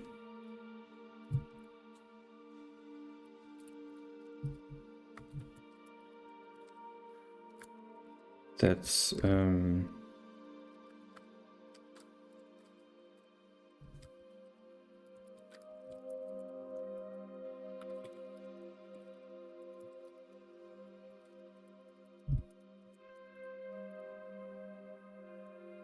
I call... Oh, this is all strike. Okay.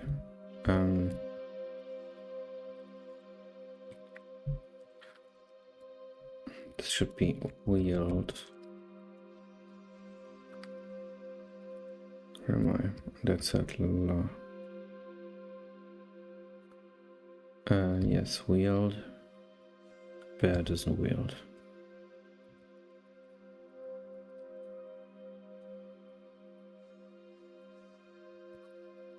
Wander limb, aim, wield, chase.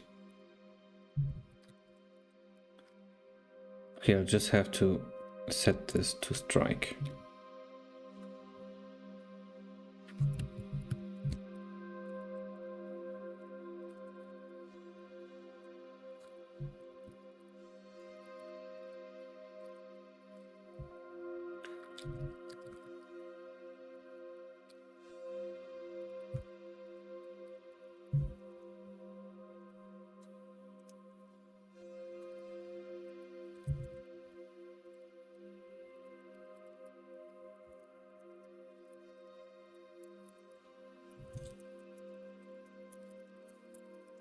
So that's clearer. So yeah, that's tested. I just have to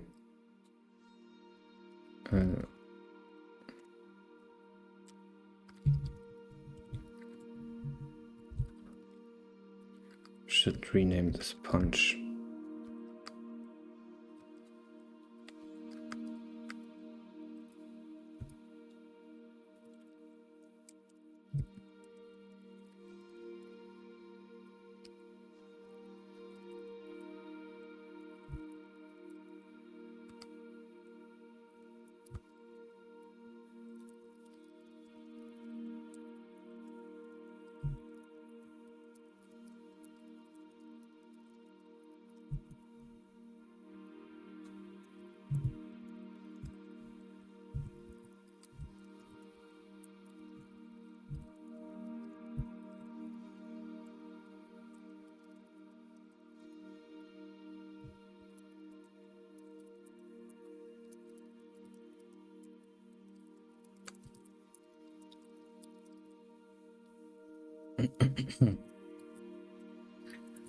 Okay.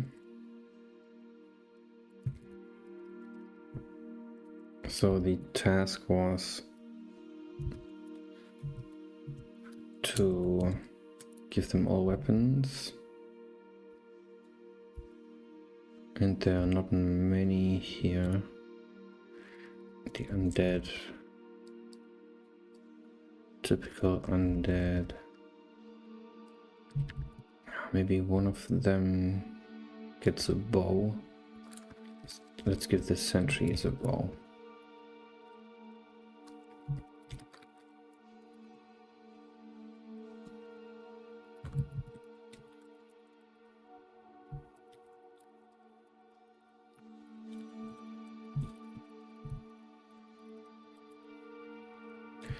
And this was a dagger,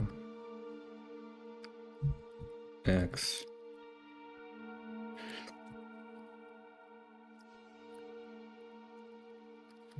mysterious letter,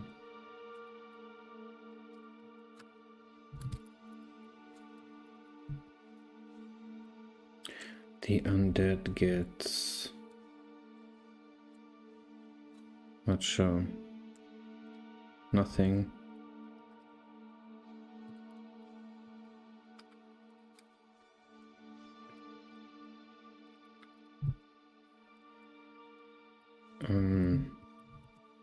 I could, of course,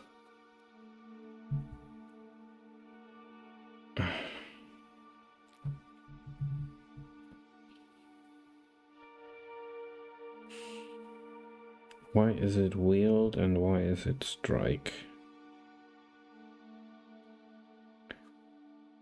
I can just...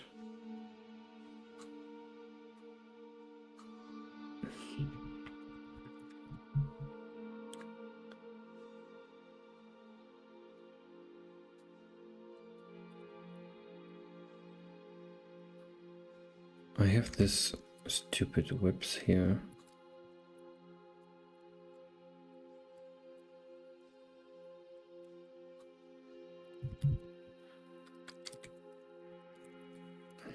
How...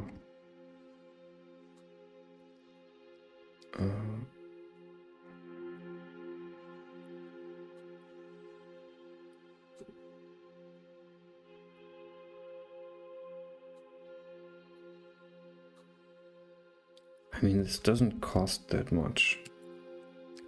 So I could say strike.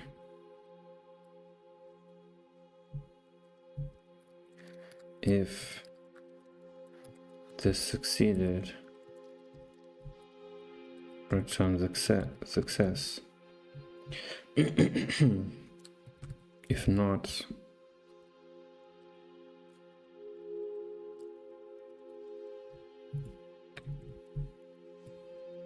do this.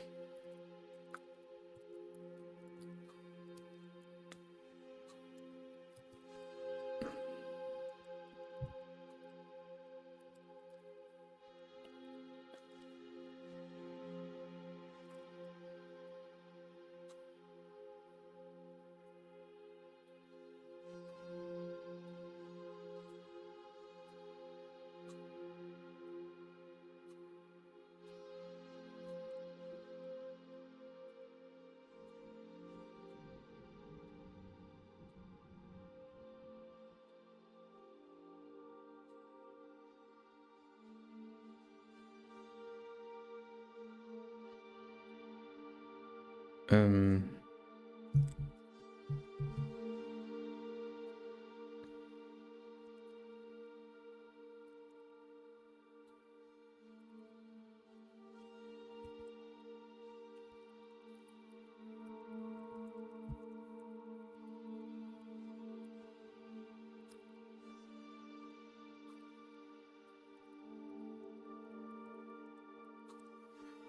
PE.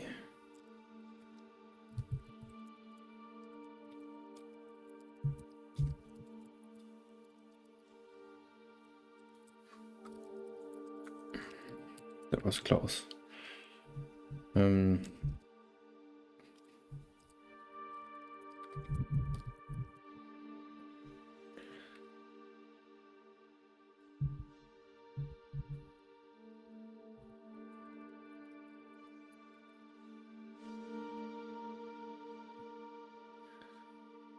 So if the targeted entity is still there and it's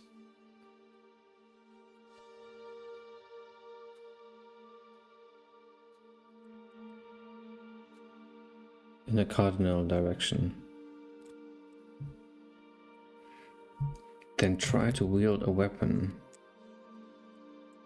If that works, that is it. If not, get the entity and attack it with hands.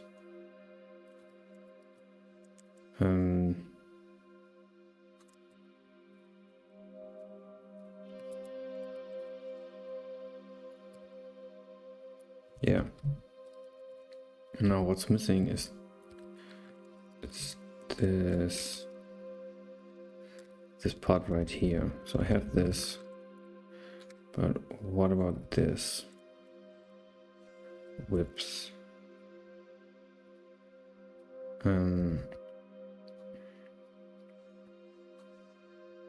That's just stupid.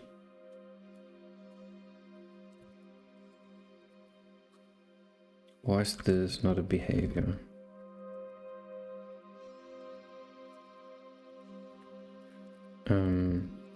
PE gets just set. That's around the entity. And just, yeah. This is a behavior.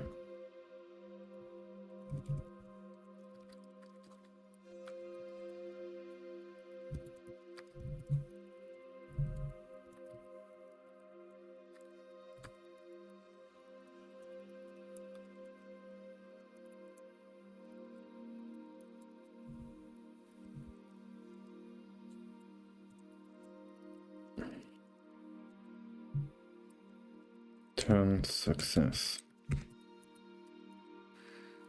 And this is gone.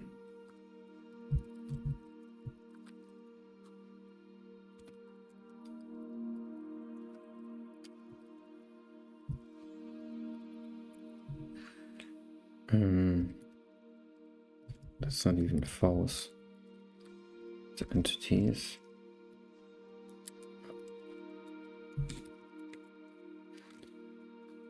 Punch.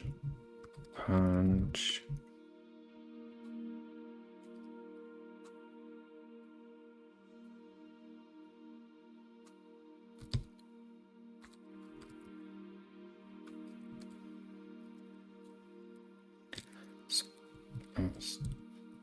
Strike.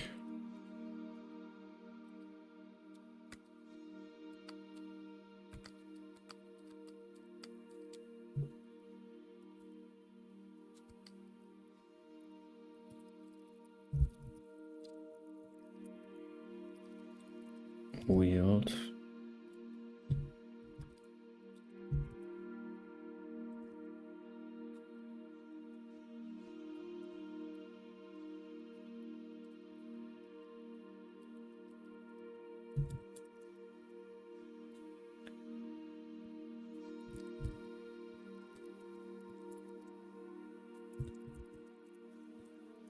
That is strike, and wield is gone. Strikes with equip, weapon, or hands.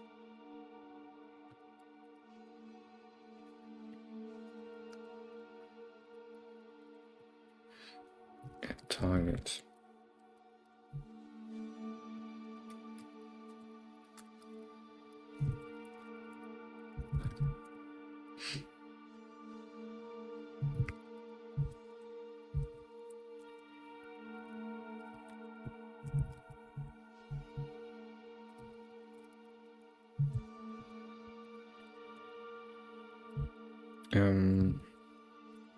Whip is here somewhere.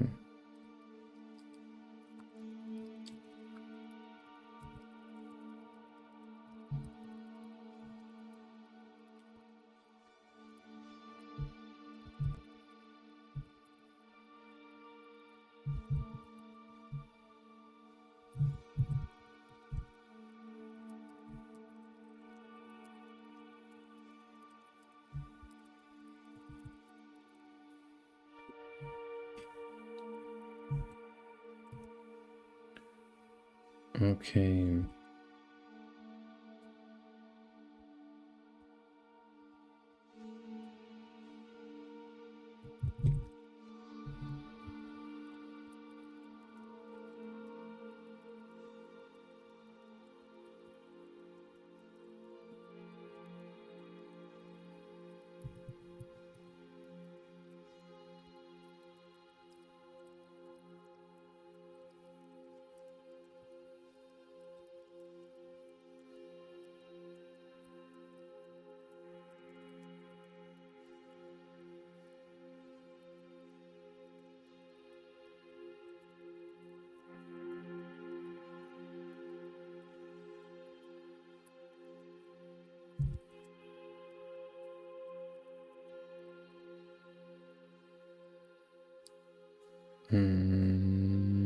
Okay.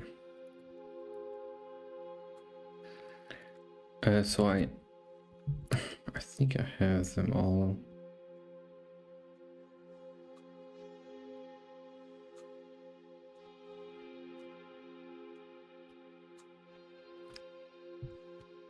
Yeah. So that's done.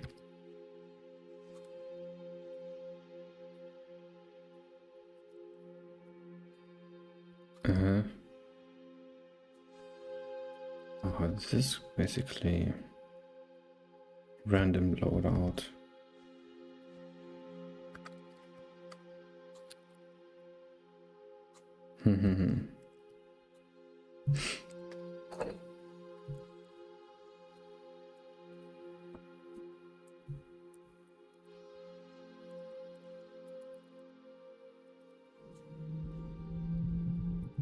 Yeah, I mean, that's simple to implement. Let's not worry about that. Because simple monsters make fighting, sometimes dropping items upon dying.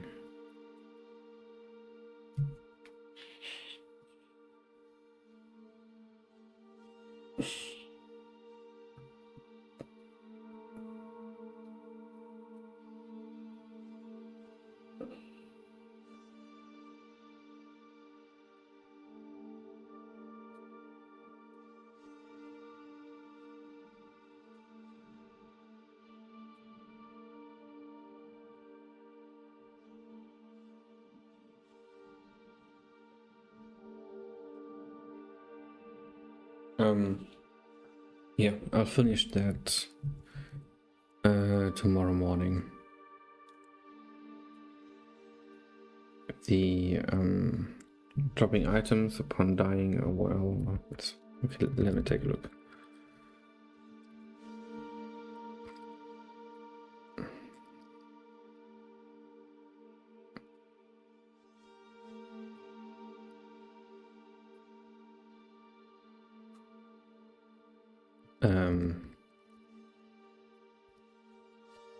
Nothing for NPCs.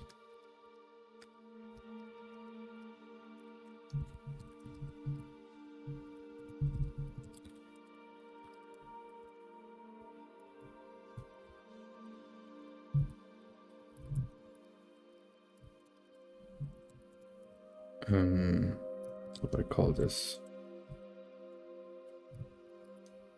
I2.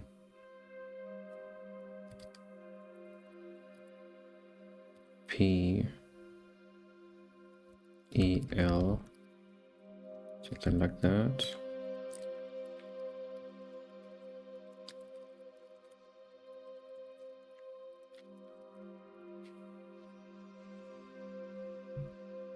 Expected for.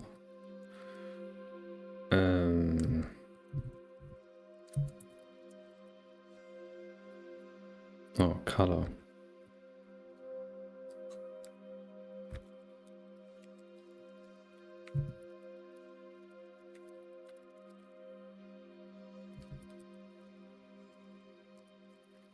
Okay, so this gets delivered. Here I can say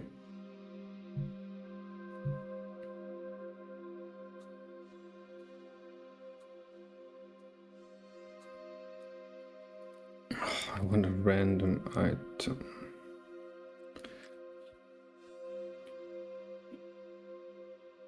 Oh, I can just say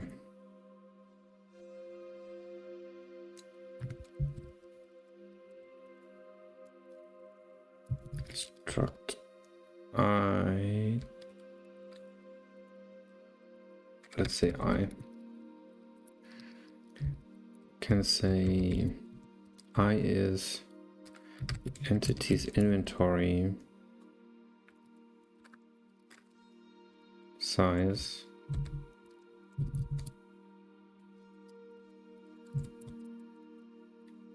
okay, that's just one random slot in the inventory, and then if oh god, talk about unreadable.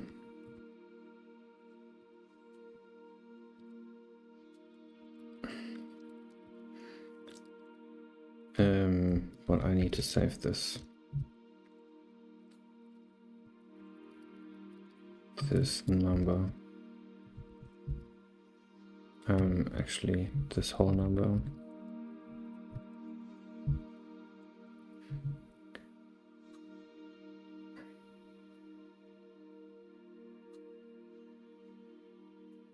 So I pick a random item. If it is equipped, then drop it.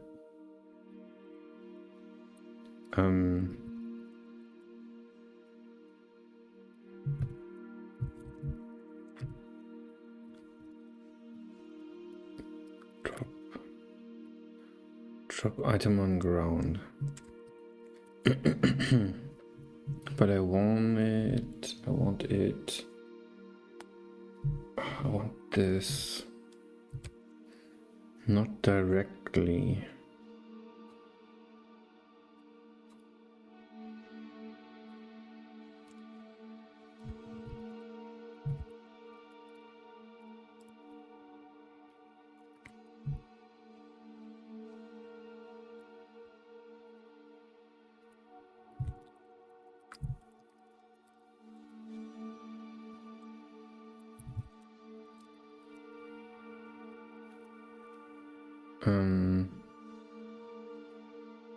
From the ground, how do I do this without? Oh, on the entity's ground. Well, that's not what I want. I want this.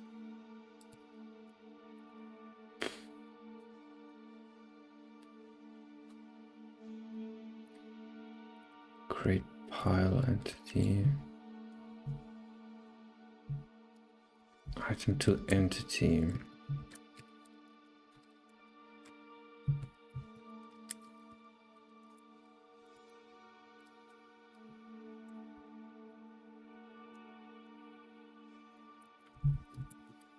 And then put the entity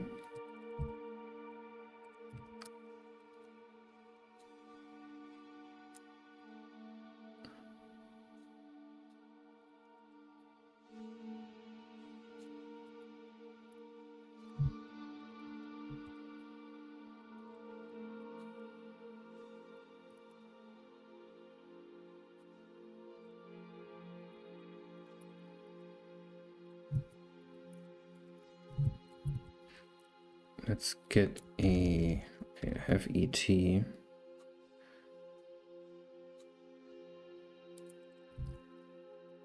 If ET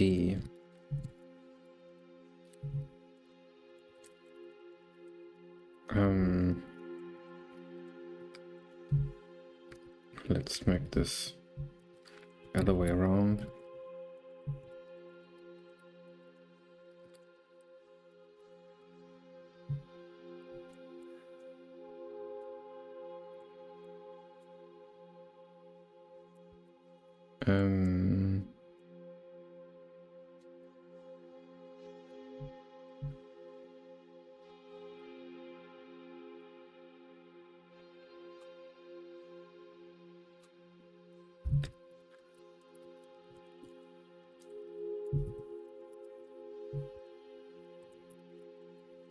Put it at, do I have a D? Yes, I have D. D is di to D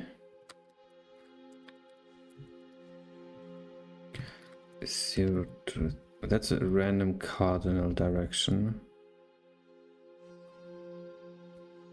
vector.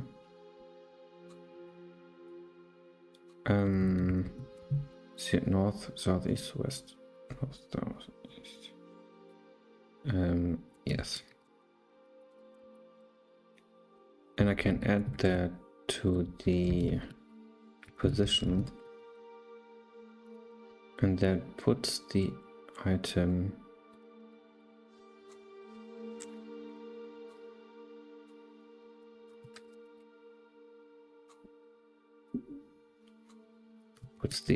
on the ground somewhere.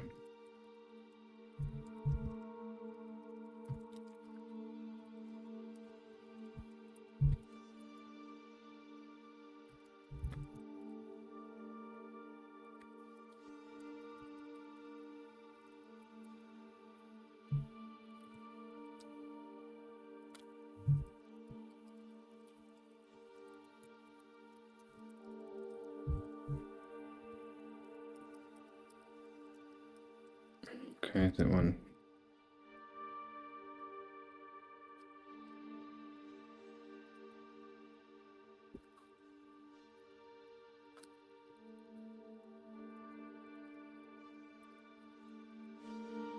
Don't like that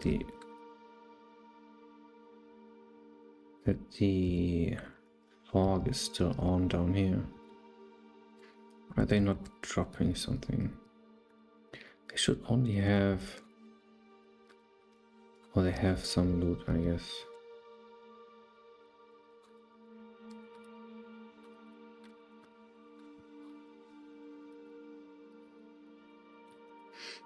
What am I doing wrong?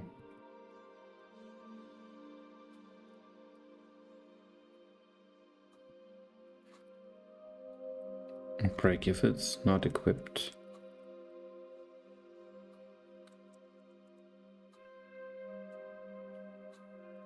Break if it can't be turned into an entity.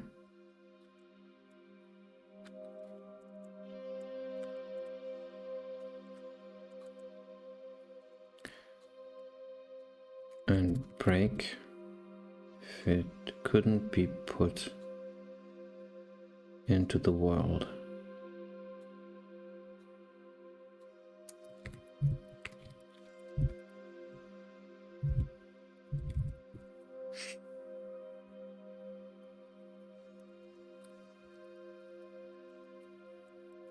I guess there's a 1 in 4 chance or something.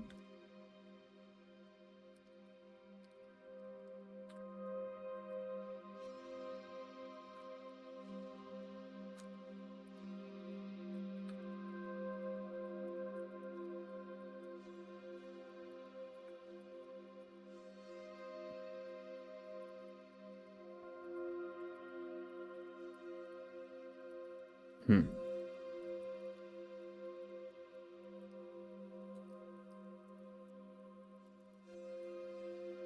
this doesn't make sense. And they have... Okay, this one has just a health potion. Oh, did I... Oh, I removed the equipment function. Jesus. I removed the items from them. No wonder they can't drop anything. They don't have anything.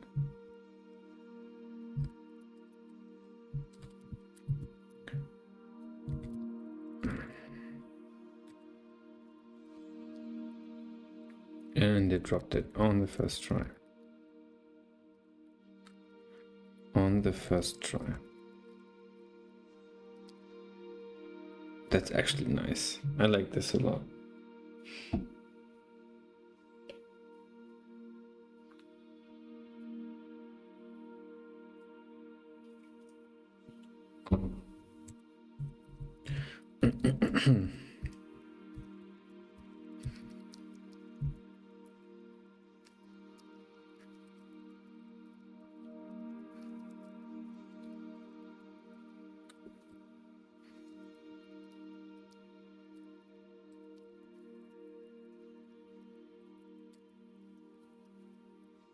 Oh, this makes me want to remove the containers.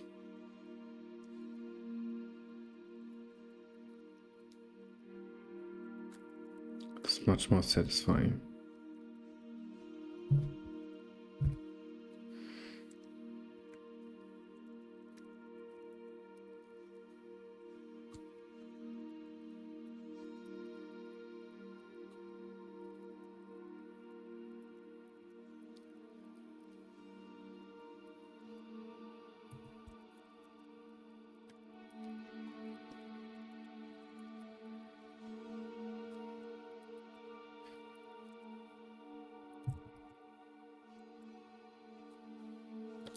But this is pretty cool. But it drops a bit often. So if R0, 3 let's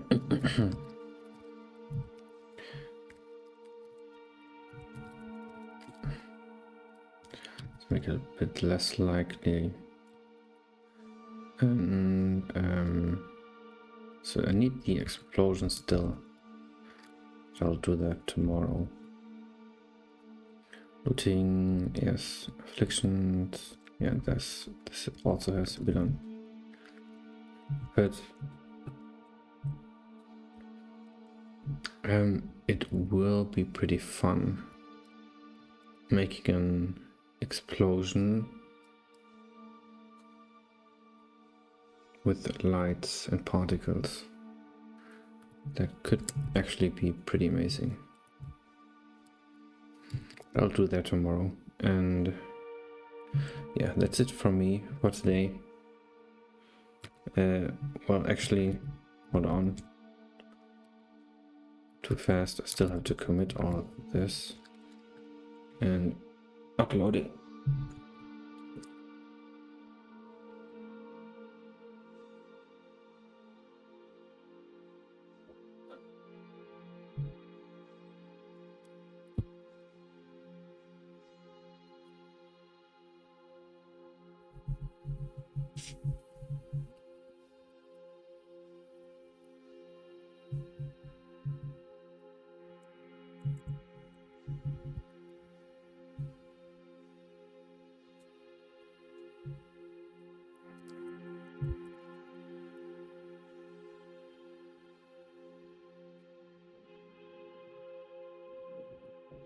Make entities have a target position they attack.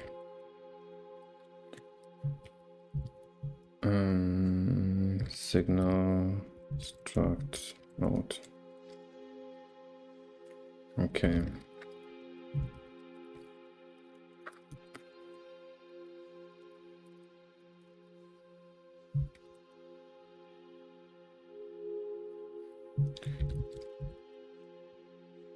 Okay, so I've begun defuming undead, but it's still -1 day.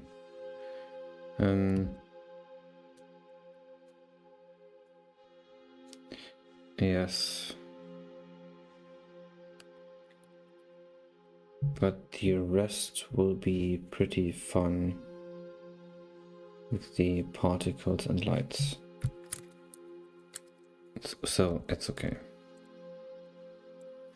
I mean, I think I am 2 days behind this.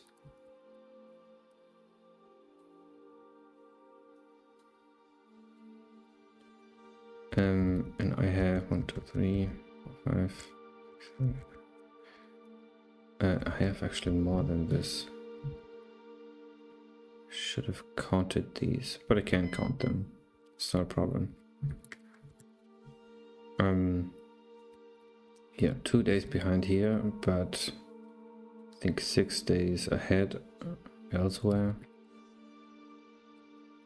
Yeah, I mean the trend is trend is bad, but it's trending slowly, so that's okay. Let's look at the log.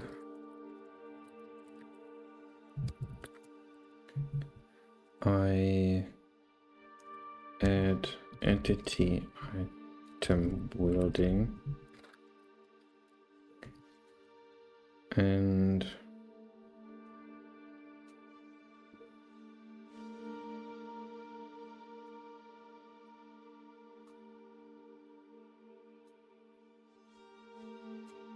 I think that's actually it. I think that's actually it.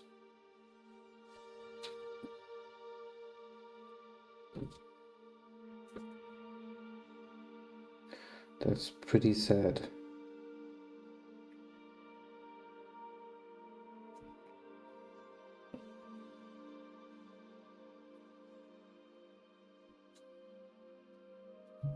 Yeah. That's it.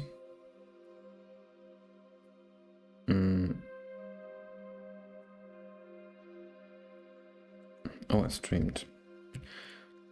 Did I stream yesterday? I streamed yesterday. This, I streamed that as well.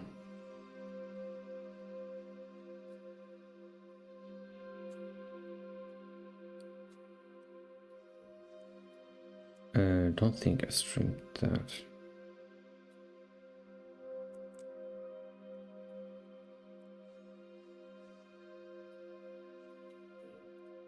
Who knows?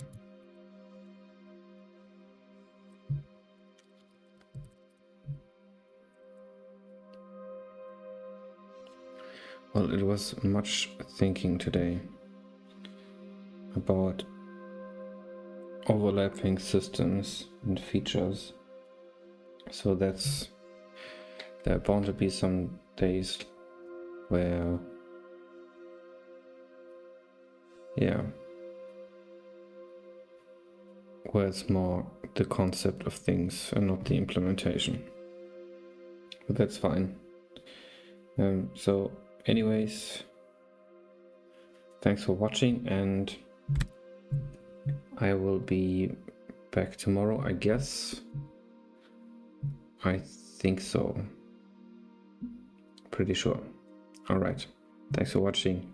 Appreciate ya. See ya.